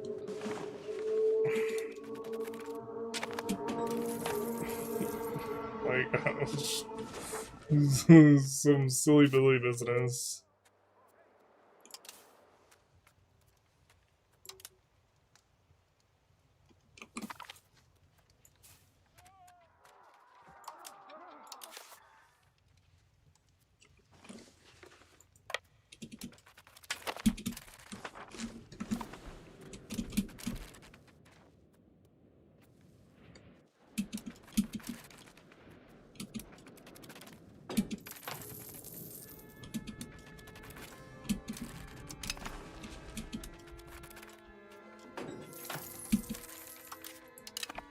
Bunch of free art, nice.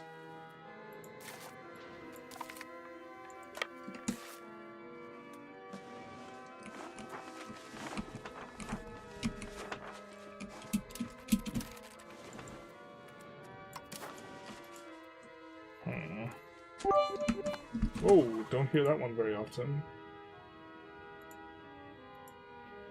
I forget what it means. What does it mean? 400 bits, thank you, thank you. Too soon to end. Warhammer stream, let's go. We haven't even bought it yet. I am gonna buy it once the stream's over, though.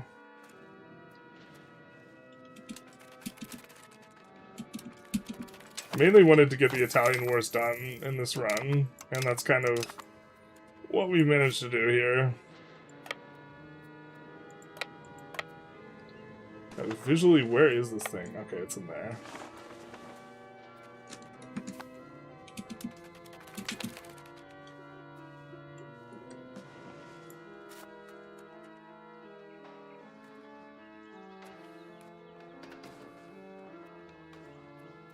It's in charge of Bamford.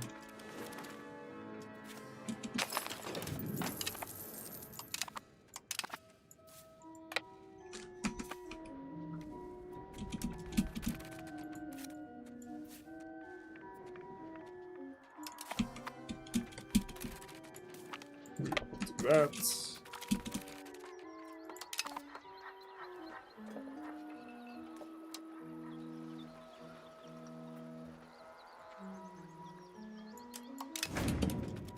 We have plenty of decay and we're at 0. Well, it does hurt pop growth.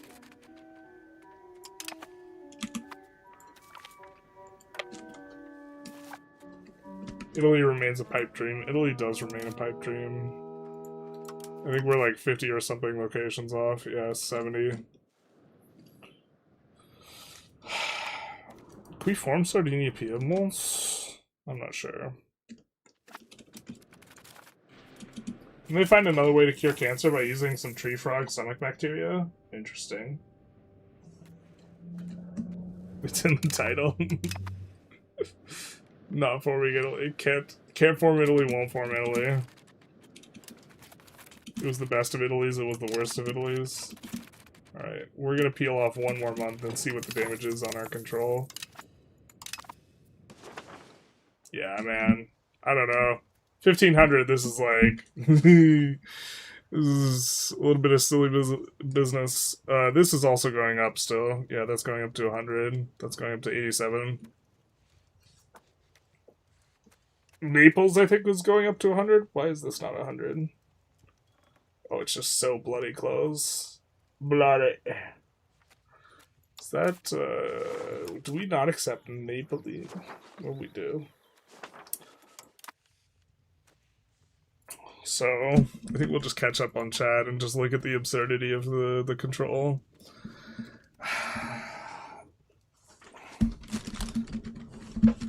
I mean, cure cancer is never a thing. The gut bacteria won't grow on someone's skin. You could try. My favorite YouTube right now. Thank you. I've arrived at this very nuanced position on vaccines by eating a balanced diet of news services because everyone knows the truth always lies somewhere in the middle. This is not how that works. It's not how that works at all.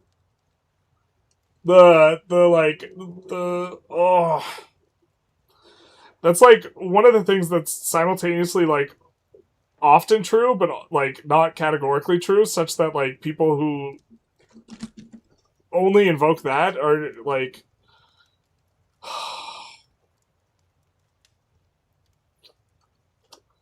like when I have a discussion with a flat earther and I say it's round and or it's an oblate spheroid and he says yo dog it's flat, and then like the solution isn't it's somewhere in the middle, and like if someone just draws a line that's way far away, like if I offer to sell this for 50 cents and then someone offers to or if I offer to buy this for 50 cents and then someone says no, I want $500, I'm not going to be like, you know what, you're right, why don't we do $250.25? That just seems I mean, like, often when there are two positions, there's often, like, a more nuanced disagreement, because, like, people like their own position, and it ends up being, like, two ships sailing past each other in the night, but sometimes one of those ships is right and the other one's wrong. Or sometimes one of those ships is, they're really sailing past it. You know what I mean? I love Panama Canals, and it's probably your fault from your Korea video with Korea. I feel like every time I call something really good, it gets nerfed. I don't know. Some things just have to be good. But maybe I'm imagining things. It was gratuitous that you could get 25% prox cost reduction, but the Panama Canals actually wouldn't be a problem now. Anywhere near as much. I think there should be maybe more requirement, but it'd be cool if you could, like... Oh, like, if Panama Canal took administrative, like, the new administrative mana to build, right? Or if some of these buildings had, like, a very real cost that, like, you could not just bypass with gold, and you could still build, like, a mega project by, like, chaining together Panama Canals in a particular area, especially now that you have efficiency instead of discount.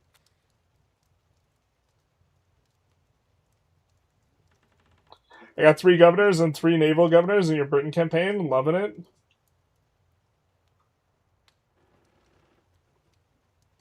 Warhammer stream. Not yet.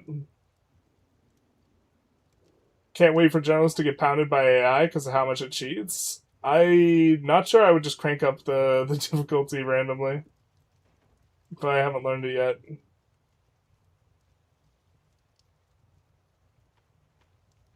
But, yeah.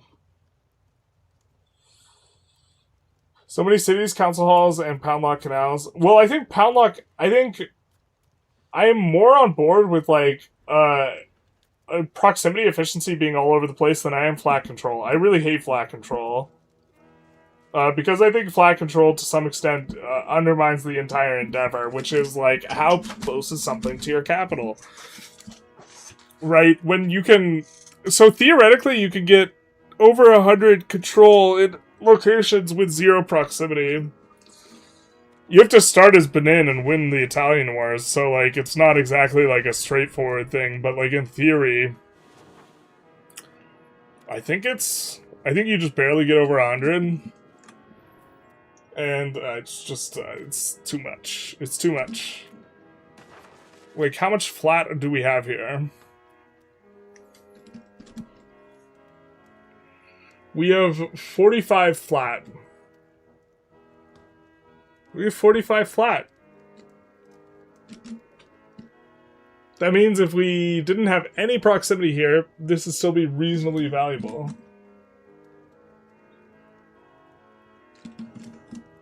When do you give up on letting the princes the HRE dev and go eat them? I don't know the answer to this question.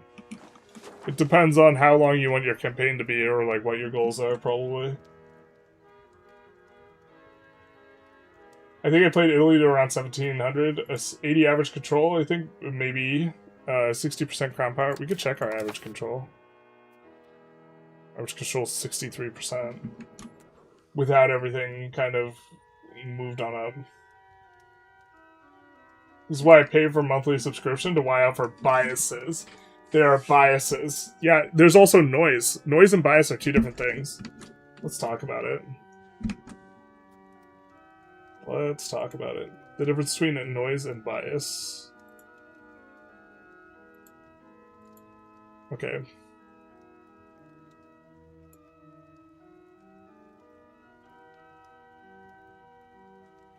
Let's make that huge.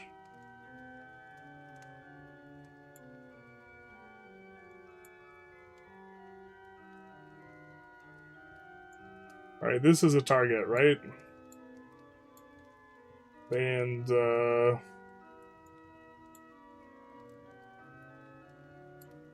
don't know. We have the lines and stuff. Okay.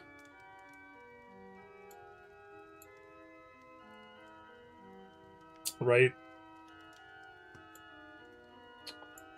Bias. Bias is if you fire at the target and you're always hitting in one kind of... you're off the target and you're at the edge of the target, but it's all in the same direction. And this is bad. And so a bias you might have is like thinking... a particular way of doing things, well, what's a good example of bias that's not political? I instantly just want to, like, go to racism. Like, racism's bias, right? If you think that by virtue of someone having a particular color skin that they're bad, your opinion of them is skewed just by this one thing, okay? Noise is something else. Noise...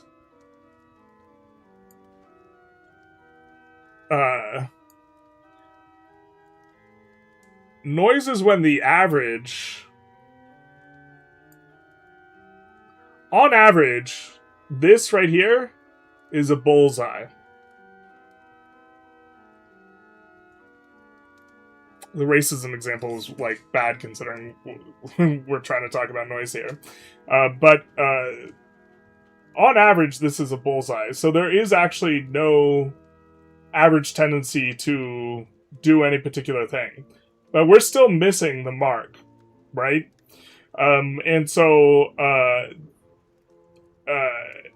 this means we are committing a different sort of error. And what comes to mind is... a particular good example is judges.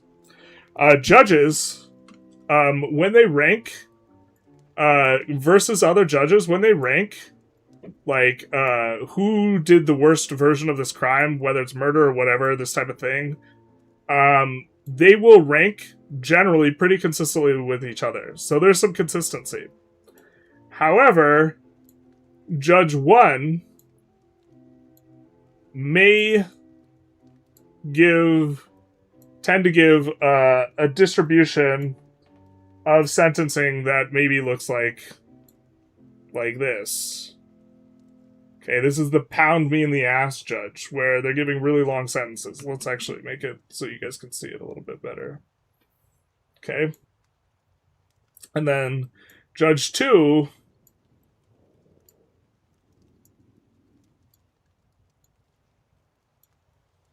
might end up having a kind of normal distribution curve, except we can't draw. Let's actually make it a lenient judge, okay? And so you can have, like, judges be unfair because they are racist and give, like, longer sentences to people of color or what have you. But you also have an injustice that occurs when, in regards to this system, because which judge you happen to roll, right, it has nothing to do with your crime. So the fact that you sometimes will get a really long sentence and it has nothing to do with your crime, or a really short sentence, is in its own way an injustice. And it is the same, it's an injustice and we're still missing the mark, right?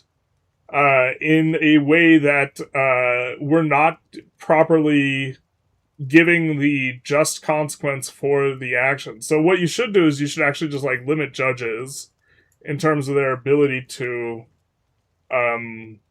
give a wide range of sentencing, like 2 to 25 years, because what this leads to is noise. And it's very interesting because the way you test for bias is you are testing for, on average, what's the consequence. And on average, there is no bad tendency according to this. Like, you have a bias in this blue,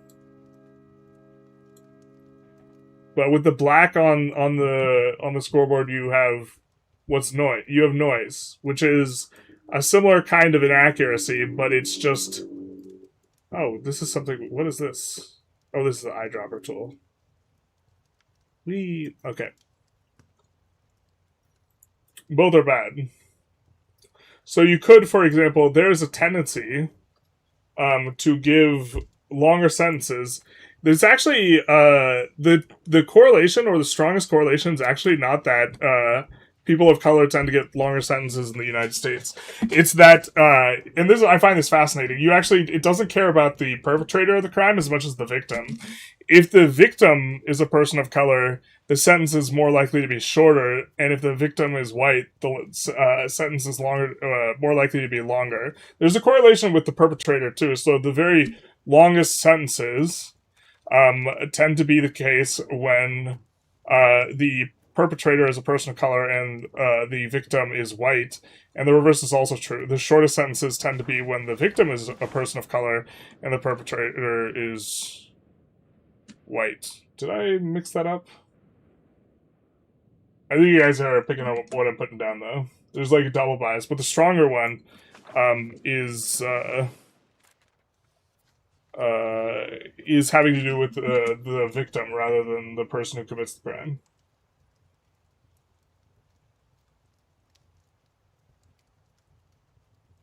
You couldn't even afford a canal right now. Not like this.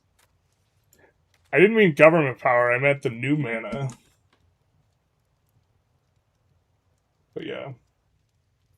Warhammer streams are called Subtle Plea for No More Songs of Six. Not like this. We're probably not going to have another stream for a hot minute, though. Because I got something I need to take care of on Saturday, and then I have a family member getting surgery and stuff. Just came in time for the Da Vinci LARP.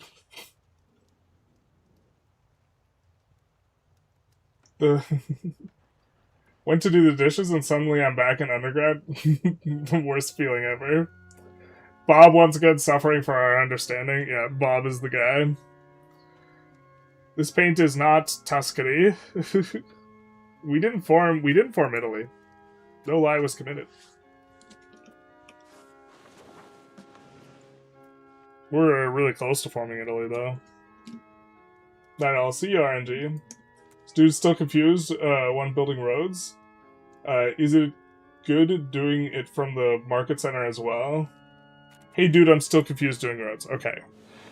Is it good for doing it from the market center as well as from my close proximity source? Yes. To increase market access? Yes. Yes. So we've done that in this run. I don't know if we have this done kind of, here? But you generally want to sort by travel time, because this will tend to build better for market access than the proximity thing, and then you build out from it. So it would not be unreasonable for us to, you know, do something like this. Even though it's not going to matter for proximity. It is going to improve market access. You can see we have relatively solid market access in our 2 Italian markets. If Panlong Canals cost new gov power, they better get buffed more then. Well, if you could build 5 of them, that's pretty significant, because that means you can chain together several of these things, and then it actually feels like an infrastructure project. Okay, but the sentences are just longer because there's more people of color and more perpetrators, or because there's more people of color perpetrators, so it makes more people on average to judges give bigger sentences to those crimes because it happens more, I think. I low-key might be wrong. I'm not even sure what you're saying.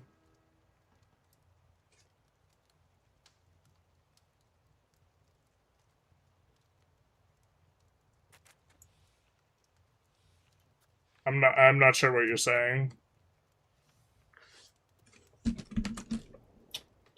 We could try and unpack it a little bit.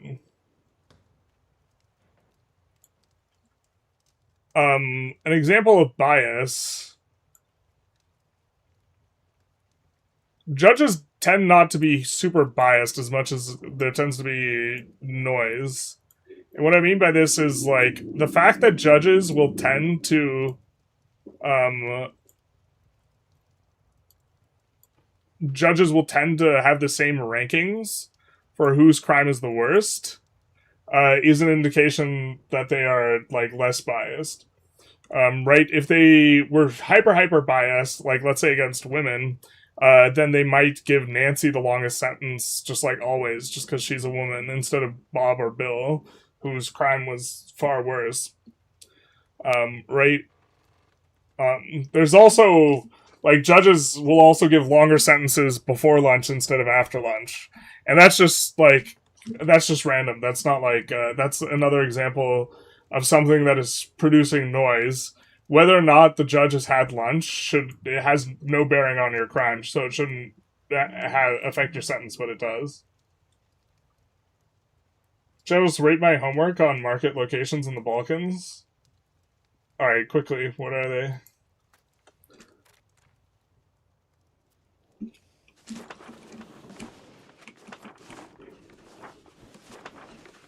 I generally don't like having a bunch of markets, though. I really feel like I don't like Constantinople as a market.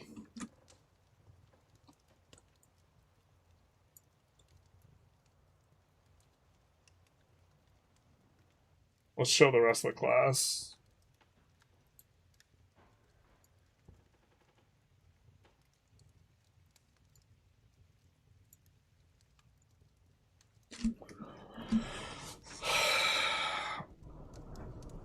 Alright, this looks kind of like the right idea. You have the, like, language thing, so it's all different.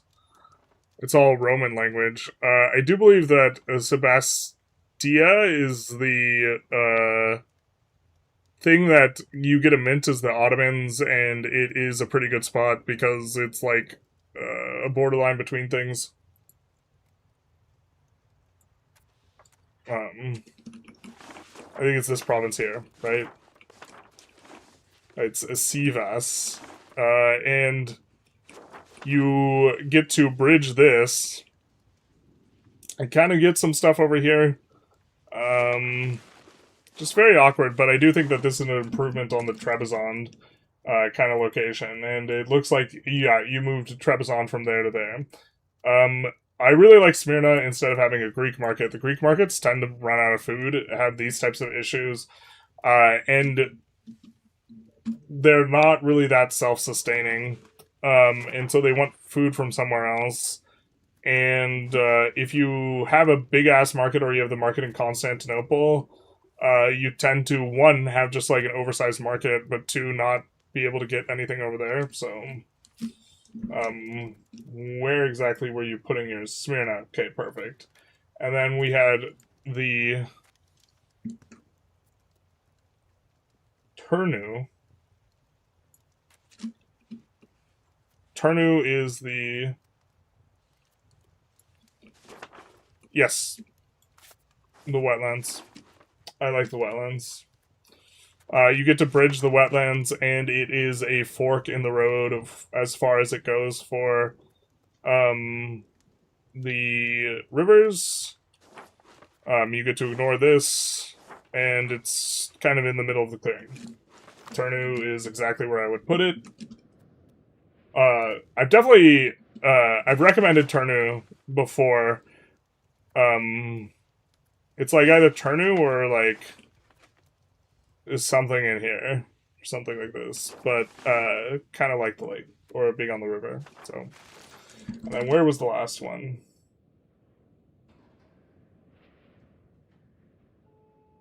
Oh, we lost the. Whoops.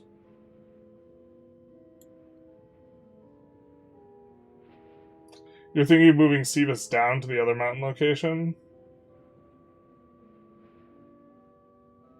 Wish that EU5 would have more reasonable baseline food income province. You wouldn't necessarily have to develop farm provinces as much. There should be... I mean, in theory, I kind of like the way that arable land gets done. But you're talking about moving this down somewhere around here. Sivas, by the way, is also on a intersection here. I don't know, I kind of like Hargan as well. I think Sivas is just better than Hargan, though. You get to be close to the saffron and the iron. I think you could make an argument for, like, something down here, too. The thing is, actually, like, Trebizond is the ultimate hellhole as far as markets go. And, like, there's just, like... It feels like there's no good market, and Sivas is, like, the least bad market. But maybe you're just supposed to run multiple kind of bad markets. Like, having something right next to the silver is also decent, so... Over here, and then if you do that, then I kind of will start to like Hargan more, or even like this mountains here, because it gets to be right on top of the silver, and it's also next to iron and a bunch of wool, and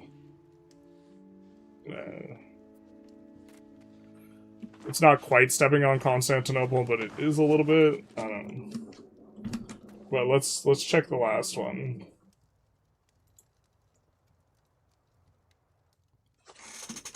Arilj. So Arilj.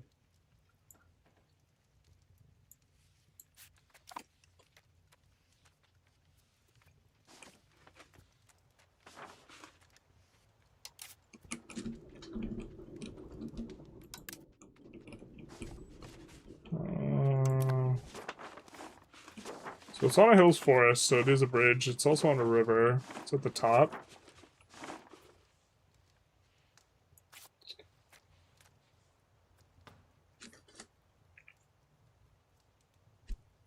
This is probably okay.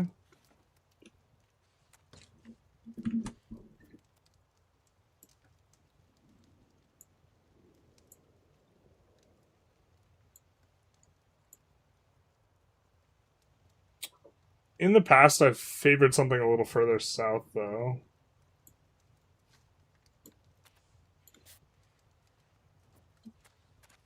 And have actually used this silver.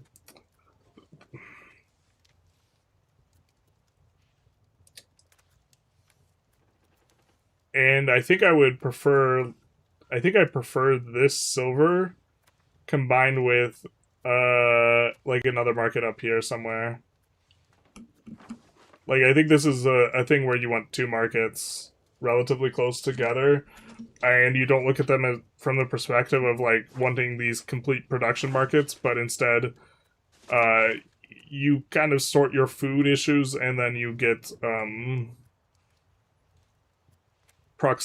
get close access to some of these premiums.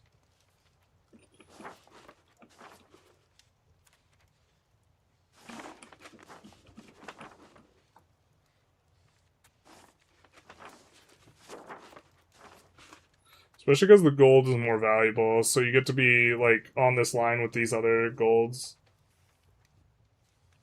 The dyes, I guess, is... The gold's gonna be in the dyes market, though, I guess.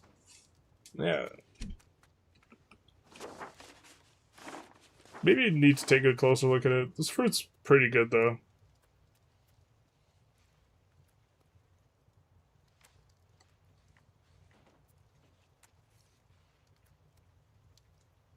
Yeah, it's I mean, I think I'm probably just splitting hairs between the silver and the fruit. It looks pretty good.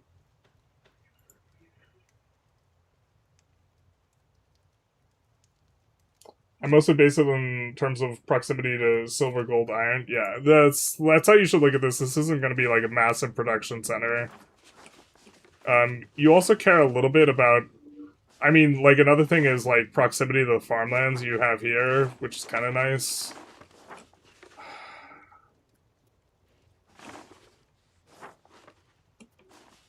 And you're kind of close to this clearing.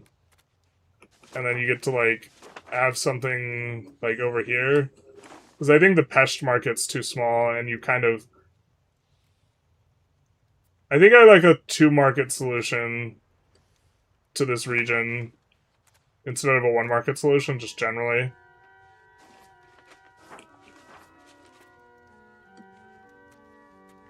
I don't know exactly where I put the northern market, though. There's a silver here, though.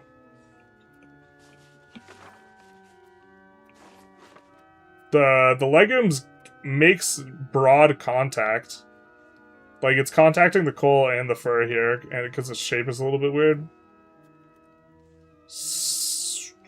So it maybe is even this legumes. Or something like this for a more northern market. And then you could move past further this direction a little bit. Even. And then have another market here.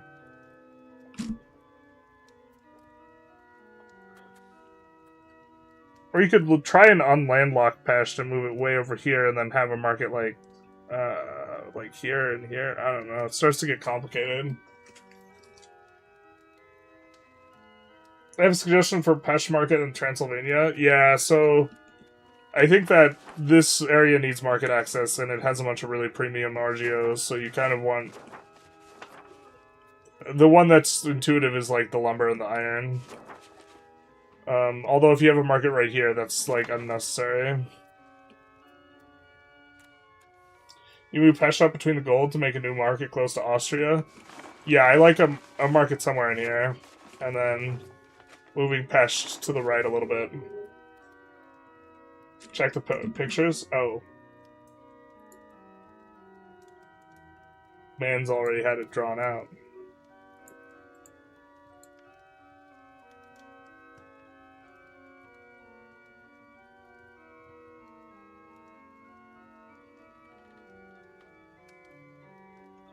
And let's show the rest of the class. They're also gonna have to read my ads. But yeah, this is the silver proximity. So what I was proposing was down here, so you get better silver and gold proximity. Gold proximity.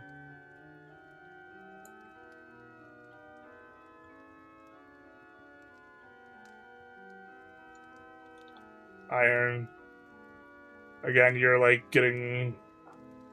With the 2 markets, you're getting a lot more market access. Like, market access is really important for premium RGOs. Like, it's less important for production relative to, like, premium RGOs. Premium RGOs aren't, like, as much of your economy as like production is, but production is more flexible, whereas like you need the market access on top of the RGO in order to get the full value.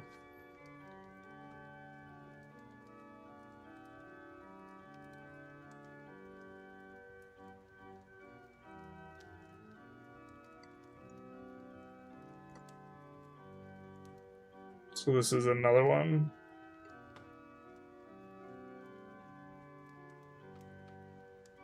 A Shaw's Boslow. Where you wanted to move the Pesh market.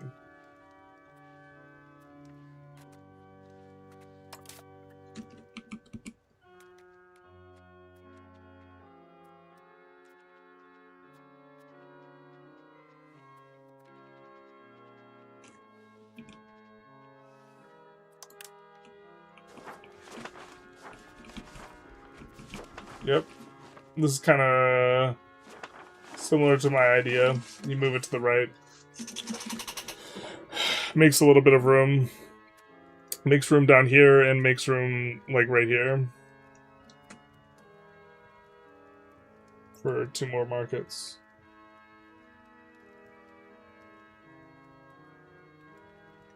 Innsbruck during Austria run to capture those RGOs.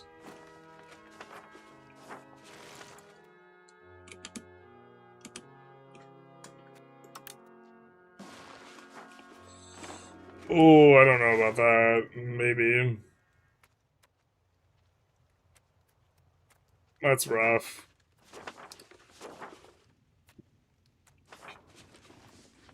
Yeah, maybe. Feels bad. It depends what happens when you put a market there, I think.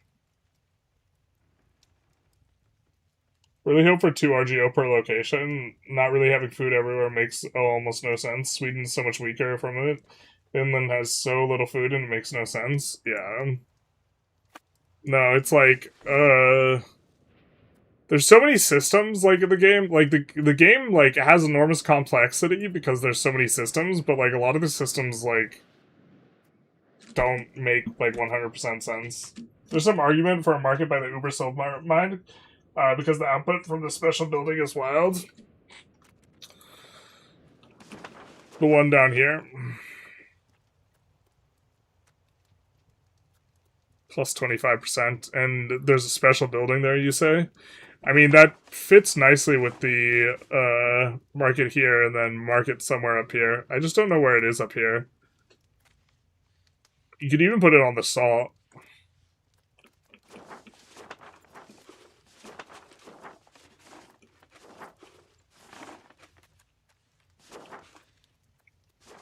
Maybe the line's better.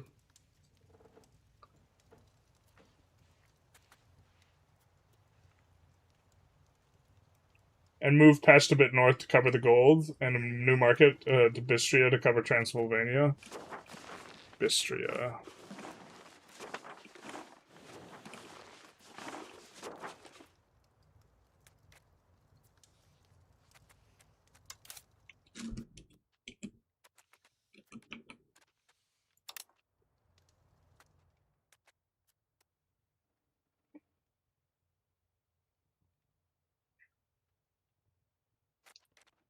Bistrita?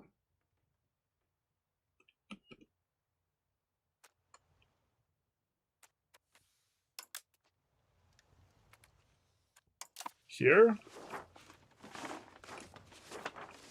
Right on the silver? I don't hate right on the silver. There's like a world where you like don't have a market here. The thing is, this is not getting the iron very well. How good's the silver? Plus 50%. That's hot.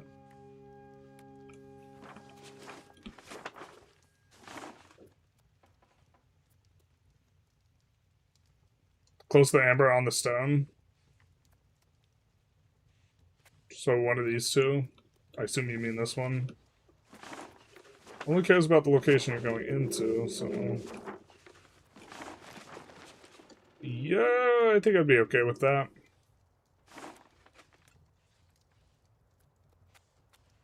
I kind of wish the triple iron and gold down here had better access.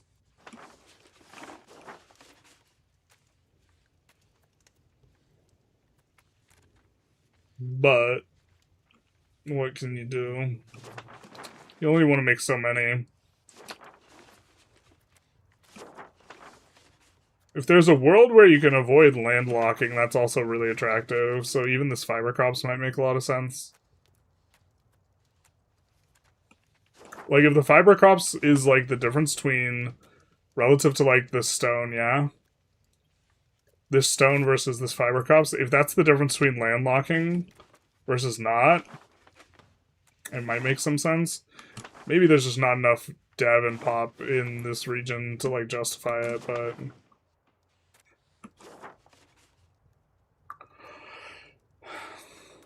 yeah, I'm not sure. You need to find out tons of markets because there's more places to dump fine cloth.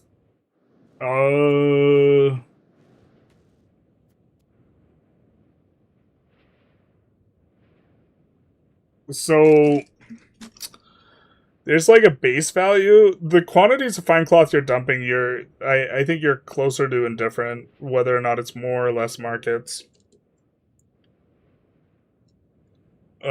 Other than like if you are creating more markets and then they're inland and then they're landlocked, it's going to take more. It's going to take more capacity to move stuff to those markets. Landlocked markets generally have a tendency to shut down trade and make it so a lot of trades don't happen. And coastal markets tend to trade much better. Just as a general, like, rule of thumb. And this is one of the reasons... in terms of reasons you don't want to spam a bunch of markets, one of the strongest ones, if not the strongest one, is wanting to avoid non-coastal markets. I think you should be able to bypass the Empire chaotic requirements of the HRE not existing by having 100 favors with them. It's all about demand. 3 markets covering the same terrain as one won't generate more demand. Yes. But, like, there's, like, a small caveat in that, like, there's, like, an effect in prices that pulls stuff in the direction of base price. So here there is a supply and there is no demand.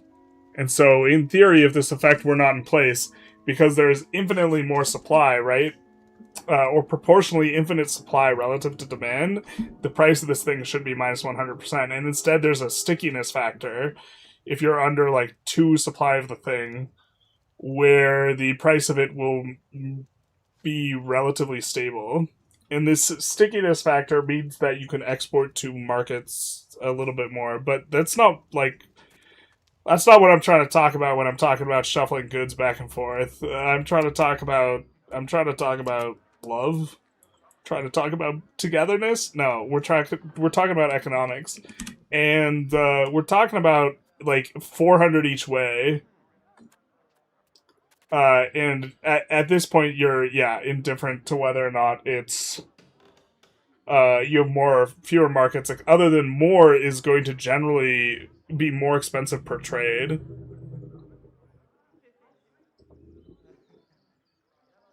Are you excited about the AI update for Vic 3? A little bit. I have a lot of stuff I'm working on right now, though. I think I might be able to record one more episode of Vic 3 of the China run, but then I don't know if I'm going to have time to do stuff, because based on them saying effectively this patch that there's going to be like an entire month before we get a 1.4 open beta, means that this is going to be like one of the longer and more stable periods for EU5, so it's a good time to do tutorials. So we might switch up to tutorial stuff. Also, family member getting like major surgery, and I have to help take care of them, and I have no idea how much of my effort that's going to take, so... but yeah, man, we have such good market access. With just the 2 markets in Italy. Maybe Italy is actually just a 2-market area. Is there a limit to how much you can shuffle goods based on maximum stockpile? Nope.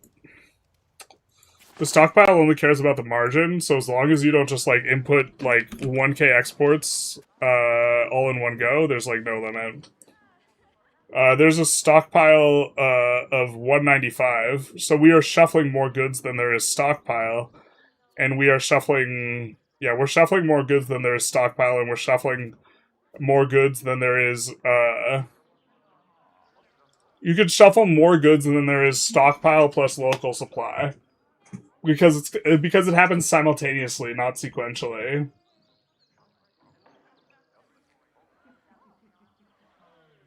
It being called Napoli and Magon instead of Napoli and Magon is so is so bad it's funny. Is this like Urbino, or is this just like an error? Or a million, rather. We flipped a million, and since we flipped a million, that's what it is. Or that's what it's been. May the family member recover quickly. Thank you, thank you. Yeah, but there's effectively no limit, and this is just like... That the AI does this when it's like automating the markets is like a bit of a problem. Because you could, if something is an exploit, and you could just avoid exploiting, this is a low priority. But the fact that, like, markets are just getting warped by this effect, and this effect really is quite strong in avoiding price collapse, because this would be, I think the 3-to-1 ratio gets you, like, minus 75%, and our actual supply here and our actual demand here is, like, a 3-to-1 ratio, right? So, I believe this gets you around like minus 75, and we don't have minus 75. We have minus 33% price because base price is 6 and we're above 4. So, and it's just because selling efficiency is so silly.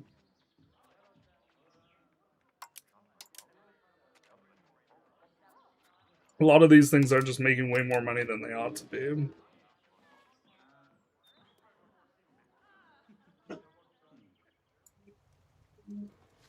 But our profit's 2.6. Our selling efficiency, I think, is 11%. And when we sell this at this price, it is earning 1.1-ish from that, and we are using how much trade capacity? 2.5, so let's just cut it, each of these in half, but like half of the profit or something like this is the selling efficiency, basically. And selling efficiency should instead operate based on the margin, based on the differential between this and this.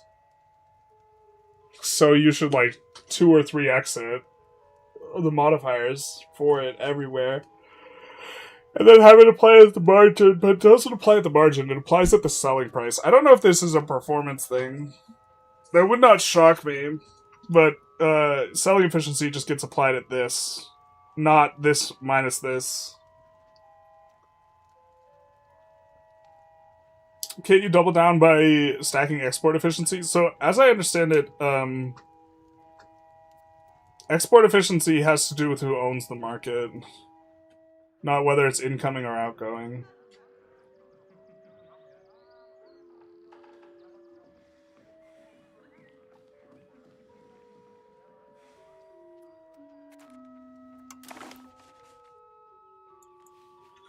I'm not 100% sure, though.